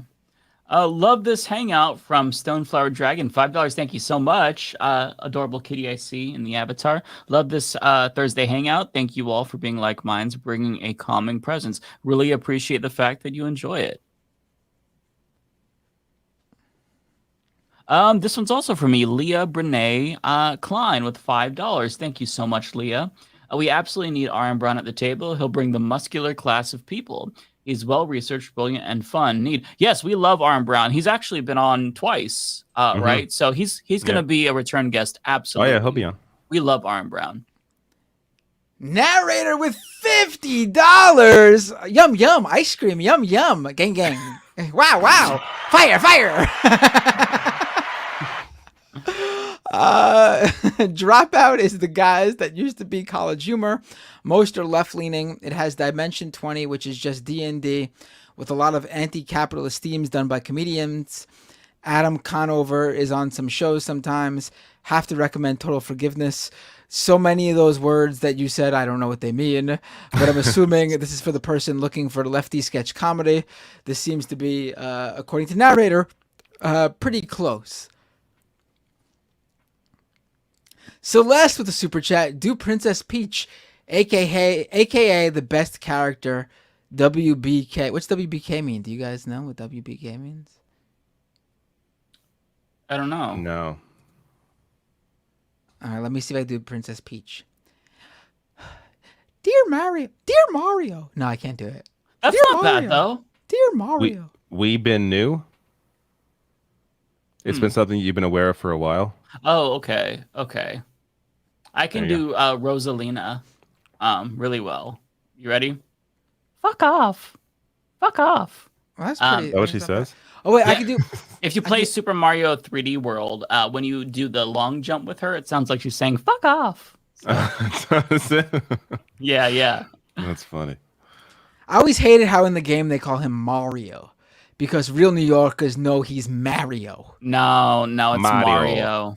Yeah, I know, because they call him Mario. No one in New York says Mario. He doesn't go. It's me, Mario. He says it's Mario. Well, the it's movie Mario. The movie version actually does pretty close to. that was. I still haven't watched that. I still haven't watched that movie. I can rent it now online. It's fun. It's not a great movie, but it's a great Mario movie. Yeah, I agree. Dark Art. Who's this one? Oh, is this for me? The Dark Art Society podcast with Chet Zar. Matt, do you like the band No Means No, Canada's greatest punk band? I'm actually not familiar with them. I'll have to check them out. I'm going to Google it right now. Thank you for that. Wait, I missed one. Matt Claremont says, David, you should put a tutorial video on the Rational National to teach people how to follow you on Threads, complete with the thirst trap thumbnail. I don't have the cojones to do that. It's not. No, it'd be too awkward for me. This one's for me, Mauro Hermita with $5. Thank you so much. Us cancers got to stick together. Yes, indeed. I don't know the differences between each of the signs and like the infighting, or not the infighting, but like the inter-sign fighting. But yes, I'm all for solidarity with the sign that I am with. Just know that none of it matters because none of it's real. It's all made up. It's so fun though. Like it is not real, but it's fun. That's kind of my take on it. Chala Sheen says, did you all see Schumer's new UFO legislation right before the House oversight hearing surrounding the UFO whistleblower from Intel community? I did not see this. Any of you all see this? No, it'd be nice if you focused on something serious though. I mean, I can't believe Chuck Schumer is still Like he's the leader. Oh, He's I going got after Prime Energy drinks too. It's ridiculous. Like, I got a bro. raid over on Twitch. I'm sorry. Let me thank Niina for the raid. Thank you so much. Hello to all of Niina. Excuse me. We have 1,179 people watching right now. That's a lot. And it's late That in the is. show. We had And it's late, 2,000 yeah. earlier at the peak. Yeah. Damn. Orin F with a what is that? I don't know. Is that yen? Yes. I don't know. It's Yes. too late. Back to AI voices stuff, Matt. Did you ever hear about the band Crass making a fake audio of Reagan and Thatcher back in the 80s? Sounds familiar. I mean, the thing is, like, people have been doing like fake audio forever. You just splice that shit up. The AI thing is like, if you don't have a clip of them saying a particular word or sentence or phrase or whatever, with AI, you could actually make them say it, like make a voice that sounds like them say it. So that's where it gets a bit crazier, I guess. I only got one left. I'm going to do it and then drop out because the rest of you got a bunch more. So Prairie Fire, Kowalski says, I don't post much, always touching a lot of grass. Very good idea. I will be touching my pillow shortly. So let me bring you all back to where you were. I don't think you're too far away from this. Here. You just read that one, yes. Yeah. So this is your next one. All right. Good night. Take care, David. Goodbye. Moro Hermida with a super chat. Shout out to Sam Cedar for calling out TYT's BS. Yes, Sam and Emma Vigland had a great, I think it was on Monday. I didn't see it. They just randomly, Sam was Sam's first day back, I think, since the Anna stuff. And he just had a really great sort of breakdown of it. He hits a lot of things, but like the main point I think that really is important is like, it does not matter what Anna or anyone feels personally. Like if this is an issue so dear to them and they feel so strongly about these issues, based on who they are and the platform they have, they need to make that calculation of, is this what we want to focus on? Is this what's important to put out there? And they've made that calculation that that's what they want to do. And like, it just does. That's what is truly like the bad thing. Like she could easily choose to feel this way and still feel that like everything else she's on board with trans people on is more important, and to not belittle and demean that and hurt that by just, not putting that out there with her platform that she has. But she's not choosing to do that. I think his analogy was like, he'd prefer to have the guy who goes home to his secret Hitler closet and prays to like Hitler, but then goes out there in the world and like signs bills that helps everybody, than like someone who's like a really great dad and person all around to be with, but then actively tries to harm people through policy in the real world. Like that's you just have to make that calculation of because it doesn't matter who you are as a person when you get to a certain point and have a certain profile and platform. What matters is what you use how you use that platform and what you put out there. What is your output?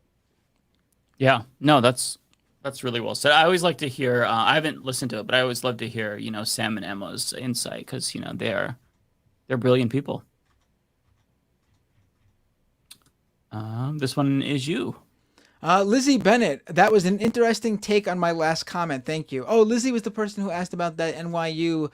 Yeah, I mean, okay. it's an interesting sort of thing, and I think people hear it, and it's totally completely normal and expected reaction. Like, wait, that doesn't make sense. But like, you have to sort of like get how they're doing it in an educational context, and it's at colleges and school settings where like they try out this experimental stuff to sort of put kids in a different and maybe even sometimes uncomfortable atmosphere so they could experience what their classmates experience, who they might not have previously even thought about what life is like in their shoes. Yeah, interesting.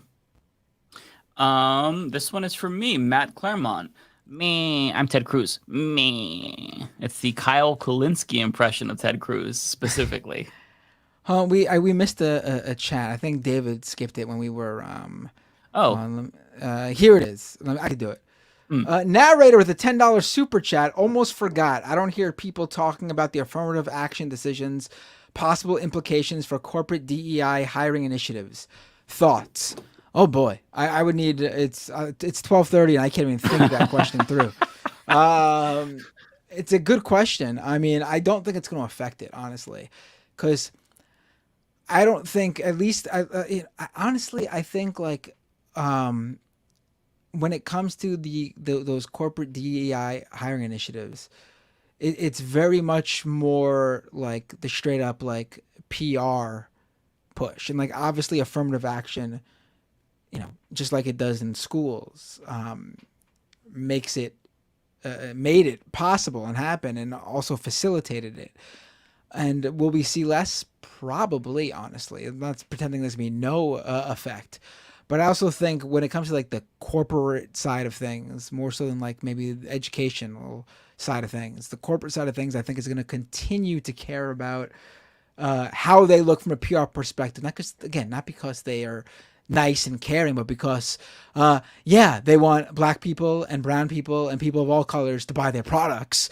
So they're going to continue to try to put that output out there. Will you see some companies not care and give a shit, and where the affirmative action decision is truly felt? Sure, absolutely. But I think there'll be also companies that are very aware of how affirmative action, how they treated their company because of affirmative action actually ended up helping their bottom line. And I'm sure they'll continue to do some things in that aspect, in that respect.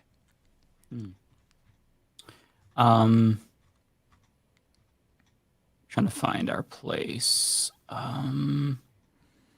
Okay, so I believe this was next. This was a new member for you. Is it? I got a new member here? Is. Let me see. Hold on. I didn't even... Actually, I see two. Robbie's not special anymore. Sorry, Robbie, because Spasticus became a member. Thank you so much, Spasticus. Really appreciate the support. Doggy. Love seeing the doggies and the pets. And then another one for you. Oh, Kate Travail. Thank you so much for becoming a member as well. Thank you, Kate. All right, this one is for you. Andy Boom with a $10 super chat. Some of us are Patreon subscribers.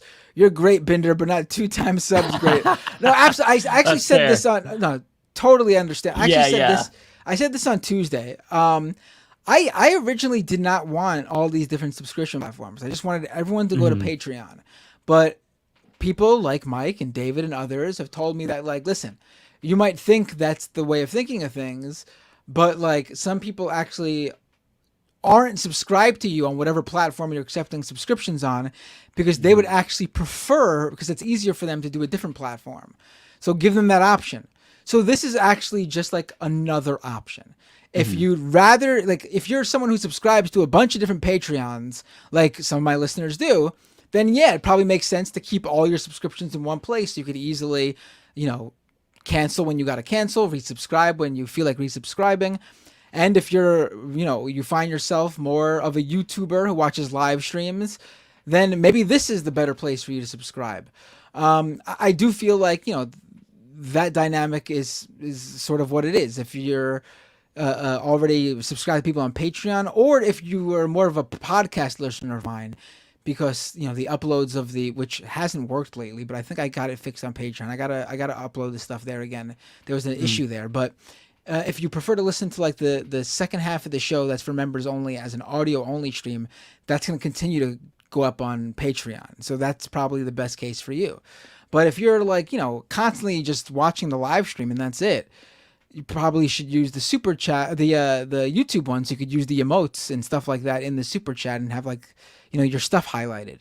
Just, putting it out there, just different ideas of how you can choose which one. I'm realizing I think we missed one because I saw one from Sam, and I don't remember reading it. So let me just really quick scroll through here. Where did I see that? Let me scroll up in my own because I know I saw it in mine. Oh, here we go. Sam O. I don't know why I'm not seeing it in our official to pull it up, but hey, Mike and everyone else in Leftist Mafia, solidarity with the writers and actors. Also, movie people more excited, Barbie or Oppenheimer? See, me personally, I am more excited for Barbie. I don't think I've even seen a trailer for Oppenheimer, so I don't know what to expect with that. Barbie just looks so weird and twisted and dystopian that I'm very intrigued. It looks stupid, and I want to see that. Okay, let me. Oh, by the way, if the question is which platform gives me a bigger cut, and that's how you want to make the decision, it's Patreon. If you give me $5 on Patreon, I believe I get $4.50 out of it. If you give me $5 on YouTube, I believe I get $3.50 out of it. So I get an extra buck on Patreon. I mean, it's just an extra buck if it's one person we're talking about. But if like 500 people we're talking about, that's an extra $500 I make if you give it to me on Patreon. But it's totally up to you. Right. I get it if you'd rather do YouTube. This one is for you. The anti-corporatist, the super chat. I don't know you. I don't know why I don't get a join button for the channel. That's very weird. I don't get why that's happening. But also, thank you for your first super chat to me, anti-corporatist. Oh, and if you don't have any, you don't have any spare change to give for on either channels, but you are subscribed to Amazon Prime, I have a Twitch at twitch.tv/MattBinder where you can give me your free Twitch Prime subscription every month. It comes for free. You get a free Twitch Prime subscription to give to a creator every month if you're an Amazon Prime subscriber. Hang on 1 second. Okay, so this one is from me from Zeitways. Hopefully I'm saying that correctly. That's 249 euros. Do you think Anna Contrarian will be on Rogan soon? I don't know, honestly. It's hard to say. I would imagine not, because Joe Rogan is very thin-skinned and Anna has criticized him pretty harshly. So I'd imagine probably not, if I had to guess. Binder. Adam Christopher with the super chat. WWE question. Binder, when will Roman Reigns lose the belt and to who? I don't know. I think it could go either way. They could do it maybe in the next month or two to Jey Uso, but I actually can see them bringing it all the way to WrestleMania in March or April of next year, obviously, and having the Cody Roman Reigns Part 2 match be where they give Cody the belt. So it could go either way, I think. And either would be good for the storyline, I think, too. Although I think Cody finishing the story, his like tagline, would mean a lot less if there was the interim champion between that.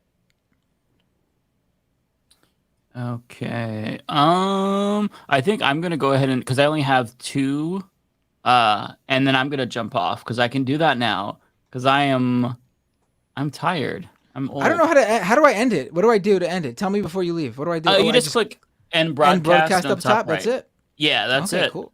It takes a few seconds, but yeah. Let's see here. So I have Justin Moffat, a brand new member. Thank you so much. On top of that, I have there's 2 more. Both from Rusty. Give me 1 second here. Any video games you never finished? I'm halfway through Breath of the Wild and can't bring myself to finish it. Too many side quests. Thank you for that, Rusty. Yeah, those kind of games can get overwhelming. You know, one that I've never finished but always wanted to is The Witcher 3. I started it twice and just haven't finished it. Maybe someday I go back to it. You know, with the first Horizon game, I started it, got pretty far, and then just stopped playing it.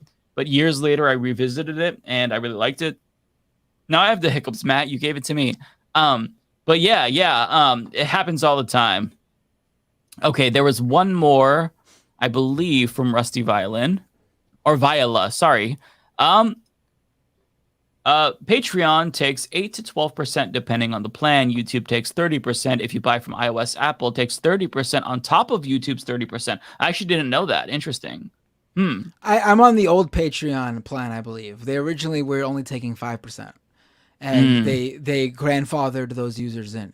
In fact, I remember it was something like that because I quickly just in case to like future proof it, I quickly made some extra dummy Patreon accounts so it would be stuck in the old ad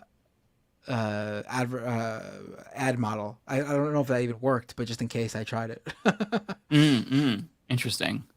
Okay, well, I'm gonna dip out right here. What was I gonna say? Oh, really quick, I just want to plug the TYT letter from the mods once again, and also please check out. I believe at least Adrian. I saw that they posted their Cash App. Please never hesitate to tip the mods. And what I think that I want to do is going forward each week, mods. One of you make like a little post with all of your Cash Apps and then pin that to the top of the chat. And then that way we can do a little bit of super chats for you as well. I think that'd be really cool. That way you can get tipped as well and you can get some recognition. So yeah, feel free to support the mods. Definitely do that. Yeah, well, I will see you all next week. Take care, Matt. All right, bye. That's just you now. You just now you just have to leave studio. I'm gonna click the. I'm not gonna fuck with it. Don't okay. press end. Just leave studio. Okay. All right. Take care. Peace.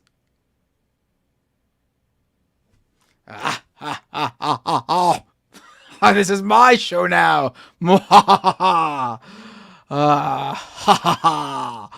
I am Leftist Mafia now. Let's go back to the super chats. Narrator with a super chat. I DM'd on Patreon. Thank you, narrator. I will check it out and get you answer your DM. Chala Sheen or Hala Sheen with a $10 super chat. Spreading the love. Nothing wrong with paying attention to big news relevant to U.S. history like UFOs. I'm a leftist, but I also believe in government transparency. I'm enjoying the non-super chats right now. Matt's gone mad with power. Matt has control. Binder drunk on power. Insane laughter. Binder outlasted them all. Matt the Don. Absolutely. This is my show now. I am the Don. You're right. The Binder Mafia is more like it, right?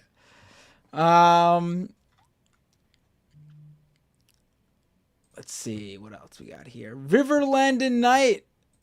Look up Bonnie Patterson James and her magical bouncing panties. Our sheriff likes being on the news. Let's get attention on their lies. I don't know what that is, but it sounds like something I will check out. Yeah, magical bouncing panties. Oh boy, I don't know if I want it. It doesn't sound like something that you want to check out, honestly, from someone named Bonnie Patterson James, to be quite clear. But that's it though. It won't be the Binder Mafia for long because that's all I got. Oh, Matt Claremont with a super chat. The Leftist Mafia is... Oh, wait, let me pull it up. The Leftist Mafia is doomed. Absolutely. Thank you all so much for, as always, the support, the viewership, just tuning in. Even if you don't give a dime, just tuning in. Sharing the links to the show. Sharing our channels. Thank you so much. Really, that means the world. And that's all you need to do. But then the people who can and do give a little extra, I really appreciate you too. Be sure to check out Humanist Report, Rational National, The Surfs, Ole's channel, Rebecca's upcoming channel. You can still see Ole and Rebecca and Lance's Cash Apps at the bottom or donation links at the bottom. For me, twitch.tv/MattBinder for those Amazon Prime subs. Oh, let me thank the Amazon Prime people while we're here. The Twitch people, while we're here. That's what I could thank. Mo Madness 84 subscriber Prime. Thank you so much. Shout out again to Nina for that raid. Holla Back Boy, subscribe for 1 month at Tier 1 over on Twitch. Thank you so much. Redolent Thought, subscribe for 1 month at Tier 1, as well as Eben is a Nerd, subscribe for 1 month at Tier 1. Thank you so much. The Iron Boosie subscribed for 1 month at Tier 1. Steakum619 gave out 10 community gift subs. Thank you. Cat Daddy 23 subscribed from 1 month at Tier 1. Thank you so much, everybody. Really appreciate it. I guess while I'm here, why not? It's just me. Let me thank the Patreons. The patrons over at patreon.com/mattbinder.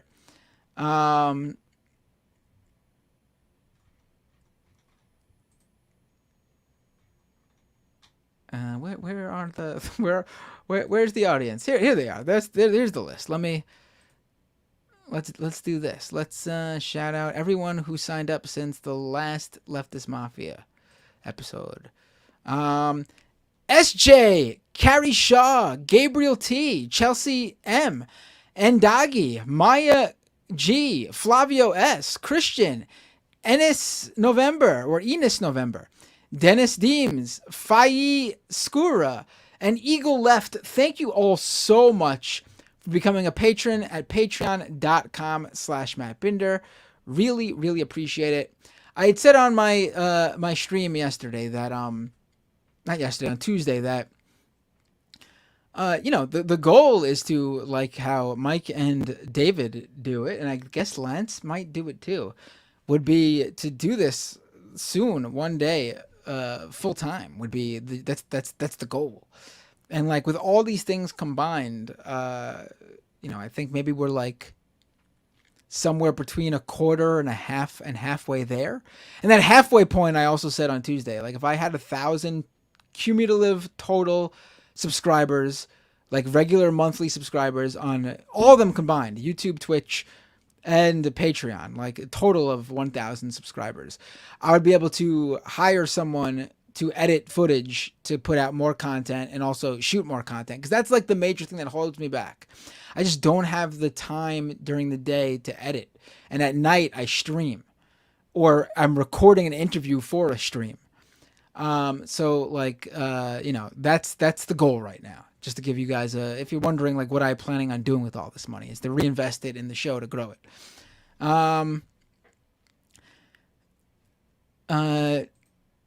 Dumb Waldo with a super chat. You the best Mafia member anyway, Matt. Oh, I thank you. I appreciate that. Eye of the River, badum tis. And then hashtag left is best. What a great way to end right there. Actually, I should end with who am I gonna raid over on Twitch? Who's on Twitch right now to raid? Let me check. We got, I see on my list, I see Frogan's on. I see Amy EC3 is on.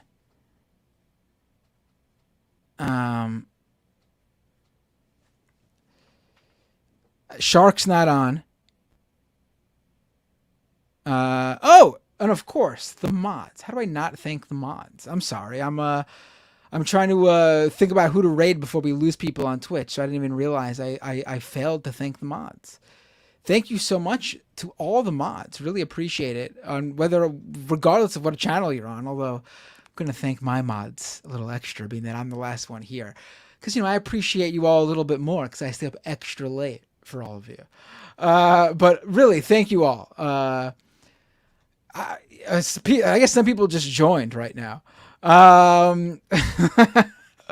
And they're like, "Oh, you're leaving?" I mean, I'm drunk with power, but I mean, I don't know what else to do. We're now how many hours in here? We're over 4 hours now, and I don't know what else to say. But who should I raid? Tell me who to raid.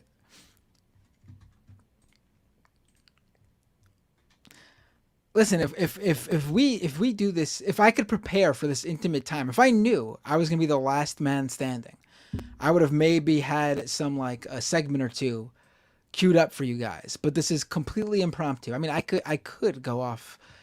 I'm good at improv. I could do it, but I'm also exhausted myself.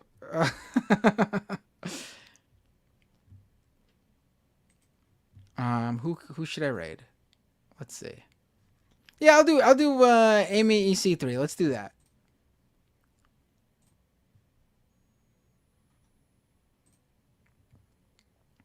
All right, folks. I will see you all next time on Leftist Mafia.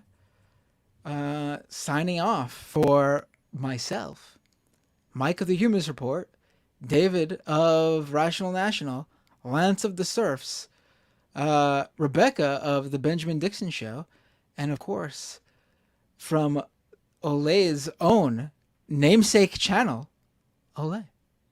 Take care, everyone. Have a great night.